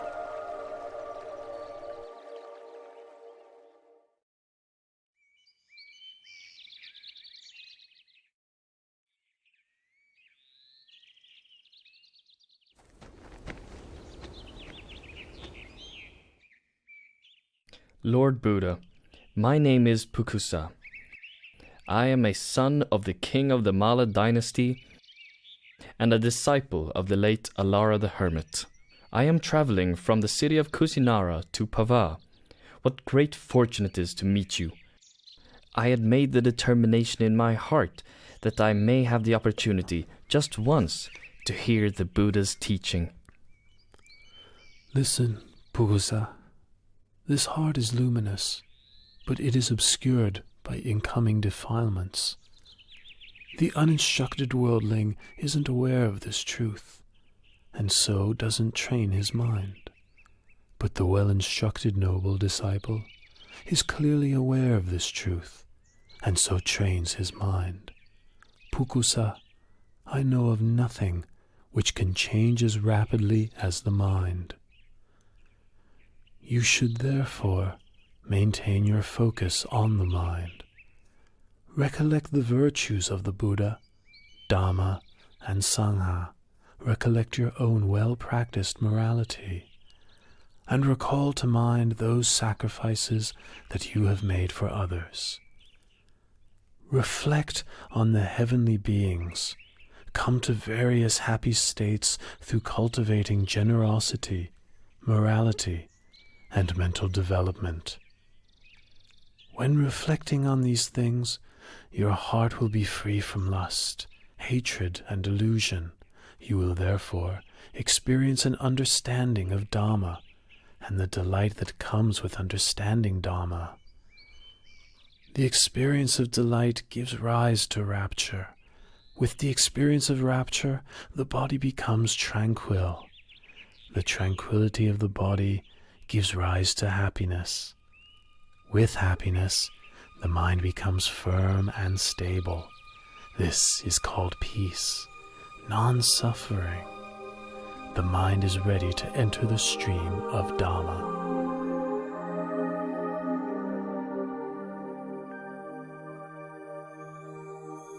These 2 pieces of Singivana cloth are very valuable. The cloth is fine, delicately woven with a golden glow like the coals of a warm fire. May I offer these cloths to you as a gesture of worship? Please accept them, Lord Buddha.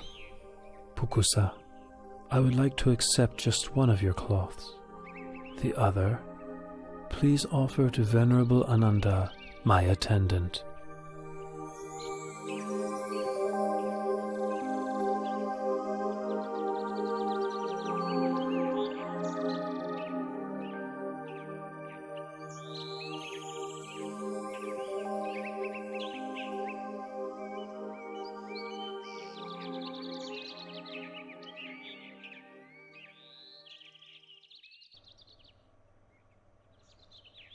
Lord, these Singivana cloths are of great value.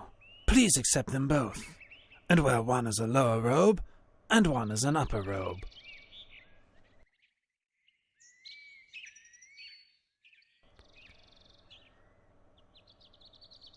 Oh, Lord, your complexion is splendid, clear and bright. What a wonderful sight! Ananda, the Buddha's complexion appears pure and bright on 2 occasions. One before the moment of enlightenment, and the other before the moment of parinibbana. We must quickly travel on to Kusinara.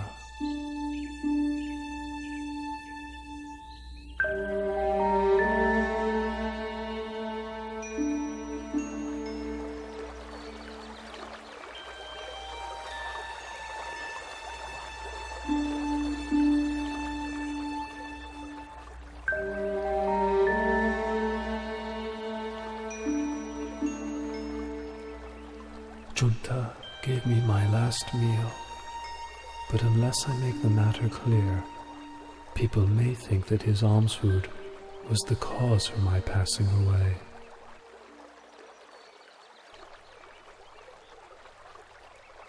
Ananda, Alms food offered on 2 occasions is of special merit, and will give great fruit.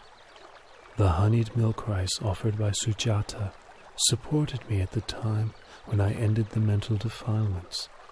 The Sukara Madhava offered by Junta will take me to the ending of the 5 aggregates, the last residue of conditioned things. Should anyone blame Junta, you should explain what I've told you. Should Junta blame himself, you must ease his worry with these words of mine. The food which Junta offered to me was the final meal that sustained me.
Ananda, from now on, I will not rise up from this place again.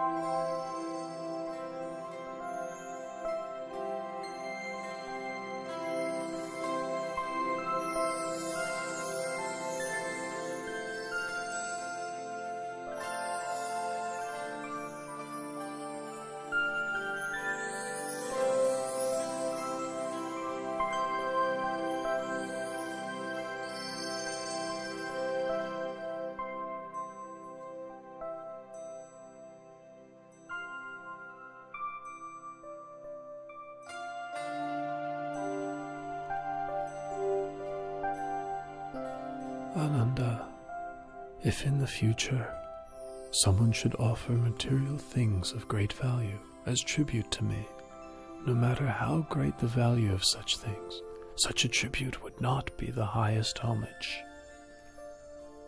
Ananda, whoever should practice according to the Dhamma which is rightly taught by me, such a person pays the highest homage. Ananda, I will pass into Parinibbana tonight. Lord Buddha, please don't pass away in a small town as Kusinara. Please travel on to a large city, such as Savatthi, Kosambi, or Varanasi. These cities have large numbers of nobles, Brahmins, and householders who have great faith in you and the lessons you have given them. Ananda, do not fault Kusinara for being such a small town. In the past, it was a great capital city with tremendous wealth, abundant food, and many citizens. The sounds of singing and music were heard throughout the day and all night. Another thing, should I go to pass away elsewhere, Supada Paripajaka would not meet with me, and therefore would miss the opportunity to attain enlightenment. If I should attain to Parinibbana in another city, a great war would break out with squabbling over my bodily relics as the cause. Here in Kusinara lives Dona the Brahmin. He is capable of quelling such disputes. He will distribute the relics of my cremated body amongst the nobles who come here from many different cities. As a result, there will be no war.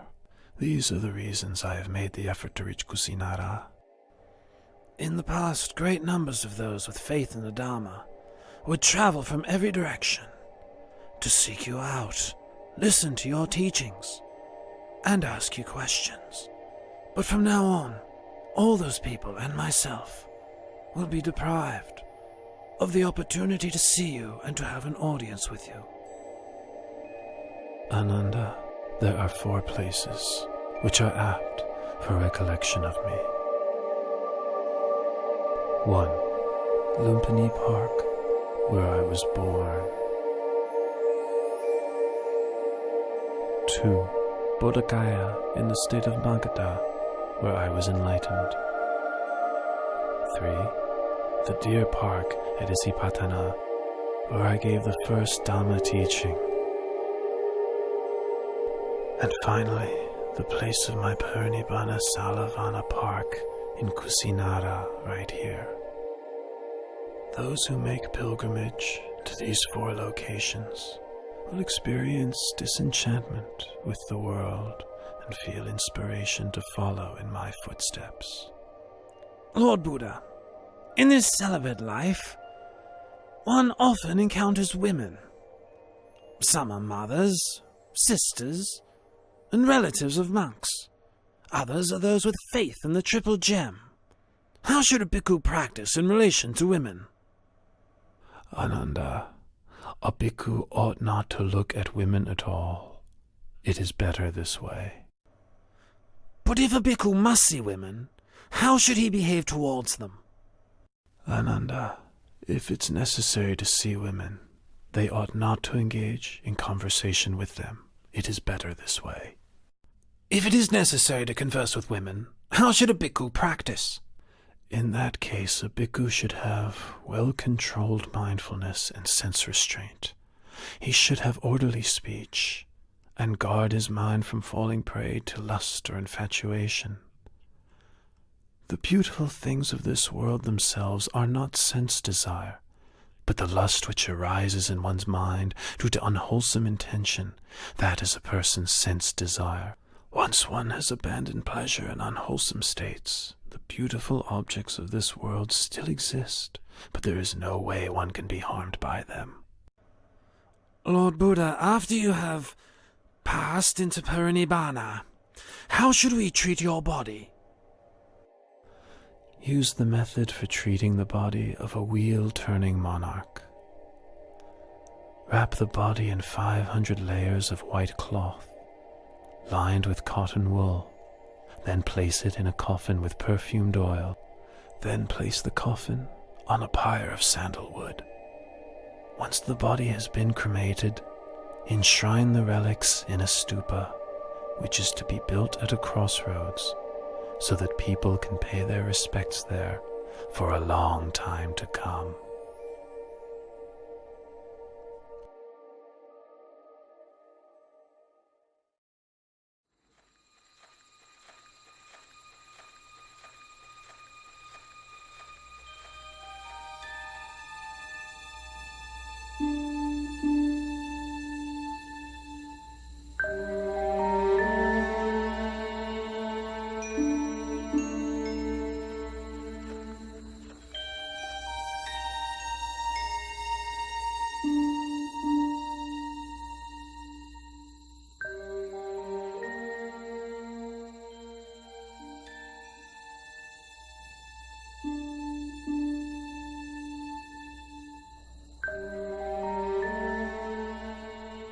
Supata is intent on having audience with the Buddha.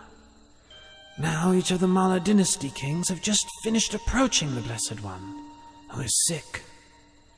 If I allow any more guests, it'll be a great burden on him. Supata, I can't permit you to see the Buddha. At this time, he is seriously ill and must rest. Ananda, please allow Supata to come to me. At this time, there are 6 renowned schools of doctrine. Each has many followers. Of these 6, can you tell me which are led by an arahant?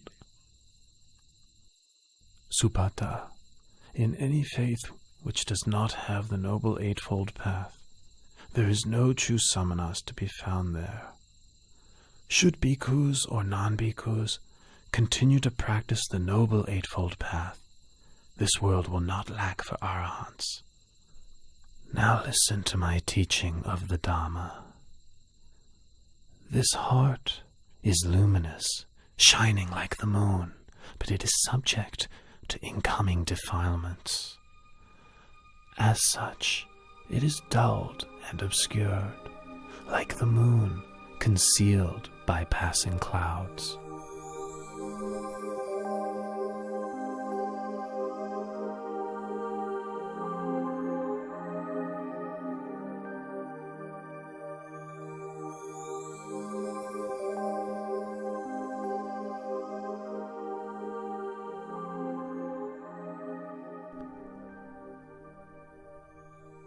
Lord Buddha, teacher of the most excellent Dharma, you make right that which I've wrongly seen for so very long.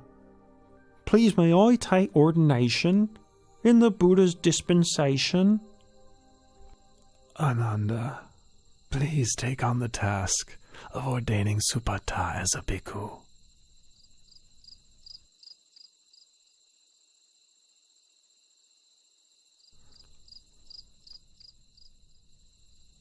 Supata, consider the hair of the head, hair of the body, nails, teeth, and skin, as well as all materiality and immateriality, according to the truth. Such things are changing, decaying, impermanent, suffering and not self, not a being, not a person, not I, not mine, not myself, not him, not his, not himself. Supata, your supports for the holy life will be alms food, simple robes to cover yourself, the base of a tree for lodging, and fermented urine for medicine, following the ways of nature.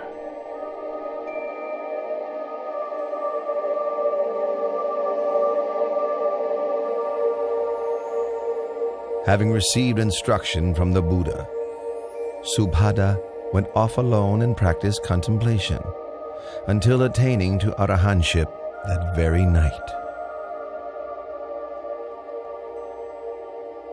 Venerable Subhada is considered to be the last disciple who attained to enlightenment while the Buddha was still alive.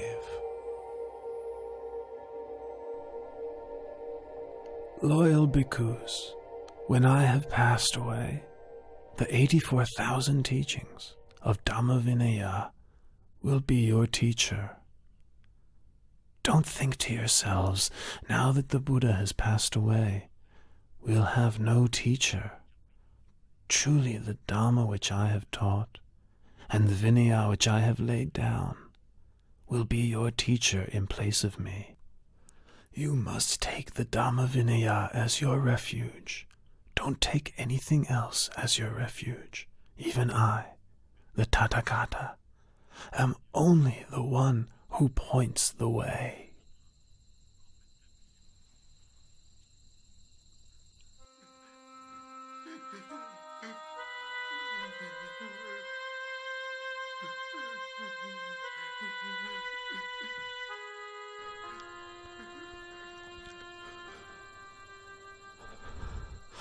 The Lord Buddha is about to abandon me and enter Parinibbana.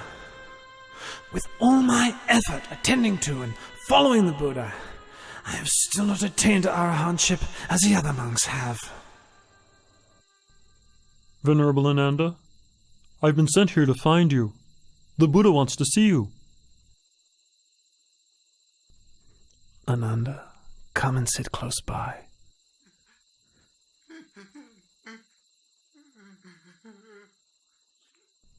Ananda, don't be consumed by sorrow. It's natural for all conditioned things not to last. All that arises must decay, break apart, and pass away. You have traveled with and cared for me for a long time. Now you must make efforts towards your own liberation. In no long time you will be fully enlightened.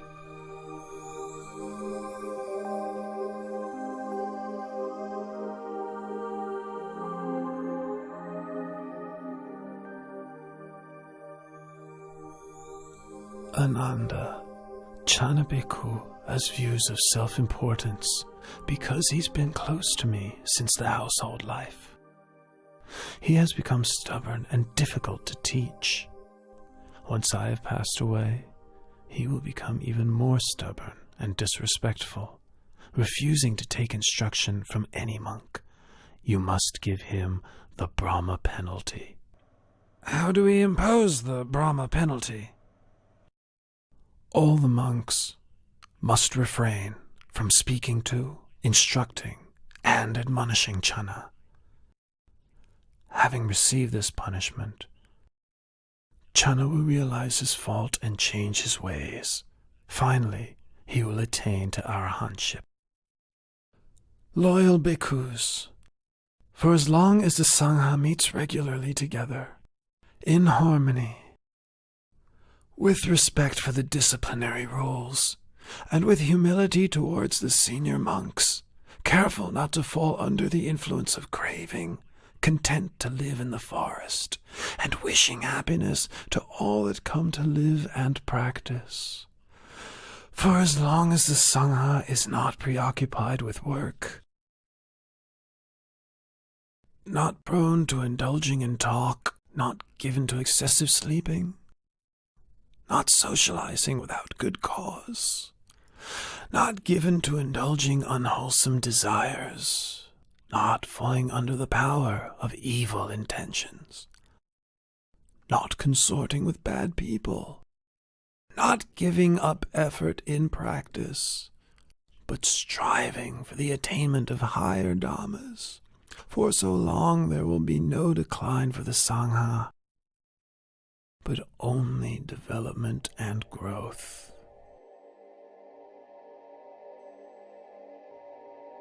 Bhikkhus, I remind you that all conditioned things are of the nature to decline and cease. Free of heedlessness, develop yourselves and benefit others to the utmost.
After the Lord Buddha's cremation ceremony was over, Dona the Brahmin was given the task of distributing the relics of the Buddha amongst the nobles and Brahmins who had gathered there.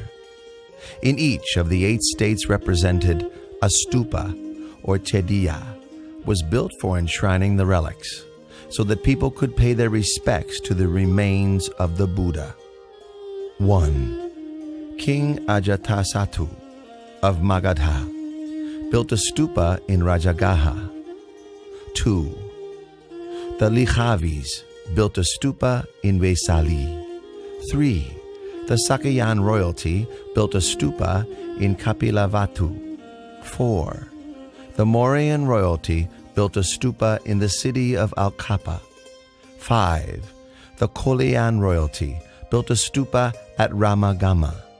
6. The Malla royalty built a stupa in the city of Pava. 7. The Malla royalty of Kusinara built a stupa in Kusinara. 8. The Brahmins of Vetadipa built a stupa in the city of Vetadipa. As for Dona Brahmin, he built a stupa at Kusinara for housing the golden urn, which had contained the relics of the Buddha before they were distributed. This reliquary is known as Tumba Stupa, or Tumba Jediya. 3 months after the Buddha laid down the khandhas and attained parinibbana, Venerable Maha Kassapa led the Sangha in the first rehearsal of the Dhamma Vinaya at the cave of Satapana on Mount Vebhara, outside of Rajagaha, with King Ajatasattu as the royal host. After the duration of 7 months, the first rehearsal of the Dhamma Vinaya came to its conclusion.